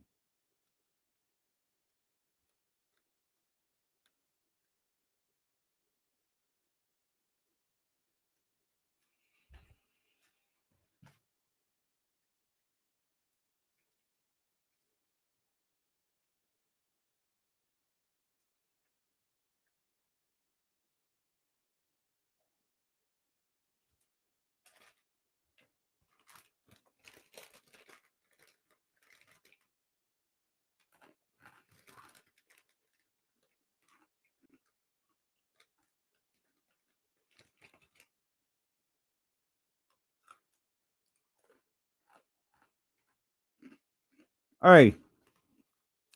Where are the Chargers fans today? Where are the Chargers fans at? Young Sav, where you at? Young Sav is another one. Who's the other one? It's not Weezy. Who is it? We're like Ash. Yeah, Ash. Oh, Ash. That's yeah. who it is. It's a thing I was talking good about the Chargers, too. Y'all got to come to the front of the class. Mm-hmm. Where y'all at?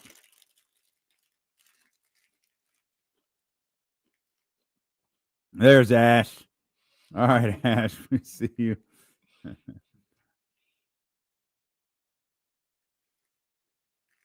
I think that's a good Commanders team you lost to, though. Yeah, sports are dumb anyway, so who cares?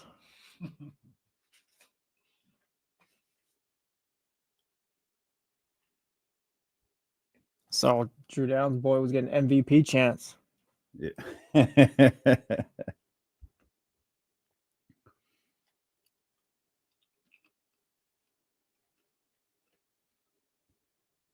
I hate the idea that the Dallas Cowboys are a 500 football team at 2-2-1. That annoys me because you've played 5 football games and have won 2. That should not make you a 500 football team. No. But since we're saying, oh, this one doesn't count. All right, man. Sorry, Weezy. That was my bad. That was my bad, Weezy. Drew Downs right is common core math. Indeed.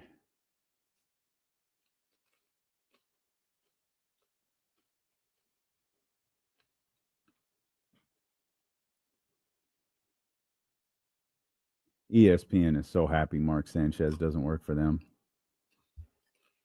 I said, for once, it's not one of ours. They're having Schefter tweet about that every 5 seconds.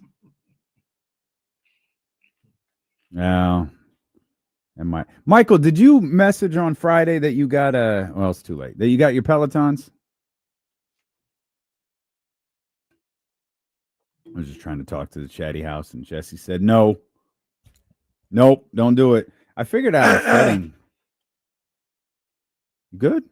Yeah, that's Stone Cold. Remember? No, you think you did something. Oh, okay. I thought you were clearing your throat. I was like, bro, you DJ Cool over there. You all right? Speaking of, finish. DJ Cool? No. Finish your story. Oh, I don't have a story. It was just Jesse doing his classic cutoff. What?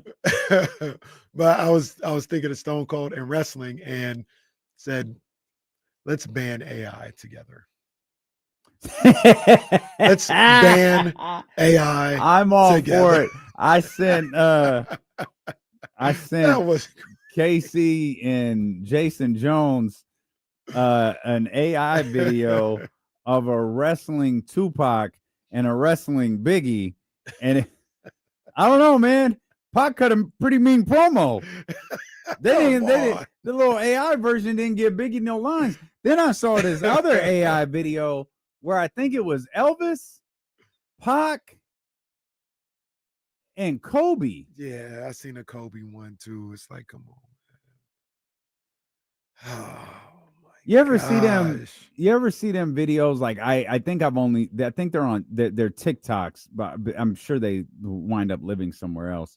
But the videos where like they show someone getting older, yeah, those are wild. Yeah, those are wild. Jasmine did one of those for Ryan. I was like, oh my gosh. Really? Yeah. I said, oh my goodness. Well, I wasn't ready. Did she pay for it? No. Did she? Okay.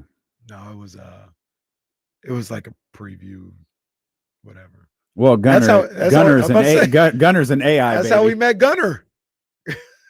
Gunner is in fact an AI baby. Not to be confused with Gunner Stockton, quarterback at Georgia. So there are Gunners out there. Gunner Barling feels like he plays at Oklahoma State. Yeah, a linebacker. I don't know why too. He's got a mullet, dude. The boss. That's who he is. Yeah, your kid is the boss. I told you if his name was Gunner, he would have the blackest, like it would be like Gunner Daquan Jackson.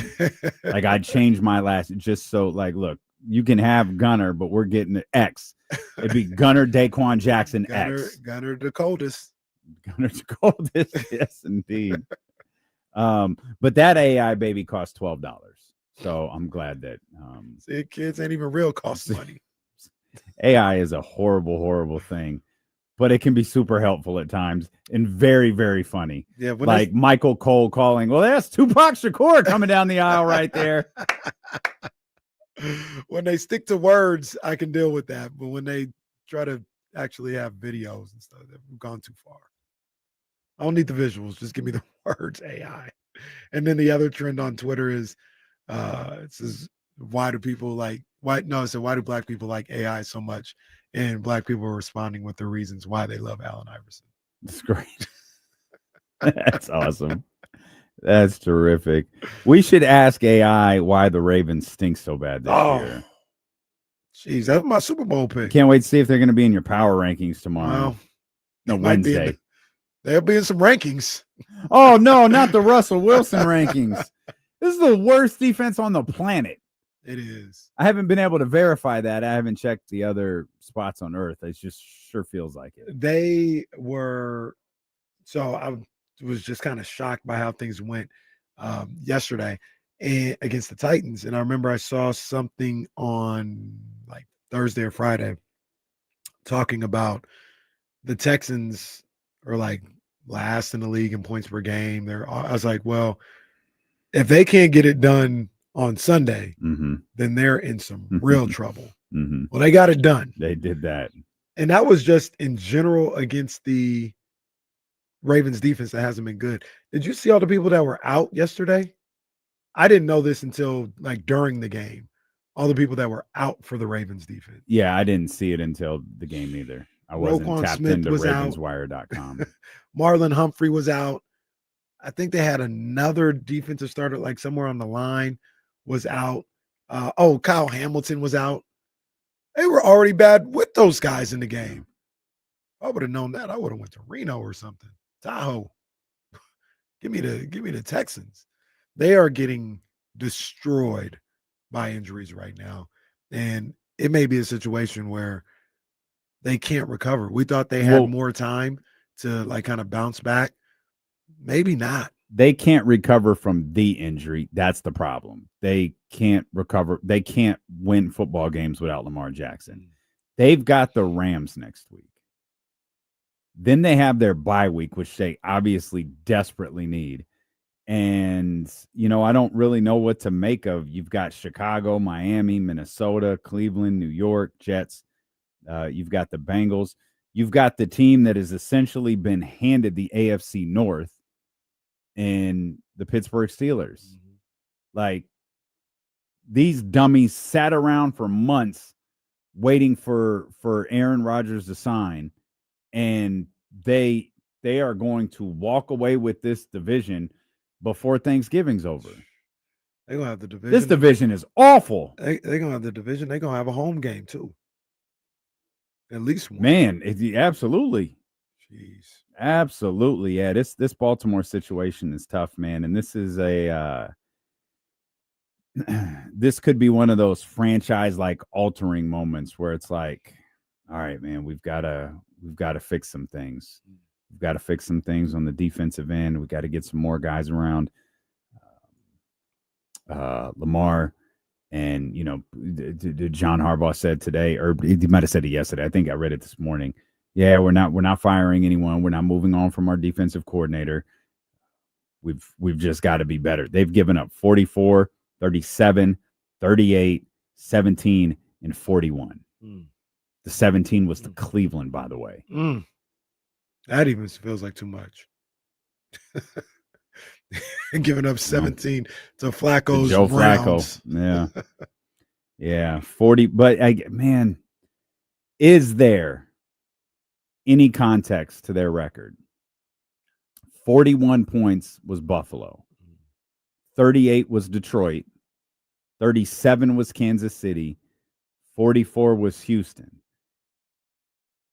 The problem, well, the biggest problem in that one was you were in the same boat as Kansas City, and they beat you. Mm-hmm. You were in the same boat as Houston. Jesse called it a loser leaves town match, and Houston ran you out of the company. Yeah. Sent you down to WCW. They sent you to the Indies. Just it's like when Mr. Perfect beat Ric Flair that first year of Monday Night Raw, sent him back to WCW. Wait, I don't remember that one. Yeah, it's one of the first handful of episodes of Raw. Rick wanted to go back to WCW, so they had him go out there and lose to Mr. Perfect. I didn't remember. Yeah, that one missed. Loser leaves town match. Ric Flair lost on live television. Mr. Perfect beat him, and Ric Flair went to WCW. For some reason, I never really dove into or remembered how Ric Flair got back to WCW. I just remember he was at WrestleMania and then felt like that was it. I'm sure. That's pretty much what happened. No, that's not exactly how it happened, but he showed up. They built towards Hogan Flair. They did it. They did some runs, including you can find a video of maybe the first or second matches between Ric Flair and Hulk Hogan in the WWF in Oakland. Flair, like I don't remember if he hit him with the belt. Flair does something and pins Hogan, and they make it look like a title switch. The Oakland arena goes nuts. They thought they just saw Ric Flair beat Hulk Hogan, and they're cheering for it. And they do the overturn the decision thing. Hogan, blah, blah, blah, blah. They do whatever they do. But then they found out that match wasn't working very well. I don't think they honestly could decide on who was going to win the match and who was going to lose it. So they put him in with Savage instead. They wound up, him and Savage went back and forth. Then he dropped the title to Brett to start Brett's first run. Then he did the loser leaves town match with Mr. Perfect. I did. I learned something new. Goes back and forms the Four Horsemen for the 50th time. Great. Learned something new today. That was that when he went back to WCW? Sorry, Edison. Was that like the start of WCW Saturday Night? Oh no, WCW Saturday Night. I mean, it had been going, but it led to. So I think this was '93. So it led to the start of Nitro. It was about a year away from the start of Nitro. Got you. But WCW Saturday Night had been in existence. That stuff had it always been on TBS though. 305. I always remember because it was like, why is it 05? Like I don't understand. Oh, great! It's right after the Andy Griffith show. It's the weirdest channel. Oh, this is okay. I can watch Braves baseball here too. I can watch Deion Sanders. I can watch Deion Sanders on TBS and Bo Jackson on WGN. CBS was a hell of a station. That was a hell of a station. You got your wrestling, you got your Braves, you got Saved by the Bell. I think they were playing California Dreams as well. TBS was that was my station. That was a good one. Yeah, that was a good one. That was a good one for sure. That was a rip on me. I was like, wonder what happened with TBS. It's literally still there. It's playing Major League Baseball playoffs. What are you talking about? To TBS? Damn shame. It looks so different. It's so national now. That's the thing about it. Yeah, I mean, it's a different monster. Television is a different monster. Television doesn't even exist anymore. Just download, stream. What app? I think it's weird. Well, I want to watch Gabby's Court, whatever. Okay, what app is it on? Yeah. Netflix Kids. All right, great. Got it. I was watching. Put the football game on. That's on Amazon Prime. I was right. And basketball at this My point. poor mom was trying to watch the 49ers. She was like, where's the 49ers Rams game? Mom, you got to go to Amazon. Did she what? Did she have Prime? Was she able to watch it? Well, she's a Rams fan. She is. She's from LA. And she has it. Two things real quick. Number one, did you know Peacock is broadcasting an NBA game tomorrow? I didn't. Yeah, I saw that because last night that Warriors-Lakers was on ESPN. And, they do the thing, upcoming schedule. And I think it's Bulls-Cavs on Peacock tomorrow night. So, okay. I want to see what that looks like for sure. And then the second, this is just a weird quirk. I was watching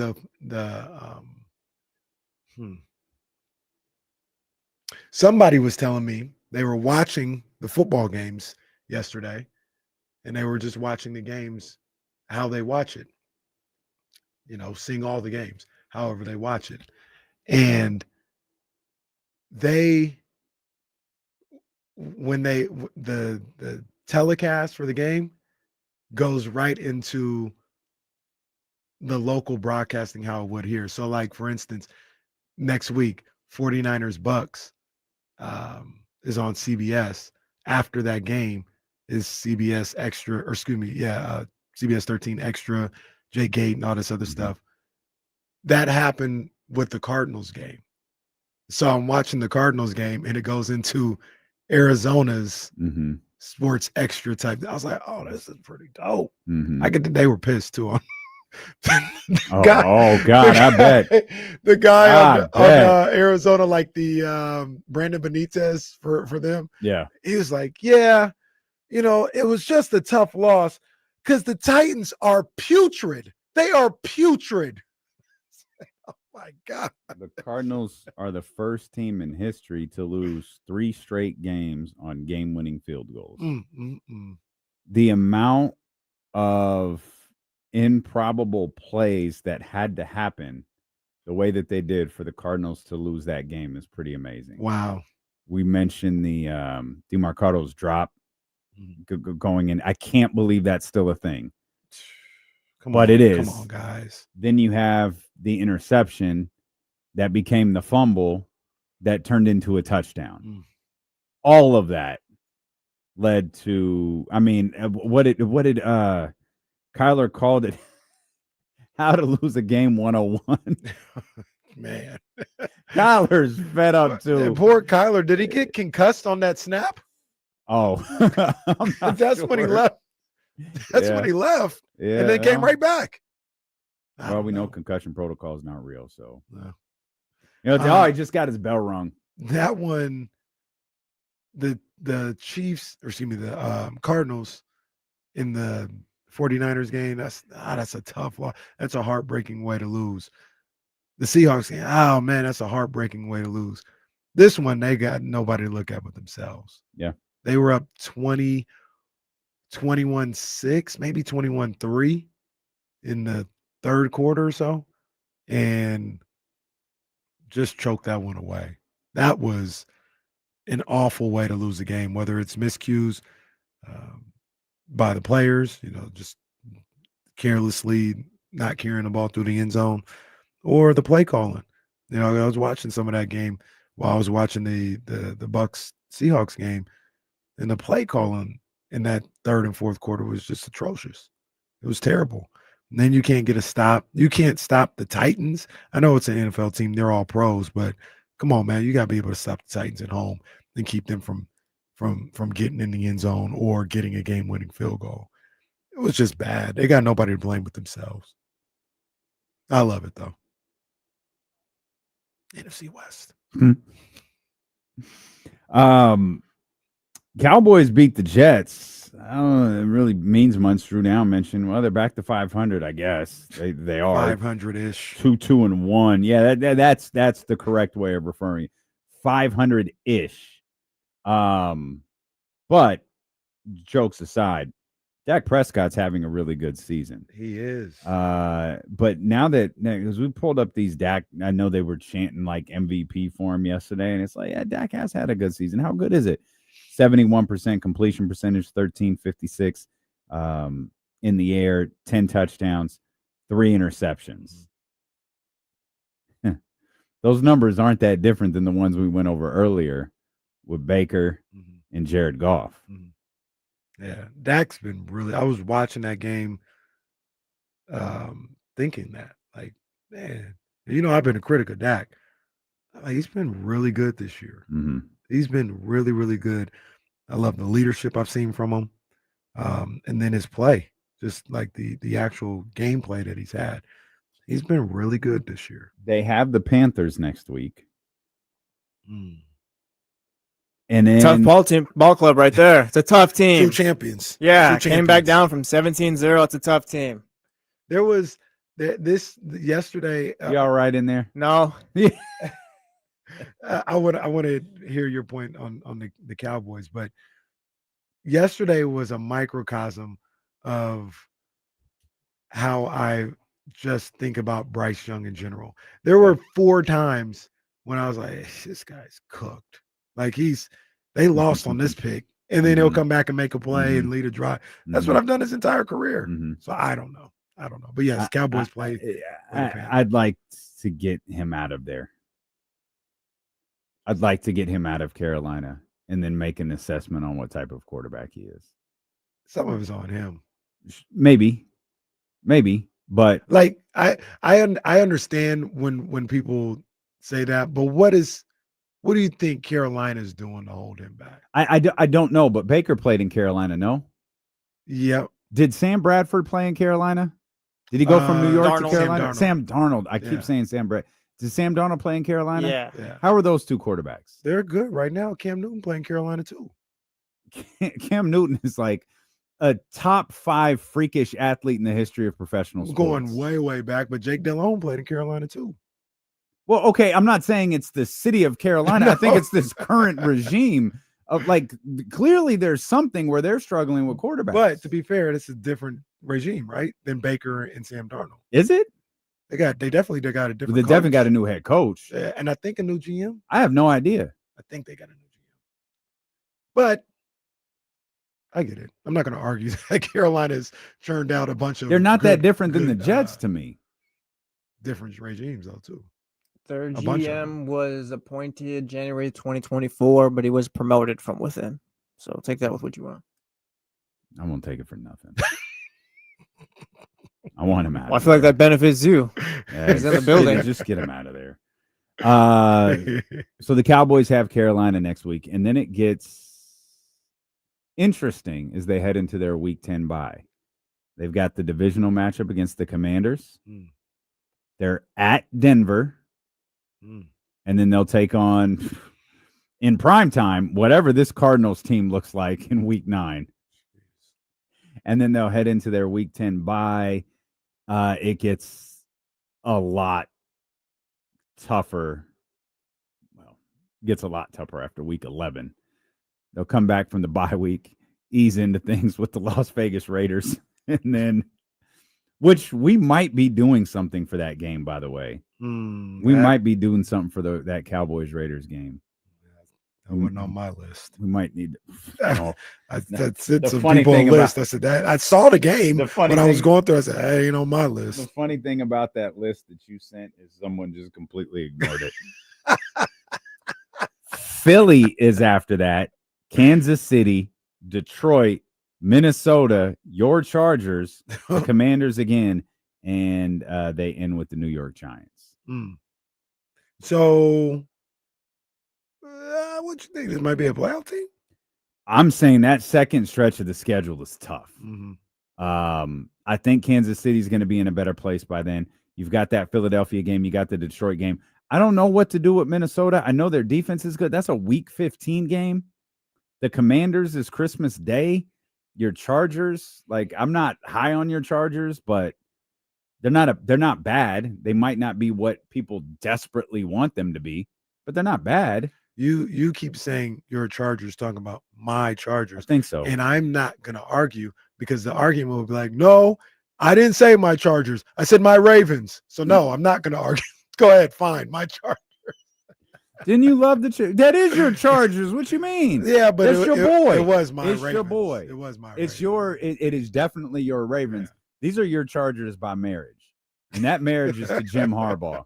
So you just have to. Bad loss yesterday. I don't think the Commanders are that good. And you got to win. I don't think that's a bad loss.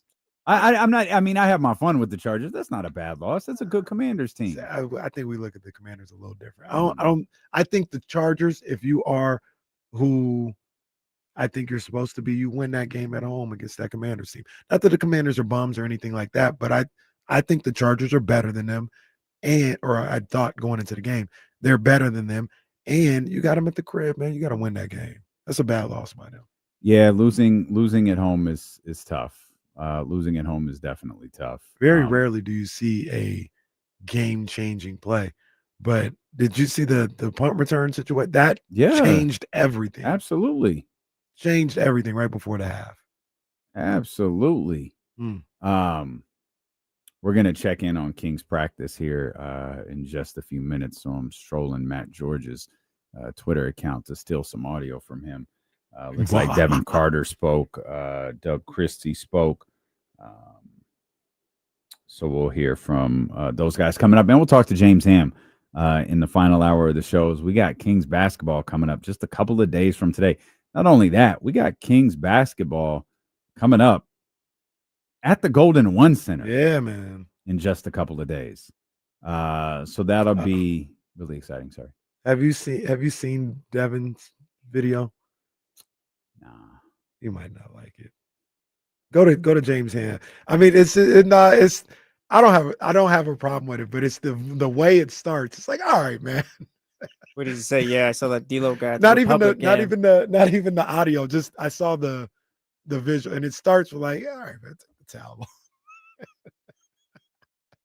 So we'll hear this later. Let me throw this up on the screen because I did have to explain. Let's get this King's beat. That's the first thing I saw, and I was like, "Oh, come on, Devin! I can't see your face." But he look, for the radio audience, he's just turning because somebody to his left is asking him a question. He's turning so he can see them eye to eye with them. But for everybody else in the video, you can't see his face. So what's funny about Devin is he keeps his head covered. Yeah. And it's like, Devin, just stop. You don't have to do this. Yeah. Devin, you don't have to live this way. You're covering your head after practice. He had his hood up and it tied down, Kenny Caraway style, the whole soccer game. Like, you don't have to do this. Look, I'll say this about Devin, though. I understand it's not as easy of a choice for a light-skinned brother. That's correct. As it is for, somebody maybe my complexion. It's tough. You got to worry about like how the hairline and all Doug that other stuff. makes it work. He does. You have in-house help. But Doug, DC, how you do this? It works with DC. I'm gonna tell you why. Because he has like damn near no hair follicles on the front of his head. Mm-hmm. So it's just a nice, shiny. It looks a little different. Like if you got the hair follicles, like I said, with a light skinned brother, you can still see the hairline, even though you're going bald. Like it's not the smooth. Yeah, it's like that for some guys my complexion, but I don't have no hair follicles like around here. So it's just nice and smooth and shiny. Can't see nothing. Devin not there yet. Devin like 23 years old. 23, 24 years old. Could be a bad future ahead for your boy. We got to connect him with Derek White. Derek White shaved his head and went up, elevated to a whole new player. Game did elevate, but Derek White, like that's also the prime example of why you're not so quick to shave the head. So Devin's hair is just super thinning. It's thinning in that on the top. Right.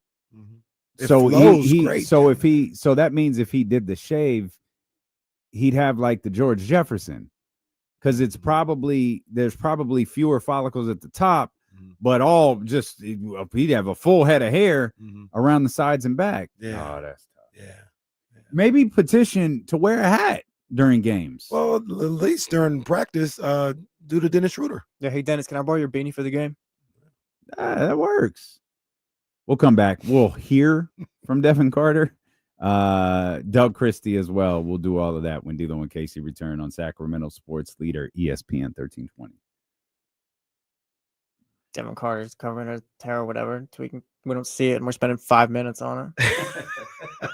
Poor guy. Poor Devin. Sorry. Poor Devin. Let's see. All right, let me see here. Let's go back. We back here. 13th round. It's your boy Kenny Caraway. Shout out to the dope ones. Sure, I got them. Well, you can't really see it, but I got that dope ones crew neck on right now. Shout out to Jordan Brand. Shout out to Coliseum Moss. And we talked last week a lot about the Zuffa boxing and all this other stuff. Now we can get back to the fights. And it's not a big fight on Saturday, but it's one of the top fighters in the game. Well, my guy, Jerron Boots Ennis, takes on, I want to make sure I have this right, Usman Lima. I think that's how you say his name. 12 rounds, junior middleweight title bout. And I've said it once. I'll say it again. I think Jerron Boots Ennis, I'm not going to put a time frame on it. I'll do it. I think in 5 years, Boots Ennis will be the #1 pound-for-pound fighter in the world. He is one of the more skilled fighters we have seen in the last 20 years of boxing. He can do it all. He absolutely can do it all. The thing that we're trying to see from Boots now is he needs a certain level of opponent, and we need to see him in some of those wars when he gets tested. That's something that we haven't seen yet. But skill-wise, just raw ability, one of the best fighters skill-wise in the last 25 years of boxing. I don't want to take this guy for granted that they take Usman Lima. I'm not familiar with his game. I'm going to do some research during the week, but I don't want to take him for granted because we see that a lot. But if he gets past this, the move to make, and this is something that I've said for about 4 or 5 years, and it seems like the time is right now. The move to make is Boots versus Virgil Ortiz. That's the fight.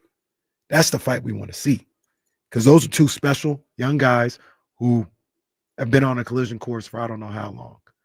So Boots Ennis this Saturday night on DAZN. In 5 years, he will be the pound-for-pound #1 fighter in the world. You heard it here first. That's the 13th round.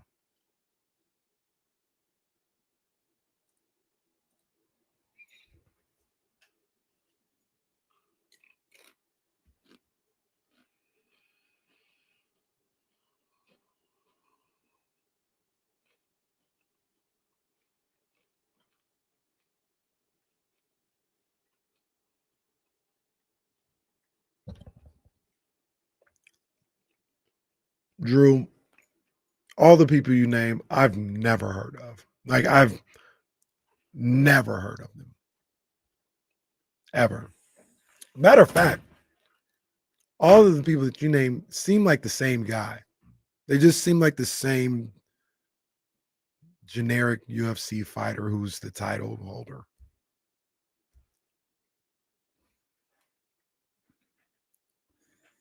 Every time I come back, KC is rallying against the UFC. Oh, no, it's always Drew because I'm talking about Boots Ennis. Oh, yeah. And Drew goes, I've never heard of that guy.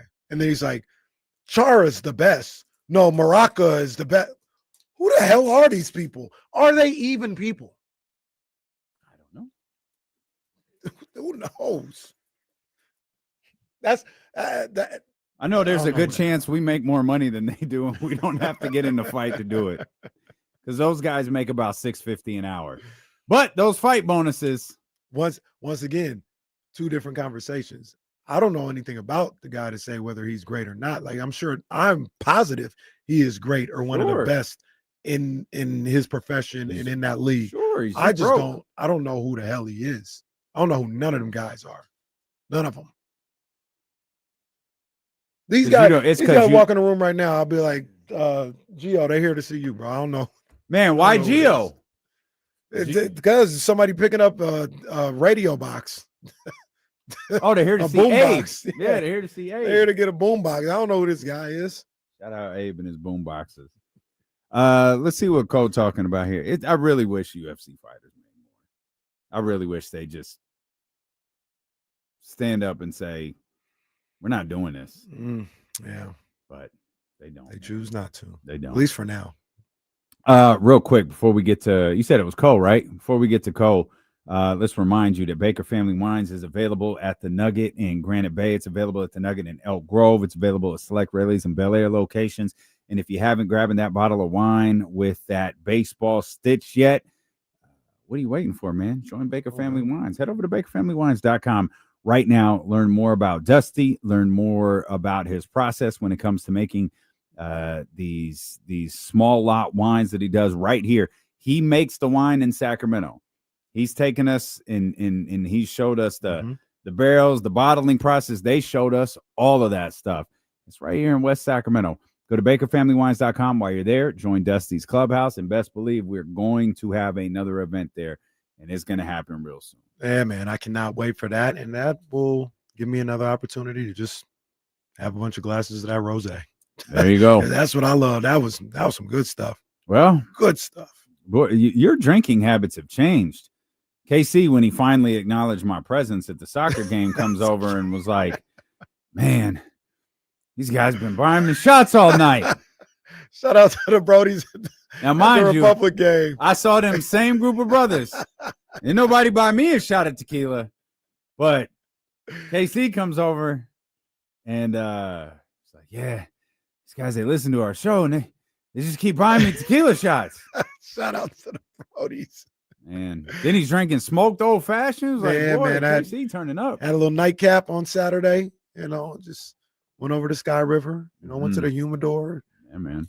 It's like, man, the house was asleep. So I was like, let me slide over to the humidor before I go home, man. I mean, that's a little smoked old fashioned, always good.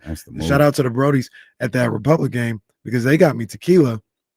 And you know what I don't do? Like, I'm not, because my outlook on it is all liquor just doesn't taste good for the most part. Like, I've had really good, like even the when we had the McQueen, the gin, then in the Violet Fog, the gin, it was good for liquor, right? Like, it wasn't like, oh man, I'm thirsty, I'm about to have, like, it wasn't that. It was just good for liquor. But I don't know why, but the way you keep saying liquor is making me laugh. But I don't really check. Like, people are like, you want to have tequila shot? Sure. Like, I'm not like, oh, what is it? Oh no, I'm not gonna drink that. I'm not gonna drink. It's like, whatever, bro. It's all liquor.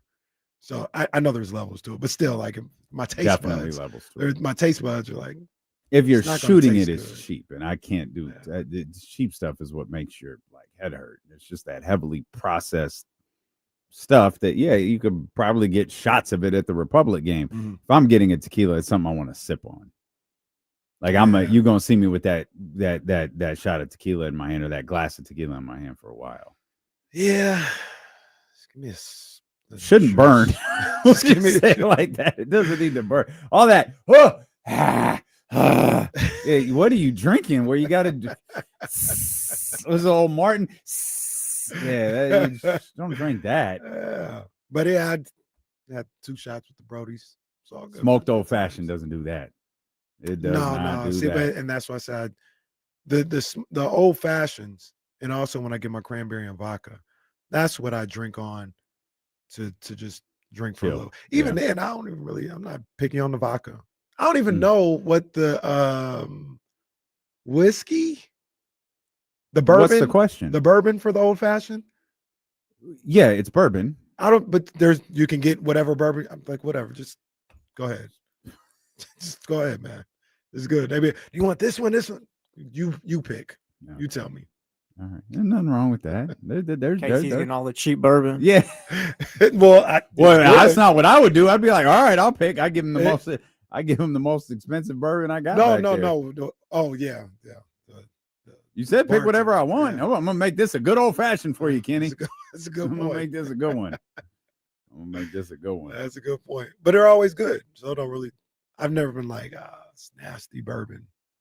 The smoke and the smoked old fashioned adds such a great taste to it. It does. Such a great taste to it. Yeah. Let's see what our man Cole's talking about here real quick. Cole, what's good, baby? Hey, what's good, fellas? What's up, Jesse? First off, congrats to Jesse getting married, man.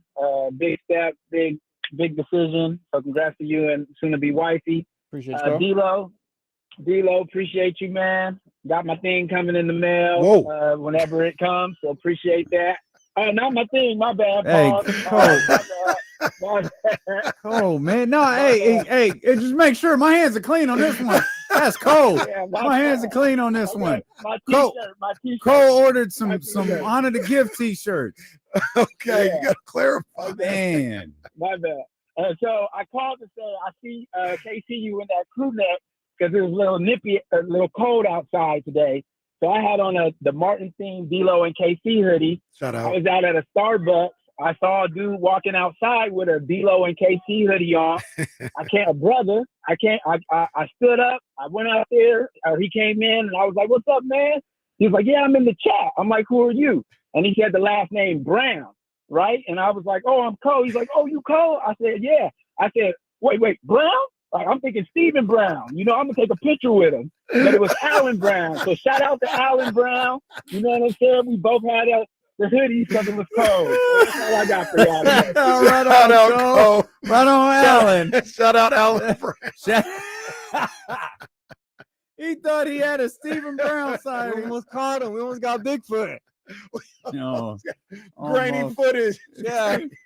Is that him? Turns out it was just Alan who comes to all our events. Yeah, shout out Alan. That's awesome, man. That's hella funny, man. Hey, shout out to everybody who's breaking those D-Lo and KC hoodies out of hibernation. Yeah, man. I'm working on a couple of things. I did some sample orders over the weekend. Okay. We'll see. Okay. It's a little different. I think you'll dig if they work. I think people will like them, but we'll see. I was going through mine today as I was pulling this DeMarcus Cousins joint. I was like, man, like there are new ones that I want, but I was like, I kind of got to re-up on all the old ones. It's been So I was 3-4 years. I was thinking the same thing. Yeah. There was one the one with the cursive script, this purple on a purple hoodie. I was looking at it. I was like, I don't own that. Like, I really want this hoodie, but I was like, don't do that, because I ordered Katie a few, and then I tried. I was like, I've got to find something new. Like, even if we have the same designs, we've got to find a way to make it look different. Mm-hmm. So I found like a slightly different. It's from the same company we use, like the hoodie. Like, if you look at the back, it's the same company, but it's a different type of hoodie with matching sweats. So. We'll see. We're gonna give it a shot. If it works, I should have it. I should have it within a week. If it works, okay, we'll have a new line of merch. If it doesn't, back to the drawing board. All right, back to the drawing board. Let's see what Devin Carter here talking about. I don't think we've heard from Devin Carter yet here. Shout out Devin, man. This season. Thanks to I've heard James good Sam. things about him in training camp, man. So shout out to Devin Carter. All right, where's Jeremiah work? It's a good question. Shout out Jeremiah. He always That's there. My boy Jeremiah. He man. always there. I don't know where my brother works, man, but shout out to him. How you feeling? How's training camp been so far? It's been great. I feel like we took a lot of progress on the first days, and every day is a learning day. What things look like after a day off, and how hard is that after having a week of camp? Yeah, long week, last week, first week, and then just a day off, just reset day, coming in, everybody a little tired, but check things right tomorrow. I'm sorry. Shout out to Devin Carter for explaining what a day off is. Salute to my man for that. And big thanks to everybody, because there's no chance we'd be able to hear James' video if there were basketballs dribbling in the background. I feel like things are pretty much know what to expect after a week under a Doug Christie system and what you guys were able to experience last year. Yeah, I feel like we Doug and the staff has done a great job of implementing what they want to run, how they want to do things, and it's just up to us to go out there and do it. Have you tweaked your shot at all? Have I tweaked my shot? In terms of getting the shot off a little quicker? Y'all could be the judge of that. Is there less arc? Did you take some of the arc out? I just been in the gym. Yeah, been in the gym. Speaking of being in the gym, it looks like you're in better shape this year heading into camp. What do you attribute that to? Just staff, the training staff, doing a good job of making me get in a little extra cardio and now then, and then just doing stuff on my own, eating better, and just Shout out to Devin, because I would not have answered that question well if I was Devin Carter. Jake Gaden, hey, why are you in better shape this year? Well, Jake, my arm was in two pieces last year, and I had to sit still for 6 months. The other thing, when somebody asked him about tweaking his shot, Great still shot on my part too. That is a good. You're looking at Jake Gaden like, oh really? You got Turbo on this weekend instead of D'Lo and KC, huh? Nah, I see you. Win one Super Bowl and all of a sudden boot D'Lo and KC off the air. When somebody asked him about tweaking his shot, I was feeling the same way as Devin Carter. It's like, no, no, I didn't tweak my shot. Well, so I got the impression maybe he did do something to his shot. I looked at it and it looks the same. Okay, I can't. All I've seen is the one shot, and I think people feel about Devin's shot differently than what Devin feels about it. Mm-hmm. Devin might feel like, yeah, I got to figure out how to get it up a little quicker. Well, and yo, you was working. What you doing? What are you doing? I was, and then you talking about, yeah, all right, that's a flag.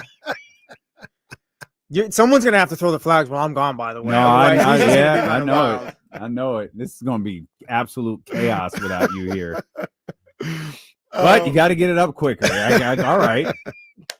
What else? Do what you want, man. What else did you notice, Kenny? Everyone moves at their own pace. Oh man, but I feel like he might have figured that out. It's so funny, Dane. We're talking basketball. I feel like this is a good point to launch into what you should expect on your honeymoon. I'm just kidding. Yes, we watched the Devin Carter clip. Hey, baby, I watched this Devin Carter clip today. It all makes sense now. It all makes sense.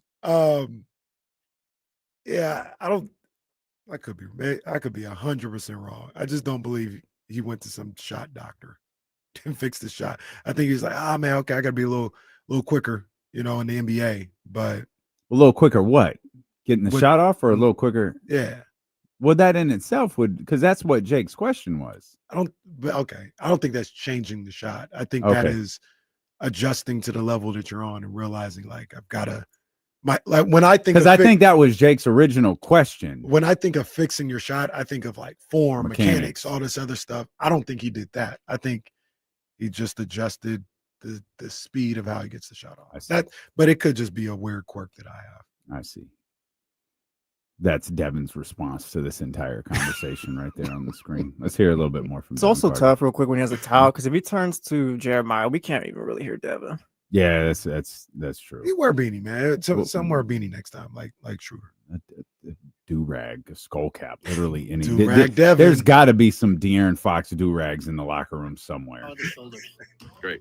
You're coming into camp feeling good? Great, yeah. Okay, cool. How much of that last season did it just set you back trying to play from behind the entire season? It was kind of hard, but, what's basketball without adversity? So, stay down, work hard, and I'm ready to go into year 2. When you have I think we could play a game with Devin Carter. Uh-oh. Yeah, I think we could do it. Uh-oh. Let me get the timer out. I think we could set the number at 10. Set it at 10 words. Well, we'll run a couple here. We're gonna set the number at 10 seconds. I'll go under then for this less on this next one. Okay, let me get the stopwatch going. Also, shout out to Soren in the chatty. The general tone of these questions. Your shot looks better and you look in shape. What happened? Damn. I wouldn't want to talk So to you're you not guys. a fatty anymore. What have you? I wouldn't want to talk to you guys either. All right, I got let's it. see. I'm going well, no, okay, so I'm going less. but we don't know what the number is. I thought we said 10. No, it's 10, but how many times? Every time. Okay. So He's not answering a question for longer than 10 seconds. Yeah, I'll go less on everyone. I'm gonna put the number at 1.5 then because I need to make money. I'll go Okay. less. So 1.5, I'm gonna go more. Less. Okay. Here we go. Ready? Here we go. they're obviously implementing a lot of things defensively and asking more from the collective. I mean, as a guy who's known for defense yourself, are you kind of seeing Questions some of those longer than things 10 play out seconds. already? What, defense? Yeah, with this group. Yeah. I mean, I feel like we have a lot of people who have bought into the defense, and at the end of the day, basketball we're gonna break down plays. It can't be perfect, but as long as we stick to our principles, I feel like we'll be all right. What do you think? 12-8. Get people to follow up, Sean. Is it just come down to effort? Yeah, I mean, it's just a will. Want to guard. I take pride in my defense. Like my pops, he's just always taught me. As y'all know, he's a defender, so he's always taught me. That doesn't count. That doesn't count. That doesn't count. Yeah. He's This is just sitting there. ridiculous. That doesn't count. Matter of fact, Those he's are 10 seconds out of in here. spirit. He started rambling. He knew what was going on. He starts throwing in like cliches, like, oh yeah, no, it is what it is. Like, oh yeah, no, just one day at a time. Like, oh, you got to play hard, Making dog. funny faces Yeah, you at know Sean what, man? Cunningham. Forget it. Forget it. There's no integrity to this man's game. Now let's hear from someone who will talk to us. See if there's basketballs dribbling in the background. Here's head coach Doug Christie. Lock in, Sean. Damn. Come on, man. What are you doing? Doug, just how much did you guys need that day off, and how did they look coming out of the day off? Days off are difficult because, it's a mental day. A lot of times the day off doesn't help you the way that you're thinking. Energy wasn't as high as I would like, but these are things that you need because it's similar to the season. You're going to go through ups and downs. Things are going to happen. But those are the days that we have to come together and lock in. But at the end, they turned it, and their energy was good. They locked in. So another good day for us in the book. Have you noticed these guys getting more comfortable playing tired, shooting tired, free throws tired? Like it's just becoming more natural? Well, if it doesn't, then we're going to keep doing it. So, free throws are important for us, man. We want to get to the free throw line. We want to set our defense. We want to ice games. We want to get back in games. That's a big part of basketball. Points per possession is huge. So we got to make sure it's something that we really lock in on. We put those guys in situations where they're tired and they have to focus. Doug, how about you are the preseason games? Obviously, camp was valuable for you guys, but do you think there's a lot of value in the games themselves or not so much? I personally think preseason games are valuable, especially now that we went from 8 to 4. You don't have a lot of time to figure things out. So there's a higher priority on putting things in, on executing, on looking at live game reps versus practice. That's very, very important. So we'll be, scrutinizing that tape like we do in practice, but now it's versus an opponent. Timing's different. There's just a lot of things that are different in the game than you get ever in practice. Anything you'll be hyper-focused on? No, it's just basketball, Sean. There are aspects of it. For me, it's always defense. But up and beyond that, we want to flow and work, and all the things that we worked on, we want to do well. But at the same time, we're going to put in some things probably up until shoot around. So it'll be the first time they saw it, and we want them to execute it. And we're going to judge that just as harshly as anything else. Rotation-wise, how much are you going to probably play with that over the next 2 weeks? We switched it up a little bit today in practice. I think it's something that you have to do. There are a lot of different combinations that you want to see. Having more talent is a blessing. Log jams and all those different things that we see hasn't always happened here. So for us to have those type of problems, those are good problems to have, and we'll figure it out as we go. Yeah, pause right there. What do you think about that? DC talking about the different rotations.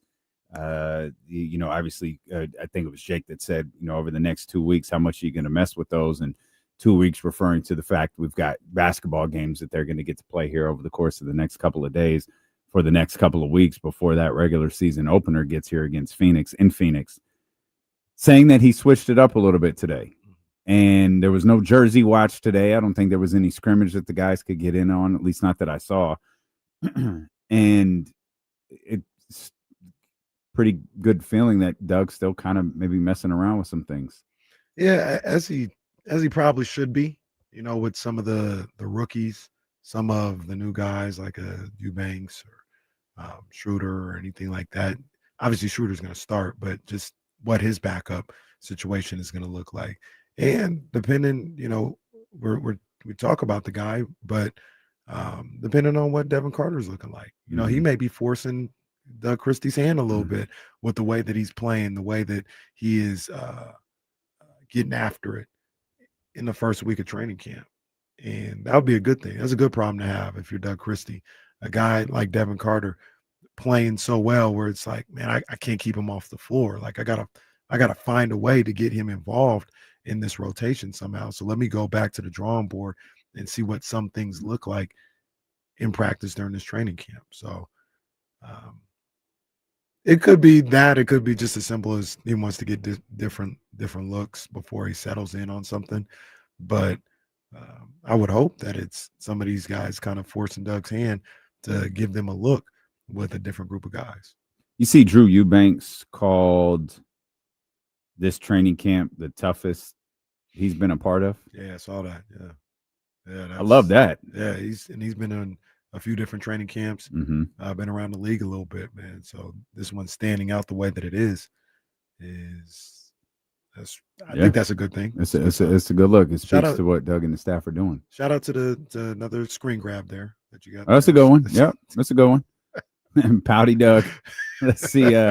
Let's hear a little bit more from Doug Christie. James Ham will join us right around the top of the hour with his thoughts on what went on in practice today and so far during training camp. What are you seeing so far that gives you the most hope or encouragement that what you guys are doing is kind of sinking in with them?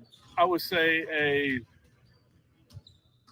higher level of physicality on a continuous level. Like we are being more physical for longer periods of time, recognizing that we want to pick up 94 feet, that, we got to hold each other accountable when that doesn't happen, that we're communicating at a high level. So there's a level of communication, a level of physicality, but all those things you can do it one time, but will you do it over and over again? And that's probably the biggest part that I want to see and I like to see. Are you confident that you're, going to see that kind of growth like on the defensive end this year from these guys? I mean, yeah, I would. You know something I don't know? No, I'm just saying It's been a struggle, and I know you're working hard on it. It has been, but that's in the past. Like we had, there's something that is going to be required to play for Sacramento Kings. Like that's where we're at. So you're gonna have to get at it, and I think you guys all understand what that means. I mean, it's who we are and who we're going to be. So we have to figure out a way that we are picking up, putting pressure on people, and making them uncomfortable for 48 minutes of basketball. Speaking of being uncomfortable, let me tell you how difficult this job is. Look at our brother Jeremiah here. Jeremiah is so for those who can't see this, our brother Jeremiah is basically he's face planted against the Kings backdrop, like with his arm and microphone just stretched probably past 3 or 4 people, trying to get whatever little bit of sound from Doug Christie he can. Poor Jeremiah. Poor Jeremiah. Yeah, you're grinding, man. Just grinding. Face first against that Kaiser Permanente banner. You know, that is I've been in one of those media scrums, and that's the underrated. I don't like this part of it. Just holding your arm. Oh up there yeah. For 13 minutes, Mhm. and I always try to just put my hand on my arm, like that's a lot. Shout out to those guys. They probably got to build up a callus for something like that. We'll come back. We'll talk to James Ham about practice, and we'll talk about that Monday Night Football game that's going to close out week number 5 here. Stilo and KC, brought to you by Sky River Casino and Sacramento Sports Leader, ESPN 1320.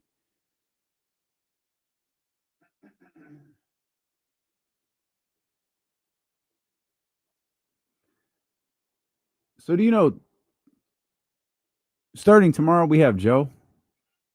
Yeah? Oh, I can't hear you. Oh, okay.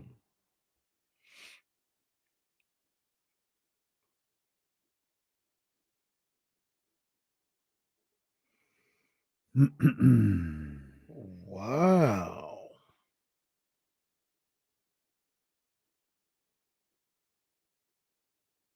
Huh. Jesuit High School to go co-divisional will admit first girls in 2027. Wow. Interesting. Okay. I wonder what that means for St. Francis and what's the other one? Loretto? There's another one that kind of served as their St. Francis is the main one that was where the girls went to, but I thought it was Loretto was the other one that kind of served as the girls' school. I wonder what that means for them.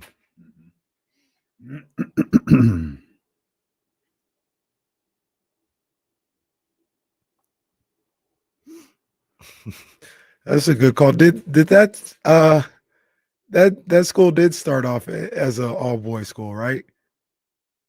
The Bel Air Prep. Oh, that's right. Yeah. That's a good call. Yeah.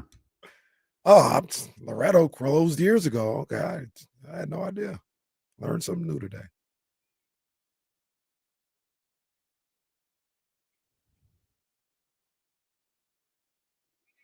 Christian Brothers is co-ed.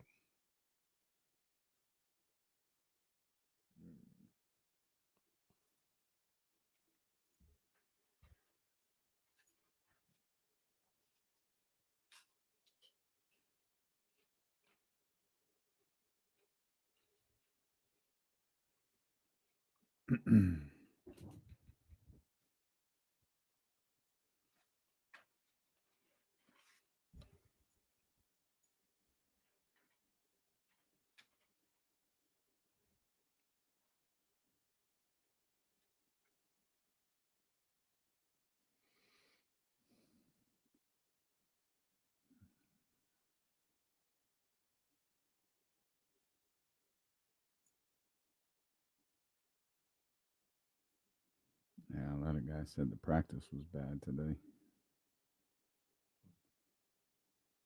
Dennis said it was sloppy.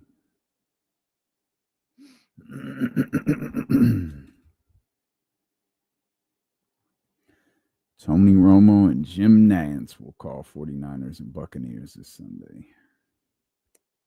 18. Well deserved, too. Probably the best game of the week. Although Sunday Night Football is good, too. What's Sunday night? Lions Chiefs. Mm-hmm.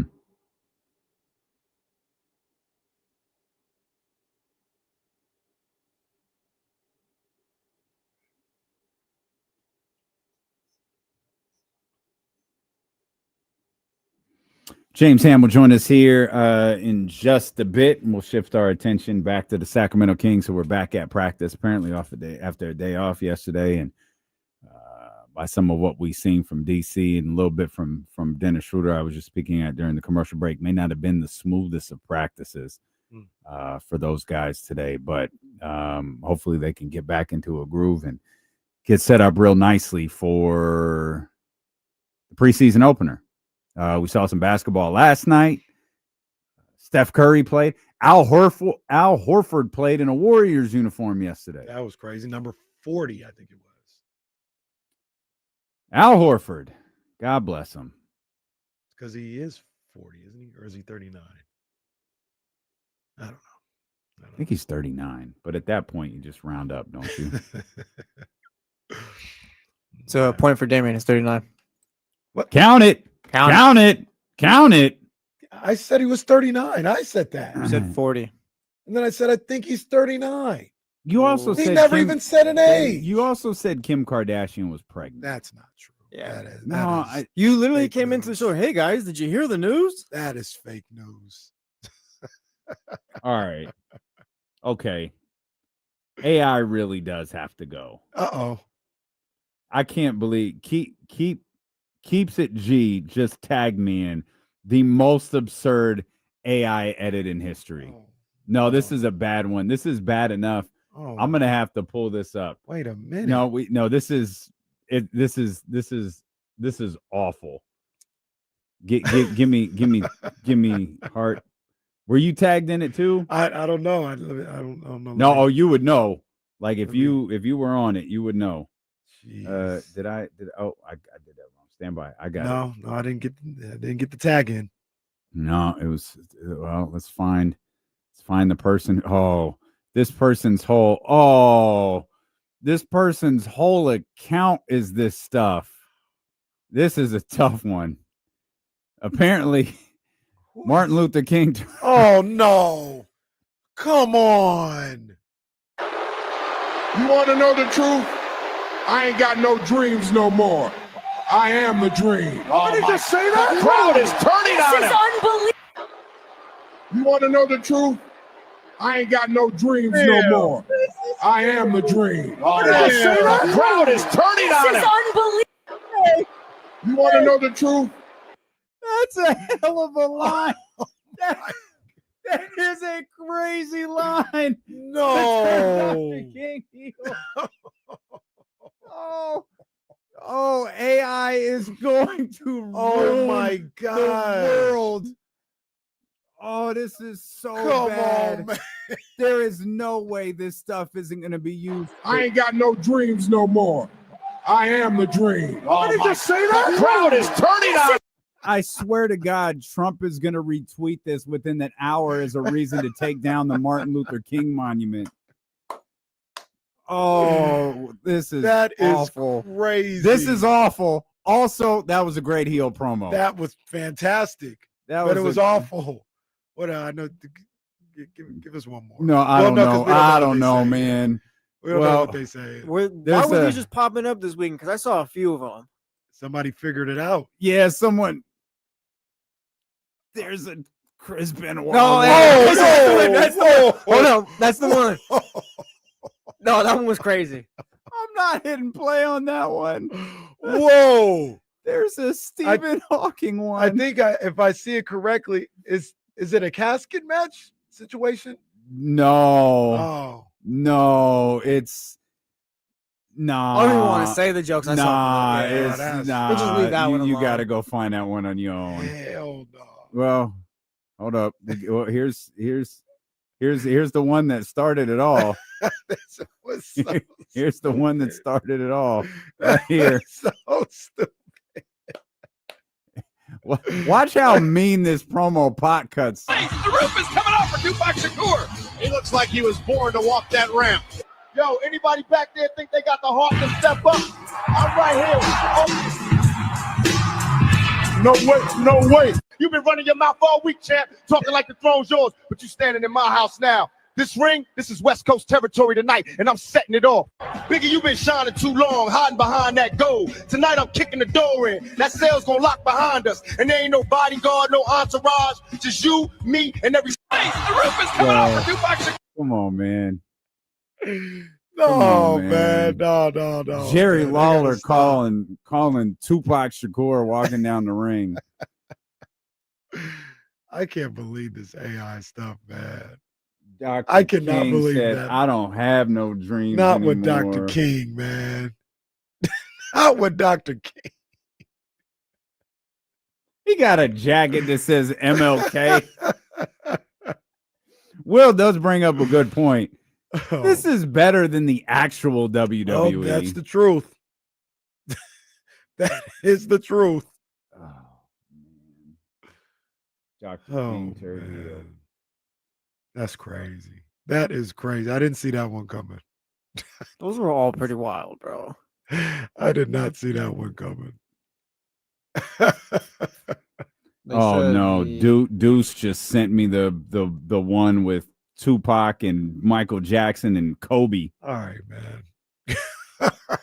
And they're wrestling. There was a few.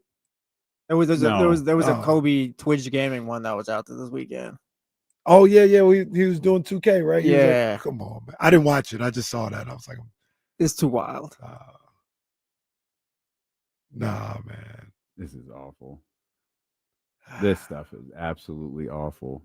Look, doesn't that look like Tupac? Looks just walking down the ramp in the WWE. You can make this stuff look like anything. Yeah. It's funny now until it's not. Biggie did not look like Biggie, though. Biggie looked like the dude who played Biggie in Notorious. Boom, chicka, boom, chicka, boom. Yeah, not good. Yeah, that's the first time AI has gotten it wrong. The Biggie Smalls one. Oh, man. All right. Well, James Ham will be with us. We'll get his thoughts on Dr. King's Doctor. We got to send that to Jason Jones. Jason Jones will laugh at that one. Everything is funny through the prism of professional wrestling until it's not. Right. What'd you say, Crown Jewels, this Saturday? Hey, I just got an email from Crystal and Jesse saying our wedding is almost here. I got it right here. I didn't get the email. Well, I got the text message. Sorry. Oh, and is this it was Coco. Oh, look at Coco. That's the first time I've seen Coco. Yeah, we had to send a quick reminder because people have been asking for directions. Man, I'm so excited for you, bro. Me too. Not gonna lie, I'm so excited it for hit you. this week. It's gonna be glorious.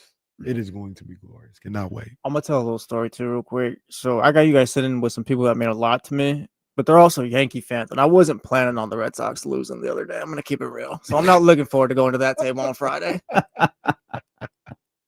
Well, everybody gonna be done.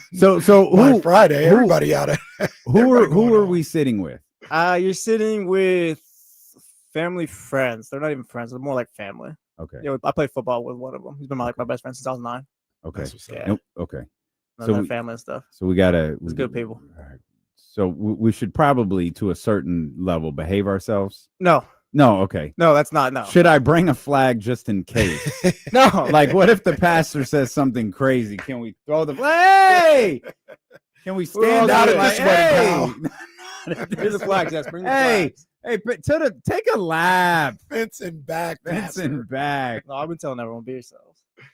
I can't wait, man. This is gonna be a good time.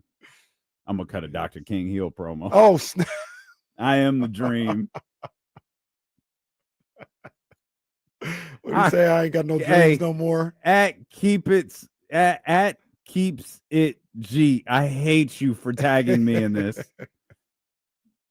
Oh, I don't have any dreams no more. That is crazy. Goodness gracious. And what a pop, too. Oh, right. Right. Well, it's probably in the South somewhere. They were probably waiting for this heel turn. In Alabama. Yeah, right.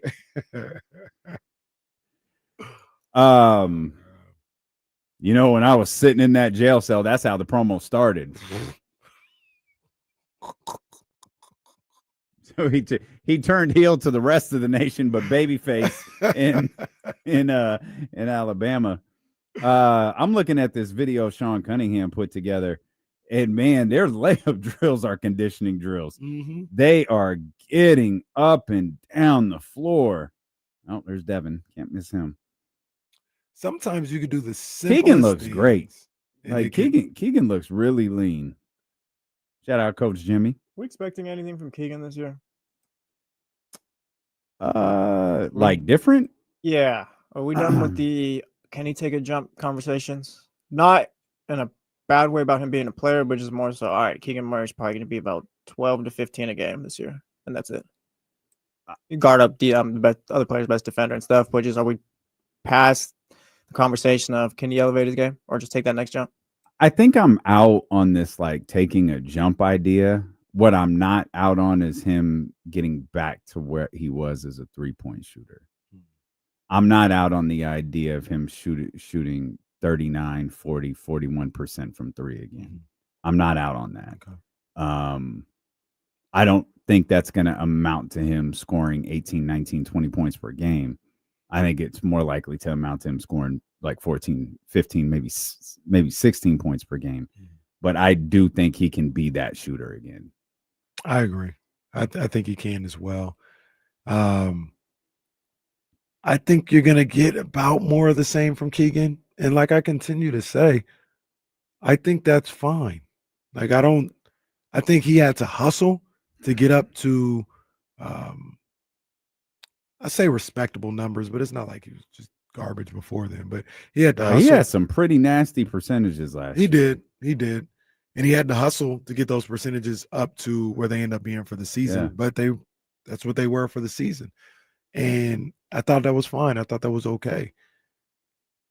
Moderate improvement, just based because it's his fourth year in the league, a little more confident himself. Once again, not as much turmoil going on and uncertainty maybe about what he should be doing and what his role is out there. But I don't expect anything major, and that's okay. Keegan Murray is good how he is. He is good how he is. He is fine. Like you mentioned, percentages from three go up a little bit, maybe a point per game here or there, and he continues to play defense the way he has.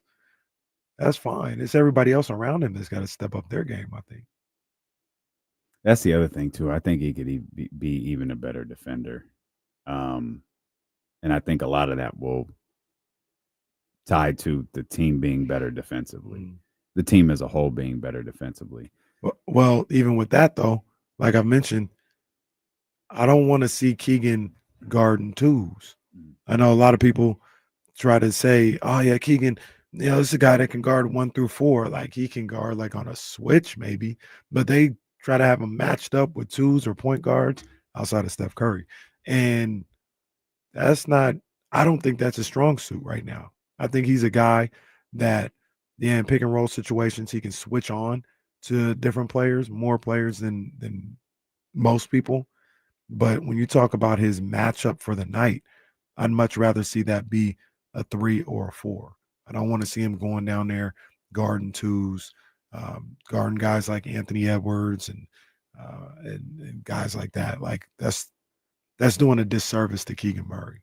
I'd rather see somebody else, whether it's Zach LaVine or DeRozan or somebody. It may be a quote unquote mismatch because they're not great defenders, but I think they match up better over the course of a game than maybe Keegan Murray does.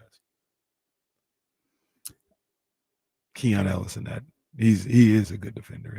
That's not a mismatch, but Keon would be on that list as well. Is that where Devin Carter comes into play? Because we've struggled to figure out, like with Keon, Malik, that core group they have at the guard position. Does he come into play when you need a defender, a guy who could kind of play in the shut the water off role? He can. I mean, and give a different look maybe. Real situational, it feels like right now. Right. But which is such a tough term after what happened last year. But and this is what we keep trying to think about. When do you get to that situation? Right? Like, I don't know. You got the starter and then you got the backup. Let's just say, for argument's sake, it's Malik Monk. And Malik maybe is having a tough time. You gonna go to Devin before you go back to Dennis, who's been on the bench for five minutes already? Maybe. I don't know, but I just don't know when that opportunity will present itself.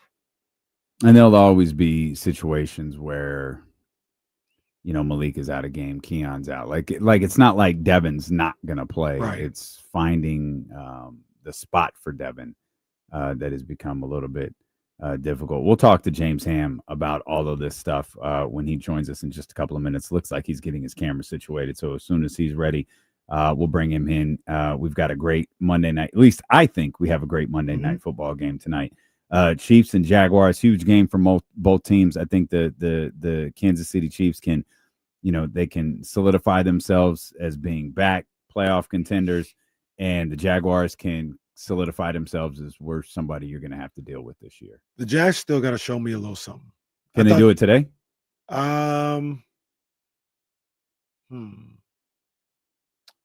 They can. First of all, they can. But if the game looks like it looked like against the 49ers, where the defense was cool, it was opportunistic, they're good, they got after the quarterback, but that offense still leaves a lot to be desired.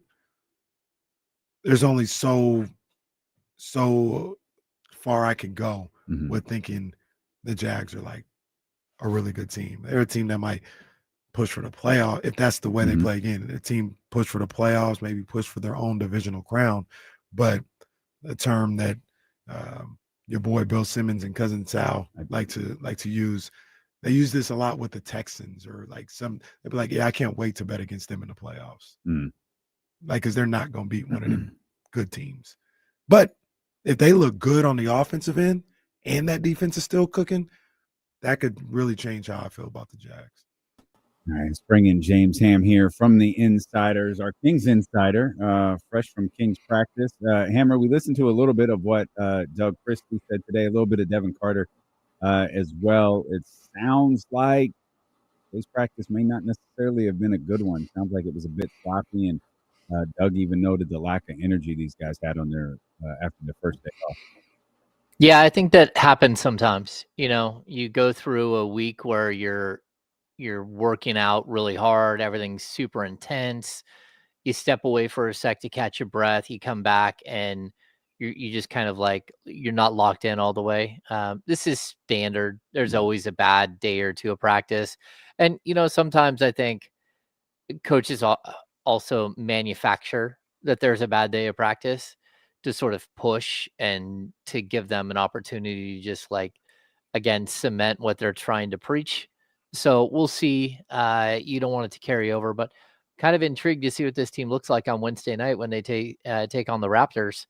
And, they go out there and they play against someone else. It's one thing to put all this stuff in to your offense and defensive sets and all that stuff and play against teammates that are also learning the same thing. It's a whole other thing when you go out and, it's somebody new and you got to show that this is something that's sustainable. As I don't know if it was his words or not, but frustrated or got the word out there that today was a little bit of a tough practice. Would you say that the last practice they had before the day off was one where Doug and everybody else was proud of not only that practice, but what they had been doing that first week of training camp, and had a little bit of a positive feeling coming out of that first week going into a day off? Yeah, I mean, look, it's the first training camp for Doug Christie. He's learning. We're learning him as the head coach. The players are learning him. I think that's a lot of this. It's like a feeling out period that everyone has to go through. You want to make sure that you're doing the right things at a camp, right? And that it's going to equate to something on the court once the season starts. So far, look, there's a lot of running. There's a lot of transition defense. There's a lot of transition offense. There is a ton of scrimmage time. Again, they're doing a read and react system. You don't learn to read and react by going through drills. You got to play the game. And, you can add different wrinkles and stuff into the read and react system, but the basics there are, watching the body language of your teammates, knowing when they're going to cut one way and when they're going to cut another, knowing the difference between, 3 different players who play the same exact position, but run through a screen 3 different ways. So if you're a player like Dennis Schroeder, who's new to not only the system, but most of the players on the roster, you're going to have to pick up on these nuances, especially when you're the point guard. And that's what camp is about. It's about playing as much as possible. You hear Doug say iron sharpens iron all the time. And that's just, it's something that, from Proverbs, but it's to make sure people understand that the best way to get better is to play against the high-end competition that are NBA players. And, whether it's your teammates or someone else, you need to practice hard. You need to practice like you're going to perform on game night. And that's what they're kind of going through right now. Hammer, we heard a little bit from Devin Carter earlier. Casey and I spent some time. I mean, you guys, the media guys, were, talking to him about how he looks a little bit leaner. He looks in really good shape. I'm sure a lot of that is attributed to the fact he's actually had an off season and a chance to work out and train versus rehabbing. Those are 2 very separate things. Those are 2 very different types of workouts and trainings. He also talked a little bit about his shot. Casey and I were trying to figure out where, like, even if all things are pointing in a positive direction for Devin Carter, how exactly do you work him into this rotation? Yeah, that's going to be the toughest thing. I don't know the answer to that, to be honest. When you hear Doug Christie mention Nick Clifford as a potential backup point guard, when you hear him mention all the other guys that are going to play, whether it's Keon Ellis, whether it's Malik Monk, whatever it is. And then when we talked to Devin, I asked him specifically about what has he done during the offseason to continue to grow as a point guard, because it's something that, it's one thing to go out on the blacktop and be ball dominant and be the point guard, right? It's a whole other thing to be able to have point guard skills at the NBA level.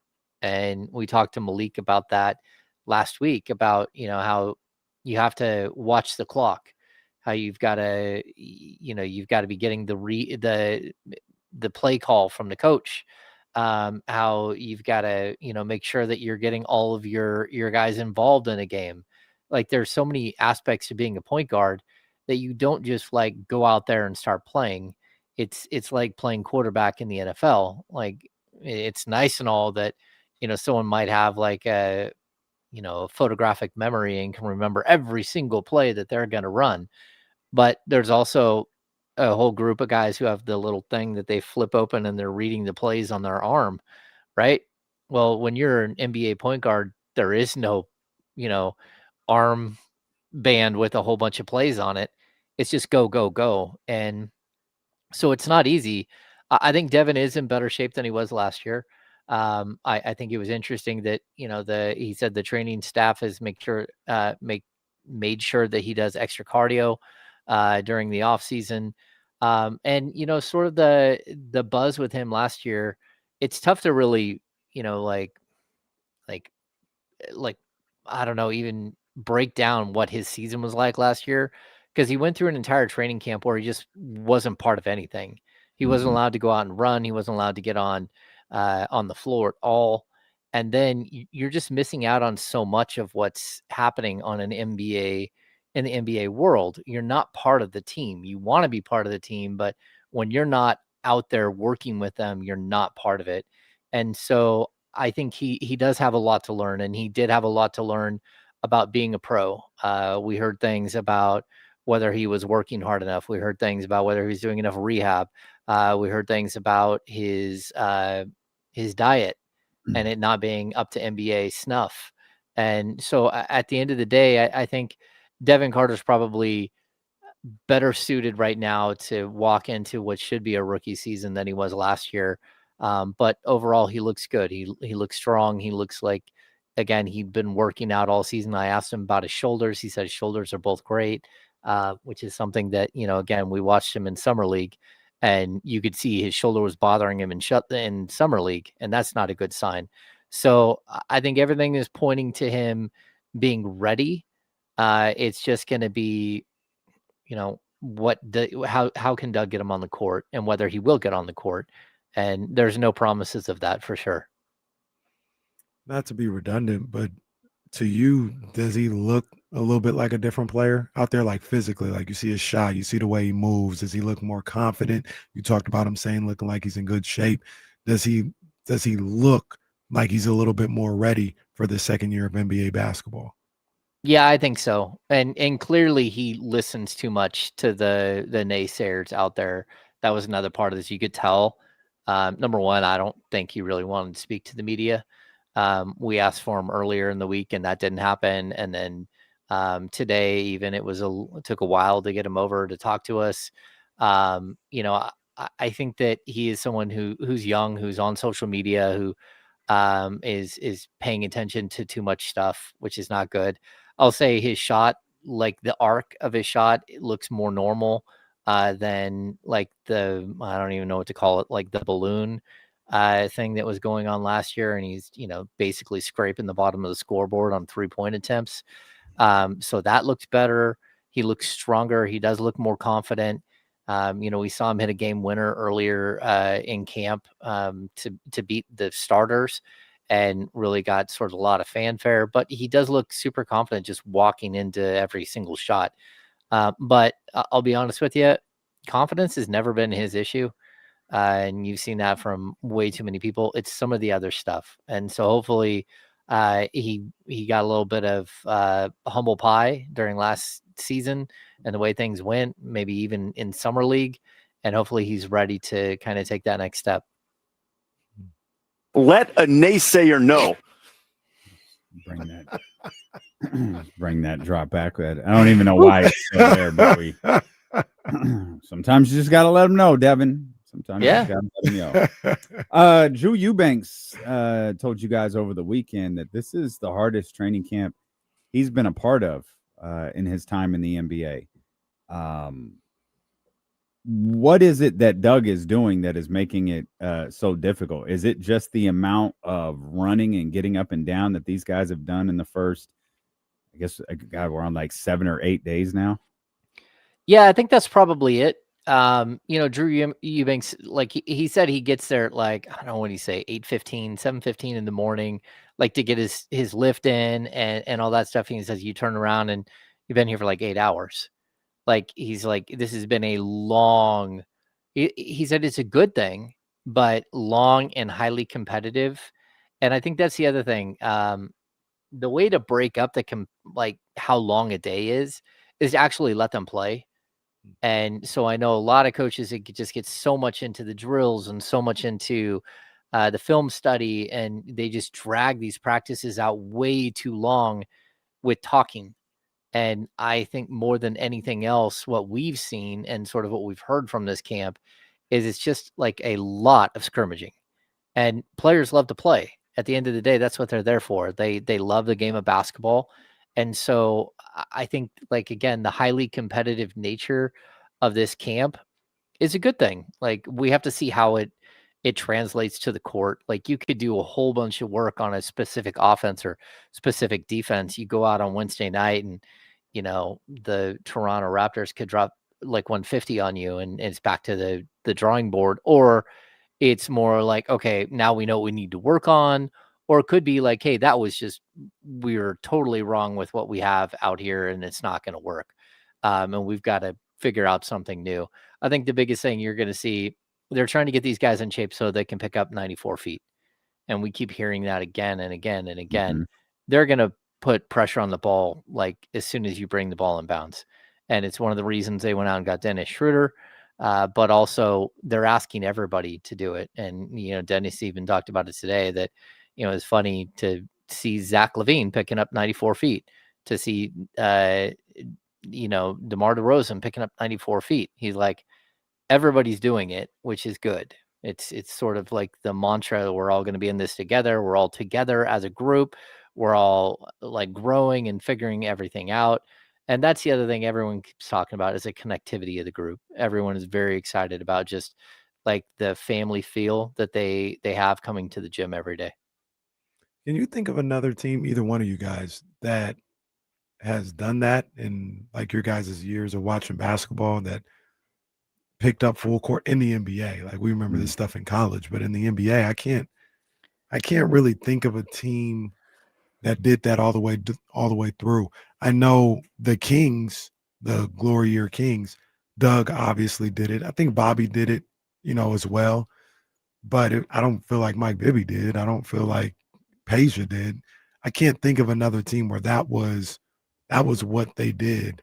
I don't want to say 1 through 15, but basically like all the guards would pick up full court. Yeah, it's not going to be like 5 players picking up five offensive players full court every single possession. At least that it's going to be the point guards, or a guard will pick up, full court the entire time, right?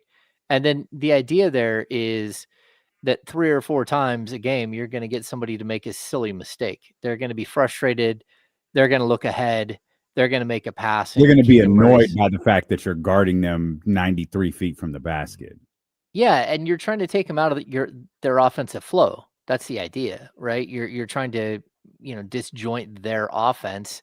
And so you're going to have people make mistakes. They're going to try to throw a pass that they shouldn't throw, and whether it's Keon or Keegan or Zach LaVine, they're going to be there. You want everyone not picking up 94 feet, but engaged for 94 feet. That's where it really does come. The other players need to be aware of what's happening, watching the guard, and then making plays off of that. So if you can slow everybody down, make them get to 16, 18 seconds on the shot clock when they bring the ball across, then that's big, because now they're in panic mode. Now they're in that slow. They've already missed out on the opportunity for transition. Now they're trying to, get into an offensive flow quickly, and then, hopefully try to avoid like the last 8 seconds of shot clock where it's panic mode. And that's, as a defense, you're trying to get them into that last 8 seconds way more often than they're comfortable doing. Is anyone at practice camp talking about offense? Or is that just a frowned upon word? Is it Doug? Don't talk about that here. I mean, they've got to be. I think you brought it up on media day and got in trouble. Security. Yeah. Get this guy out of here. What are you doing? Yeah. No, you're right. Like it is something that Doug just keeps focusing on. We're gonna have to see how it goes, though. Like if the offense is just like ick in the first game, then that's going to be a problem. I think you're also, you're trying to tire out the other team. You're trying to, continuously attack them on the defensive end, be physical with them. I think the physicality is something we're going to have to watch for, because that's sort of the other thing outside of running in camp. It's like they want to play a little bit of bully ball style and push people around and make people feel them. The offense is probably going to be like a little clunky to start, because again, reading and reacting is fine when you've been together for 2 or 3 years, but a lot of these players haven't been. So you're hoping that there will be continuity and they'll figure things out. You're also hoping that, when Domantas Sabonis steps off the court, like, can Drew Eubanks run the same style offense? And he says yes. He said, yeah, he's got that in his bag to be a passer and to set big screens and to be a DHO guy. It won't be nearly as much as Domas, because he's not the offensive threat that Domas is. But at the same time, they're hoping that they can carry over their offense from one group to the next. I'm still, it's my biggest concern. Like the defense stuff, you can improve a group by, having them play hard. Whether you can do it for 82 games, I'm not sure. Actually, I know you can't. There's going to be at least, 15 or 20 games of major letdown, just because it's difficult to play that style, especially on back-to-backs and stuff. But the offensive end is kind of a mystery at this point. We're going to have to wait and see what it looks like once they step out on the court and they play against, other teams that don't know their playbook, but also that don't really care. James, we talk a lot about the vibes and how, the people there who are there every day, like yourselves, and Matt George, Jay Gayden. Like, man, it feels a little different in there than we maybe anticipated, and vibes are up. Now, nobody's predicting that will turn into a 50-win season because of that, but in your opinion, how far can something like that go, where people are on the same page, people do feel like they're all in it together and they're fighting for the same cause? I don't think that can put somebody in the NBA finals alone. Like, you still got to have the talent, but how far do you think that could go with, winning games? I think vibes can take you a long way. I do, but I also think that you've got to have a team that can withstand 4 or 5 losses in a row, or 5 out of 7, and not let things snowball and get out of control. And so I think that's where you're hoping that vibes really are huge. If you get out, if they get out to a quick start, I think the vibes will hold up. I think the vibes will be there, 20, 30 games into the season. And then when you get to the All-Star break, that last sprint to the finish, the last 25 games, it's really not that bad. So you're hoping that vibes can carry you until then as you're learning and growing as a team. But it's always going to be the question, what happens when things go south? How do you react? And to be honest with you, we saw it last year. They didn't react well. They crumbled. They fired their coach. Best player asked to get traded, and vibes couldn't save anything. So now you're hoping that this type of mentality, and I think as much as vibes, I think it's we're waiting to see the personality of this team, and we won't really know it until we see it. But it's that, like I keep saying, the Taylor Jenkins, Memphis Grizzlies. I want to see if that's who they are, if they can play that style where they're physical at all times, where they don't give in, they don't quit, they give you everything they have for 48 minutes. And even in the last minute of a game, if they're down 8, do they just cash it in? Do they quit, or do they keep coming at you? And that's, I think, where, again, the vibes thing, show me who you are, show me your personality, show me that it's not just we win when shots are going in and we lose when shots aren't, because there's a lot more to basketball and a lot more ways to win a game than to just shoot the lights out and be an offensive juggernaut. Hammer, sorry, go ahead. I was just going to say, quite literally, new edition, can you stand the rain? Yeah. That's what these 2025. I know all the days won't be perfect. But, this we know for sure. This we know for sure. But can you stand the rain? Stand the rain? Yeah. James. Yep, I know those lyrics. I have those tattooed on my forearm. Yeah, he definitely does. James, we'll come back. Actually, I kind of have a question along those lines. You just said something there that got my ears to perk up. So we'll continue to talk about the Sacramento Kings. They play basketball in 2 days at the Golden One Center. But we're not going anywhere because I just looked in the studio and Jesse's not there. So hey, we're going to go to commercial now because I don't want to ask James another question and then we go long. So we'll come back. But hey, you're getting married at the end of the week, so it doesn't matter. Jesse said, I'm out of here. Jesse's like, hey, cashing it in. I really got nothing to worry about today. We'll come back. We'll continue this conversation with our insider from the Insiders. It's James Ham here with D'Lo and KC on Sacramento Sports Leader, ESPN 1320. Nah, that was my fault. I just made a call to go real quick. Hey, what's playing right now?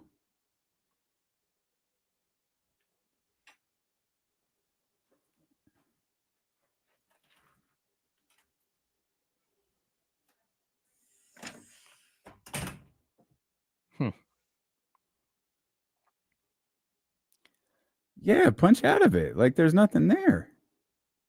I saw the title of it and was like, hold up, wait a minute. What is that?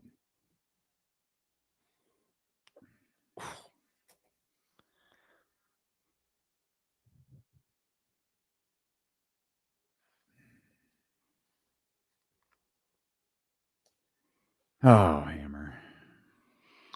Ugh. Did you find what you thought you left here? It was my teeth. My No, I know. Did you find it? Yeah, I Okay. retraced my steps. I was walking back out to the car when I pulled my phone out of my pocket right past the bathrooms. They were sitting there on the ground. Oh, jeez. Okay. Yeah. I have this problem that the corgi finds the box to my retainers and Mhm. eats the box Well, all the time. So I end up with no like retainer box. yeah. Mm.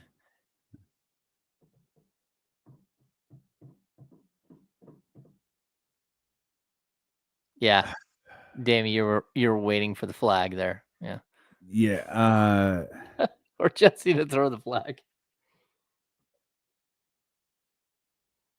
Hey, I'll wait till Casey comes back. I'll run and ask Bill real quick because it seems like something should be playing over that, but it's also labeled 98 Rock.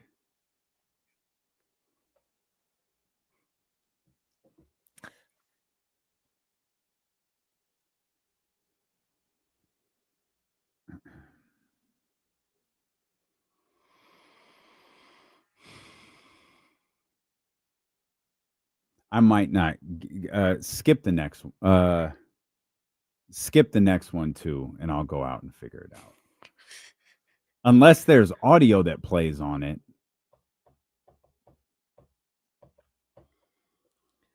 You guys are out of control. Oh, this group is juvenile. Yes.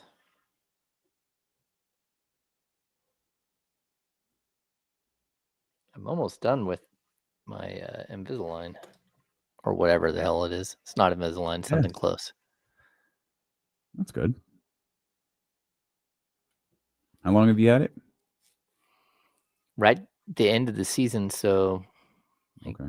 March, April. Yeah, 6 months. Okay.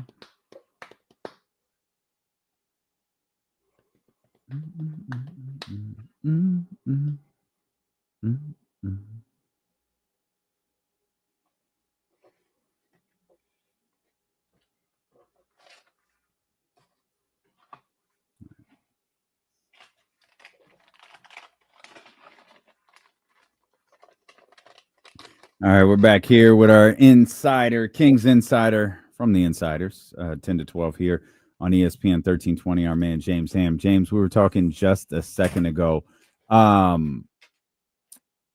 It feels like, as we were talking about kind of weathering the storm here of this upcoming season, it feels important that the Sacramento Kings get off to a good start.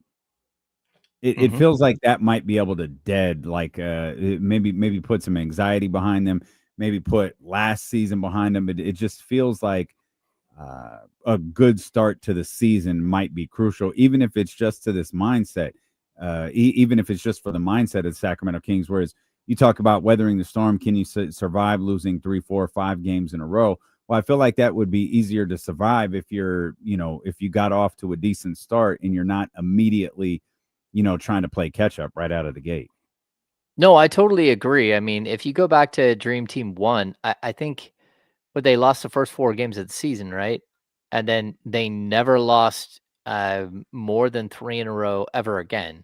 And I think they only lost 3 in a row like one time during the regular season, and then really, really late in the year, they might have lost like the last 3 when they were in coaster mode. Yeah. Right. So there was a resiliency to that team. And every time you thought that they were going to get stomped, they just showed up and beat people. And it was like really, really surprising wins. I seem to remember like a Denver win on the road, and you're like, whoa, didn't see that one coming. And every time you thought things were going to snowball and get out of control, they were able to rein it back in and find some positivity. That can be like hopefully part of the brand of who this team is. But we won't know until they get there, and we won't know again the kumbaya, great vibes and all that stuff. Can it withstand a really clunky start? And I don't know. We're gonna have to wait and see. I do think that people are pulling for Doug, like within the organization they are, within the the front office they are, but also like I think the players, they're super engaged with Doug. They like that he's a former player. We've heard that a lot, sort of like he understands what it takes to be great because he's been there, he's done it. And, you can go back, it doesn't matter how many times I ask Keon Ellis if he's watched footage of Doug Christie and he still hasn't. There is a point where, if you're old enough, if you're DeMar DeRozan, if you're, Zach LaVine, who, grew up in Seattle, who Doug Christie is as a player and what he was able to do on the court as a player. And so there's a bit of respect and reverence for the fact that like he's been there. He's a guy who was, an all NBA defender. He made, first and second team all NBA defensive teams multiple times in his career. He was actually at one point, wasn't he fourth in defensive player of the year voting? Like this is a dude that isn't just talking. He actually knows what he's talking about because he's been there and he's done it. And again, a lot of these guys, their heroes are Kobe Bryant and players like that. This is one of those guys that was out there slowing down Kobe Bryant as well as anyone else in the league. And so there is a certain amount of respect and reverence that they do have for Doug and sort of the process here. So hopefully that again carries over. And that goes both ways too, because Doug played when he's trying to relay information or trying to get them to do something. He can sit up there and say, like, I know it's not as easy as me telling you this is what you have to do. Like, I get it. I've been in those shoes where, yeah, you know this is what you're supposed to do, but you're going up against Kobe or T-Mac, and they're just otherworldly. But if you can understand what you're supposed to do and stick to the script of the game plan that we have, at the end of the day, I think we'll be able to come out of this thing in the win column because of the strategy that we have for us. And I think that goes a long way with players, where it's not somebody who hasn't played or hasn't competed on that level telling them this is what you have to do and you're wrong if you don't do it. Like, it's just not that simple. And Doug can relay, I understand that it's not that simple, but you got to try it. You know what I mean? You got to attempt it. Or like he mentioned earlier, if you see something different, tell me and we can try and work through that together. Yeah, I think also to that, I mean, you bring up T-Mac. That's another guy who these guys all idolized. Well, Doug played with Tracy McGrady his first 3 years in the league, or his first 2 years in the league. He played with Vince Carter. It's not just that he played for the Kings and all that stuff. It's not just that, he played defense against some of the great players in the league. No, he was literally the guy who had to defend Kobe Bryant. Like, so there is, again, a certain amount of respect that you have to pay Doug. And that's why, like when I'm messing with Keon Ellis about going and watching Doug Christie footage, like Keon should be watching Doug Christie footage. He should be watching Bruce Bowen footage. He should be watching some of the great perimeter defenders like that we've ever seen. Mike Brown compared Keon Ellis to Bruce Bowen a few years, like 2 years ago, and like his ability to fight through screens and all that stuff. Like, if you don't know who that is, you should really look it up. It's just like, years ago when Willie Cauley-Stein was asked about, watching Dennis Rodman footage to learn how to, sort of get a leg up on rebounding. He's like, no, why would I do that? It's like, well, because he was 6'7" and 5 times the rebounder you've ever dreamed of being. Like, he's just way better than you, and you should watch what he does without the gift of, a 7'3" wingspan and a 6'11" leaping body. Like, go watch some footage, try to get better. And so I'm intrigued again, like watching Doug go out on the floor last year, late in the season, and work with Zach LaVine on like some defensive nuance stuff. We're like, look at that. That's interesting. But now he's running a team and it's going to be different. There's not going to be so many of those moments. and you're hoping that his ideas that he's putting out on paper actually work when you get out on the floor. We talk about ideas working, and we've heard guys through the course of last week talk about implementing certain things on the offensive end. Do we know, again, I know it's not something you guys talk to Doug a lot about, but do we have any idea what exactly he's trying to change on the offensive end? No, I mean, outside of it being a read and react system, like there's going to be a lot of splits. He keeps talking about that. I think it'll be like there'll be some horn sets and stuff like that, but they're going to move Domantas Sabonis around all over the court. It's not just going to be Domantas Sabonis at the nail. It's not going to be him setting the high DHO at the top of the key all the time. I think they're going to move him around. They're going to let him play in the corner a little bit. They're going to have him work 2-man games with almost every single player. I do think that we're going to see a lot of like a Domas centric offense. At least that's what, like they're intimating to us. But once we have to see it on the court and see how it's actually working. And he had talked earlier in training camp or last week about being in a different spot and being do you help me out with this, Ham? Did he say he is in more of a dunker spot now, or that's where they had him last year? No, he said last year he was in the dunker spot more often than he had been in previous years, which is why his assist totals went down from 8.2 to 6.2 or whatever it was.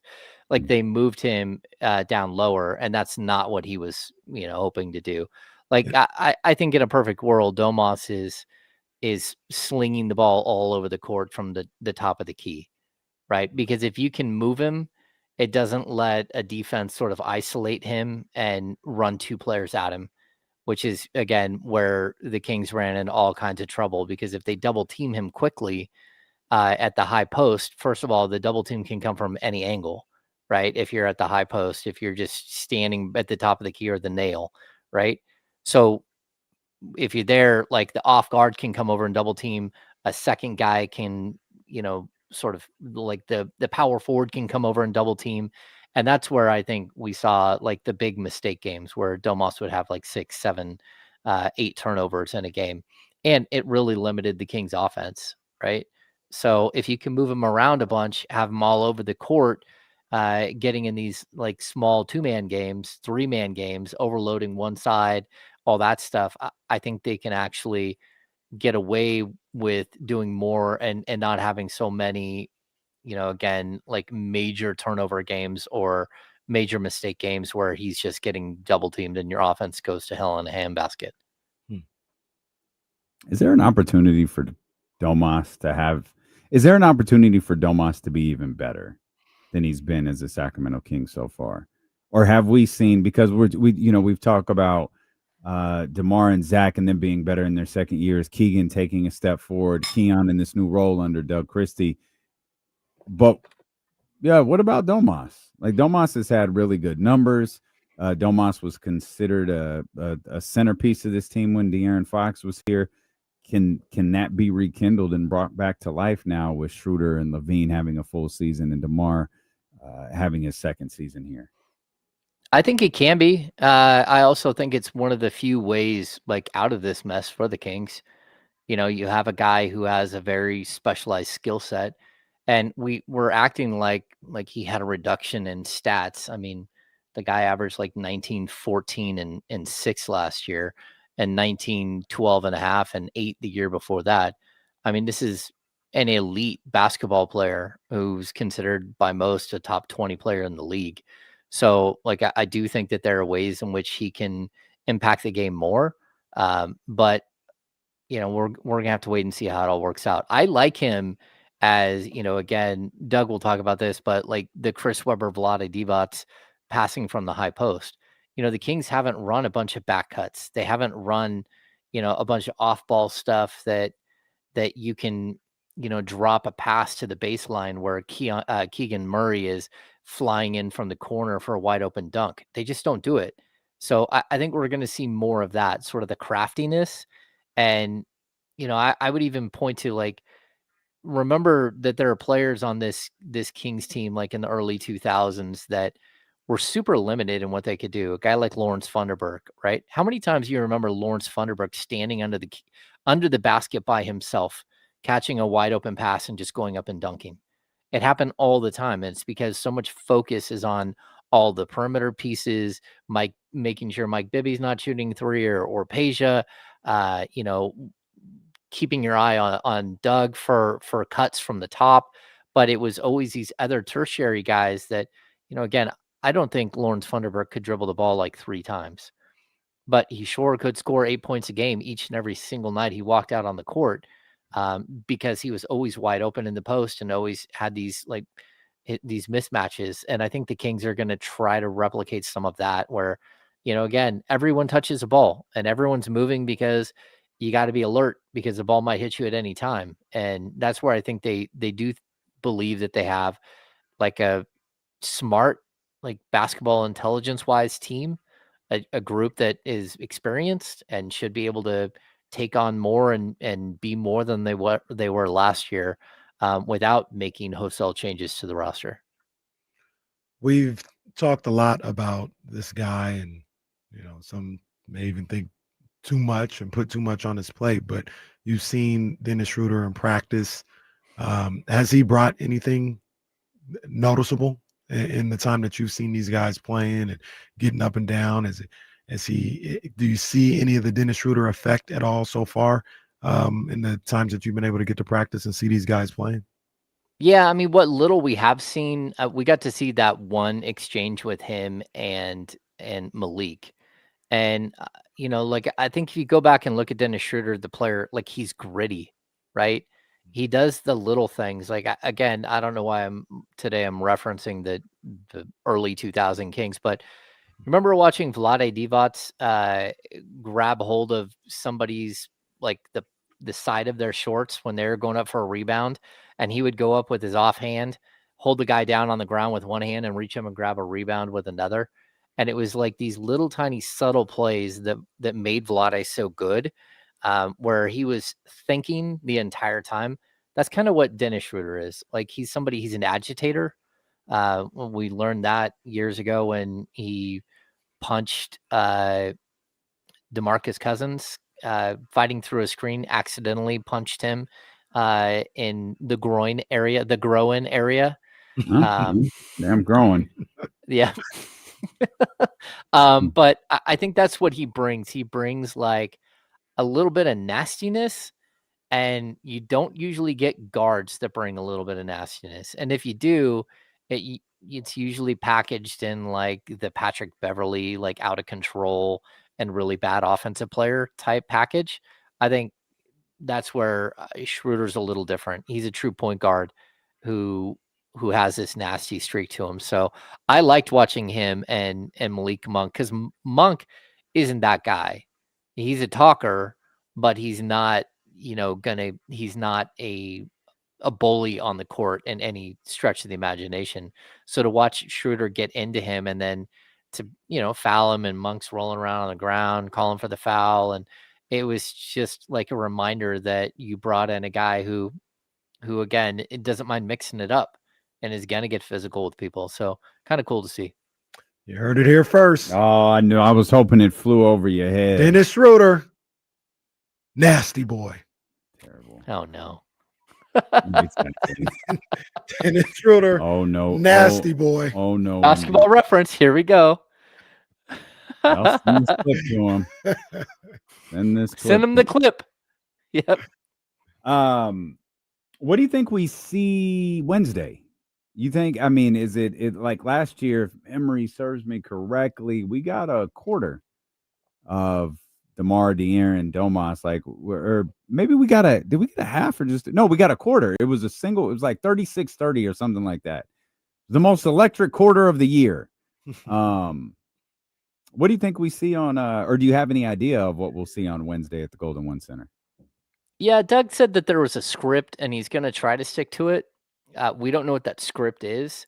Every coach is different, how they want to approach training camp and how they want to approach preseason games. Doug did bring up today that like in the past, there was like 8 preseason games. And so you could kind of develop like what's happening out on the court in those preseason games. But now that it's all the way down to 4 preseason games, you kind of got to go with with your starters for longer periods, especially game 2, game 3. Game 4 is usually like, I don't know. Sometimes you play, sometimes you don't. But the first couple of games, I think this team they need to be on the court. They need to be out there, and they need to be on the court against different looks. And to be honest with you, Toronto's probably a really good team for them to face right away. I don't know if Scotty Barnes is going to play because he got hurt last week. But I do think that when you're looking at that Toronto Raptors team, that's a team with the length and athleticism the Kings don't have. And so, it's one thing to practice a whole bunch against, players that know the play that's coming, which is what training camp is. It's a whole nother thing to practice against a bunch of guys who don't have the length and athleticism that you're going to face in a lot of the games you play during the regular season. So getting out there and seeing how you look, not against your group of players, but against somebody else, it actually matters.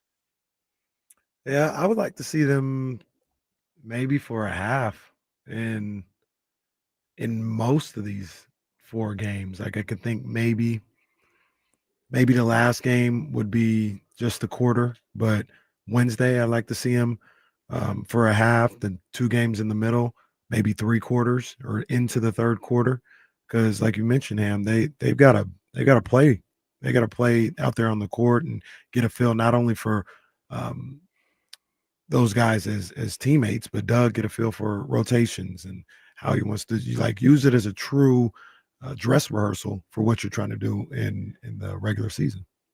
Yeah, I hope we see it too. That, and if you want to sit here and talk to them about like what kind of shape you need to be in, it's fine if you can go out there for a quarter and play defense like he's asking. It's fine if you can get up to like a half, but this team is going to have to play defense for 48 minutes or it's not going to work, right? Especially with the intensity that they want, because what you're doing with like the defensive intensity is you're trying to mask a bunch of your weaknesses, right? You're trying to make your opponent make mistakes. And so you can get out in transition and get easy buckets and stuff like that. That's what the idea here is, that you play hard-nosed defense. Sure, in the half court, it'll work sometimes. You got to stay in front of your man and all that stuff. But I think overall, like the idea here is to be like frenetic and crazy, a little bit more like the 2017, 18 Kings, where they just got out and ran with a bunch of young guys that didn't know what they were doing. And you're trying to, again, mask some of the deficiencies. You're masking deficiencies that you have on the defensive end and trying to get some easy buckets on the offensive end. Because if you can get easy buckets on the offensive end, in transition, it starts to pull the court one way. And so it could open some of the spacing that they're looking for. But again, this team doesn't even have like a true rim runner on the team. And that's how a lot of transition basketball right now works, is you have the big man run all the way to the basket and sort of sink the defense back so you can get transition looks. And they don't have that, or even not transition looks, but early shot clock looks, right? And we haven't seen this team have that ability or the sort of the players to do that. So maybe Drew Eubanks can get out and run. He is fast. He is known for that, but also, maybe Maxime Reynaud can do some of that. I know one thing we will see. We're going to see the Kings guard 94 feet on Wednesday. That's right. Yeah. They are going to be out there guarding full court right out the gate, even if it's just for a quarter. And I don't think it will be. Whatever Doug's vision is with this 94 feet thing, we're going to see it on Wednesday. And then again on Friday. And then again whenever the next game is after that. And then again whenever the next game is after that. He's not going to wait till the regular season to implement that strategy. I agree. Yeah, this is going to be pressure. You're going to see pressure, and hopefully it works. Hopefully they capture something here. They've got good athletes. It's not, they just don't have the length and athleticism that you're going to run into like with an Orlando or with a Toronto, some of the bigger teams in the league. But yeah, It should be fun to watch. And like, look, the two teams in the finals did a lot of this 94 feet thing. You know, a lot of them. And to be fair, those two teams in the finals, you talk about the measurables, they're not that far off of what the Kings got. Like, or OKC isn't this super like 6'7" across the board. Like, no, 6'7". I hate myself. They got SGA, Jalen, Lou Dort, Caruso. Like, none of those guys are over 6'5", but they get after it. They are physical with an F, as Mike Singletary used to say. Mm-hmm. Like, they get after it. And I think Doug Christie's trying to create maybe a mini version of that. If there was a more or less for where the Kings might pick up, mm-hmm. like if it was like 92.5 on Prize Picks, I'd go more because I'm with you. They're going to pick up 94 feet, all of them, all five of the guys that might get up there guarding point guards. And if they have anything else like that, like a Taco Tuesday or a max discount, download the Prize Picks app, put in the promo code KIFM to get $50 towards your first $5 lineup. That's promo code KIFM to get $50 towards your first $5 lineup. You must be present in certain states. Go to prizepicks.com for more details. Prize Picks, it's good to be right. West Sac Kings fan, also known as WSKF. Who calls him WSKF? Who does that? It's on the leaderboard here. And why did you highlight Norm? Now Norm thinks he won, but you highlighted come on, man. You didn't know. Nobody calls him WSKF. It's Why right do you here. acronym everything? WSKF, right there. He's got his second win. This show has jumped the shark. Man, you talking about hey. Hey. You talk about jumping the shark, man. Hey, our boy's getting married on Friday. Yeah. Hey, our boy's getting married on Friday. Let's go. Hey, man, enjoy the next week. Enjoy the next 2 weeks, man. I will really struggle without you for the next 2 weeks. You guys will be all right. Well, I just hope we're here when you get back. Me too. Because if like it's like a lot could happen while you're away, and I would just blame you for all of it. So, but shout out to you guys in that chat house real quick for all the congratulations and well wishes. I appreciate that. Yes, sir. We appreciate you, man. This show, and me in particular, can very literally not function without you. So we're gonna put that to the test for the next couple of weeks. But we're going to do it for a good cause, man. So we're happy for you and Crystal. Can't wait to celebrate with you guys on Friday. And can't wait to have you back here leading into the Kings regular season opener, man. So congratulations to our man, Jesse. Big thanks to our man, James Ham, for being with us. And we'll be back to, recap tonight's Monday Night Football game, college football playoff. Or college football rankings we didn't get to talk about today. WNBA finals we didn't get to talk about. We got a lot to catch up on after a busy Monday here covering the NFL. So we'll see you here tomorrow beginning at 10 a.m. with the Insiders on Sacramento Sports Leader, ESPN 1320. Vamos, Jesse and Crystal. Oh, look, even NFL, even the streaming team showed up. Hey, they showed up.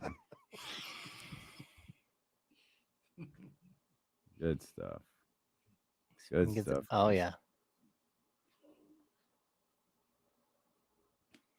All right, y'all. We're going to run. Yeah, we're going to run. We'll see you guys tomorrow at 10 a.m. Appreciate you as always. Hit the thumbs up and subscribe before you go. Appreciate y'all. TC in here under his name, TC.